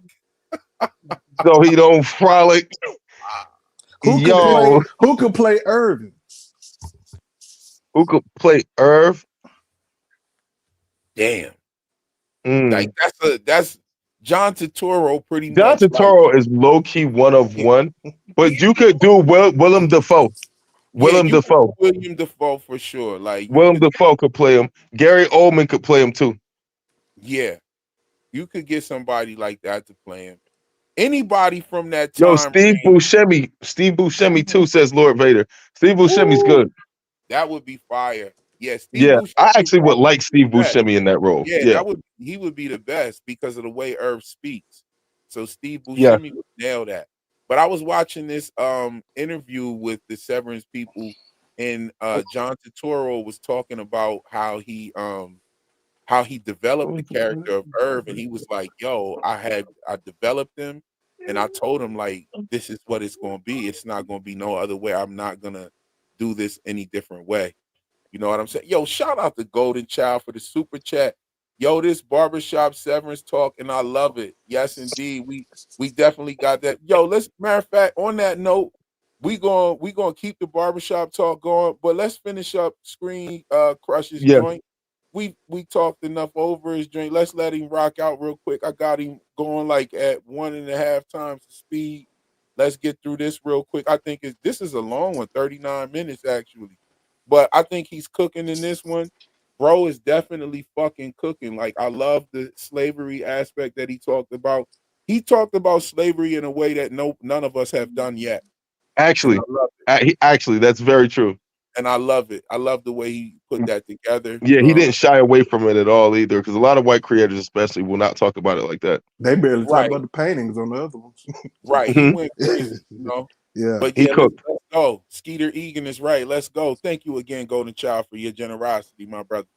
Really heartbreaking scene, Gemma's miscarriage. And I mean, I knew it was coming, but it still hit me like a fucking truck. So it was already eerie seeing Mark and Gemma at a blood bank owned by Lumen. And now it's even more eerie seeing them at a fertility clinic that is owned by Lumen. And if you look closely at that damn doctor in the fertility office, he is looking right at Gemma. And it is, of course, the same guy, Dr. Maller, who is experimenting on her on the testing floor. So I theorized a while ago that Gemma got involved with Lumen, likely in her attempts at becoming pregnant. And now I'm thinking that Lumen may even be responsible for her miscarriage as a way of luring her in. We got some flashbacks in the style of the reintegration process, showing the outer world and the severed floor intertwined, such as this shot of Mark getting clothes from his dresser, but he's in a Lumen hallway. What was that? No, I said you said that with the with them fucking with her pregnancy in order to lure her in. Oh my goodness. Yeah, exactly. That's what I think happened. Brandon said John Lithgow is Irv. Oh my God. Wasn't he? He was in The Good Place too, wasn't he? Yes. Yeah. Yeah. Oh, yeah. Yeah. He would body the Irv. Yeah, he would body that part. He could play Irv or Bert. Yeah, he could. He could play Irv or Bert. Yeah, he could play Irv or Bert very good. But yeah, let's let bro cook. involved with Lumen, likely in her attempts at becoming pregnant. And now I'm thinking that Lumen may even be responsible for her miscarriage as a way of luring her in. We got some flashbacks in the style of the reintegration process, showing the outer world and the severed floor intertwined, such as this shot of Mark getting clothes from his dresser, but he's in a Lumen hallway. And if you look closely, we can see Mark's hand in his jacket because he is hiding Rickon's book, The You Are, from Miss Casey. Remember, that book got left behind by Milchek in this conference room, and it was then found by Bert, Dylan, Mark, and Helly, and Mark was supposed to turn it in to his higher-ups, but he actually kept it in his desk drawer. We then finally get to see what's going on those damn MDR computers. We get this cool shot traveling down to the testing floor through the computer cords, where we see Mark and the other MDR members are being observed. They're being studied simply as test subjects for the severance procedure. Are the severance barriers holding? Yes, the technology is working. And I thought it was creepy that this dude watching Mark is even credited as Mark Watcher. And if you look at the other screens, we can see Bert, Dylan, and Helly also being observed by their watchers. And what's interesting is all of these watchers favor the employee that they are watching. This guy slightly favors Mark, especially with the haircut. The same is true for this guy watching Irving, this guy watching Dylan, and this redheaded woman watching Helly. And then we cut to the same shot of Gemma that we saw at the very end of the first episode of this season. Okay, so I loved this bit where the doctor guy spews some cure nonsense and Gemma ain't having it at all. Can you please just talk like a normal person? I want to point out that now looking at it, those were not the same twins at all. And None of them were? No, they weren't the same twins, because the Helly, the Dylan one isn't the same. We already established that. The Helly one isn't the same because she had like a bigger head. This one had like a little head, and it was obvious that she was wearing a wig. Yeah. And like the other one had a bigger head, and you could tell too, because she had like the neck turned. The neck was crooked or something like that. She couldn't stand up straight. So those things may be different. I just want to put that out there. Facts. It reminded me of this scene from earlier in the season when Mark mouthed off to Milchek. Whatever you say, Mr. Milchek. Praise cure. Now, back at Mark's with Devin and Ragabi, we hear Ragabi say that Miss Cobell was raised by Lumen. She was raised by them. She's a soldier. This likely means that, like Miss Wong, from a young age, Miss Cobell was brought into the Lumen family, perhaps even from birth, and she too may have attended the school of Winter Tide, which Miss Wong is aspiring to enroll in. We then get the name drop of the episode. Chikai Bardo. And we see Gemma holding the same card that we saw Dylan take from OND back in season 1. The ideographic card you took from OND. I saw the footage of you taking it. Now, seeing this card in Gemma and Mark's life prior to either of them working at Lumen was so freaking just infuriating and simultaneously, eerie. Lumen is preying on these people. It gave me this sick feeling because we know the crash course that they are on, and this amplifies now our understanding of Lumen's predatory nature. And later, we even see Gemma doing the same yoga-style moves that we see on that card. Now, I also noticed that Gemma is using a red pin as opposed to like a blue pin, once again giving us that imagery of blue being the dominant color on the severed floor and red being the dominant color of the above world. Drummond says, "The nosebleed says back." A reference to the previous episode where Mark and Helly are kissing in the hall, and we see his nose begin to bleed as a result of his reintegration. So this is giving us a bit of a timeline of events here. Now, Drummond then took the words out of my mouth when he asked Dr. Mallard, "Why are you wearing that stupid sweater?" But you'll notice that this isn't the first time we've seen the doctor wearing his many disguises in this observatory room. We saw him wearing this costume a little earlier in the episode as well while in that same room. Now, as the Christmas scene approaches, we hear the song Baby It's Cold Outside playing. The Richard Simmons costume.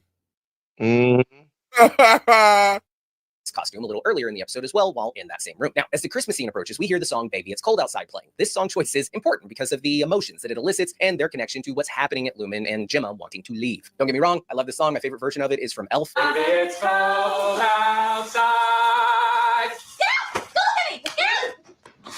But the song did get canceled for an understandable reason. She's trying to leave, but homie ain't taking no for an answer. And that perfectly mirrors what's happening here with Gemma. She wants to go home. Oh my gosh. They won't let her leave. Banger. Gemma says, "It's always Christmas," reinforcing the clear did get canceled for an understandable reason. She's trying to leave, but homie ain't taking no for an answer. And that perfectly mirrors what's happening here with Gemma. She wants to go home, but they won't let her leave. Gemma says, "It's always Christmas," reinforcing the clear implication that she has many, many severed selves. And for this one, as an example, it's always Christmas. This perfectly represents how even something special like Christmas can be miserable if it's the only thing you ever experience. Everything that makes Christmas special would become old and tired if it was Christmas every waking moment of your life. The same is true for the severed employees. Even if they make the workplace somewhat pleasant, it would still feel like purgatory if you could never leave and never have other experiences. Now, the song we're hearing here is I'll Be Seeing You by Billie Holiday. This song, like this episode, is about missing a loved one and the memories of them that remain. This song was especially popular among soldiers serving during World War II, and it of course applies perfectly to what Mark and Gemma are both feeling in this episode. Now, we hear mention of this book, The Death of Ivan Ilyich. This is the story of a judge in 19th century Russia suffering. I was going to talk about the Billie Holiday song in Operation Paperclip. a long and painful death, which is essentially what's happening to Gemma and, maybe even Mark. He's the main character. We knew he's probably going to be fine. But throughout this episode, he's also suffering through something that could end with him dying. I do think that this line from Drummond about the doctor having to let Gemma go, I think that could actually mean that they have every intention of killing Gemma once these tests are complete. Once again, tying back to that book, a long, slow, painful death. Now, here we can see these darkened vignette corners, once again giving us the impression that they are all being watched by hidden cameras. And that constant surveillance is again depicted with these motion sensor lights following her movement through the hallways. Her running through this maze like a hall is I can also barely a direct hear it parallel right to now. Mark's hallway run in the season 2 premiere. Now, when Gemma arrives on the severed floor, now as Miss Casey, we see Milchek out of breath, still in his leather motorcycle jacket, meaning that he likely just received orders to get his ass down to that elevator pronto when she tried to escape. Nice touch, great attention to detail. That's what I love about this show. So when police approach the front door of Mark and Gemma's house, removing their hats, Mark easily pieces together that something terrible has happened, and we see him literally step backwards away from the door and away from the police. Him refusing to answer the door, symbolizing him running away from the truth. Mark did not want to hear that his wife had died. It's almost as if he thinks if he doesn't hear it, then it's not something that has actually happened yet. And that escape from truth is paralleled when he gets severed. He doesn't want to live with that pain. He is running from that hard truth. And the same is true in this season when we saw Mark running from the truth that Gemma was probably alive. He knew it deep down. He knew full well that his innie was referring to Gemma when he yelled, "She's alive," but he just couldn't bring himself to accept it. All right, guys, well, those are just my thoughts, but there is so much more to analyze about this episode, and that's why I want to bring in the Screen Crush video analysis team. We have Harriet L, Lee M, and Pete F joining me to discuss episode 7. Guys, this episode was so different and I loved it. That's what I really liked about episode 4. We got to go outside of the office and it was just a different episode. I think this episode surpassed episode 4, maybe one of my favorite episodes of. Yo, yeah, see, this episode and episode 4 definitely stands out in the season so far. In the catalog. Like, yeah. Since he's done with all of his thoughts, if y'all want to go check out this panel right here, y'all can go check that out. But whoa, what a great video. Yeah. Shout out to Screen Crush. Yeah. Shout out Screen Crush. That was awesome. But yeah, we've been rocking for 4 hours. You know what I'm saying? Yeah. I've had a great time. Blue Piece, Lawrence. Thanks for having me. Yo, you know it. Shawnee came through. O came through. You know what I'm saying? Really dope panel. Really good time. We had that good old Severance barbershop talk. Right. What are you guys' thoughts? Lawrence, I'll start with you. What are your thoughts on this episode, like leaving this live? Like, what are your... It's a banger that Closing you definitely thoughts. gotta go watch, or what? You gotta go see it again. Closing thoughts. I'm about to turn this on one more time as soon as we get off here. I think it's one of the best episodes of TV, just from a artistic, directional standpoint. And I always give credit to them. They're all gas, no breaks. They give you more what you want. They give you exactly what you want. Like, they just brought you straight downstairs. They give you a whole episode of it. It was a whole meal, man. I love this episode. And Blue Piece, what did you think? Thanks for having me, man. And look at me, I'm on a YouTube show about Severance. This says everything. This has us so immersed into it, and I'm thankful for the detail they put into it. Okay, if you're gonna let me immerse into the universe, I'm thankful that they put enough thought, energy, and detail in it where we can, and that it all connects as well. I'm surprised that all of this is connecting like it is. I'm like, how much time did y'all put into this? Because it's so much in it, and we're not even done. So yeah, I really hope people find this show and dive in it. 3 more episodes to go, and I think that they are definitely leading us up into a great finale. There's no way that you got episodes like 4 and 7 in there, and the finale is not going to be crazy. Yo, I want like an hour and a half finale. We ain't gonna get it, but I'm hoping. Bro dropped off. But it's all good because we about to get up out of here. Blue Piece, thank you for stopping by. Everybody, thank you for rocking with me. You know what I'm saying? We had a great John. You know what I'm saying? I was just about to end it anyway, Lauren. Yeah. Had a great live. Peace out. Great show. I'm about to go and watch it again, start on my recap and my esoteric breakdowns for you guys. Oh Heard man, that. this Hey, yo, episode was great. are you doing another one like in like 4 days, like you normally do another live? Yes, Saturday. Yeah. All right, bro. I'm in there. Indeed, another panel discussion. We'll rock out. Let's do it, bro. I'm about to throw this episode back on. Indeed, Have a good me night, too. brother. Indeed, peace. All right, y'all. Just a little something to think about while we wait on that next episode. The next episode is going to be a shorter one, 35, 38 minutes or something like that. Brandon said 35. We had 38, 37 in there sometime. But if it's Cobell, I'll give it a pass. You know what I'm saying? But that's all for the live stream this evening. I'll catch you in the next one. Peace.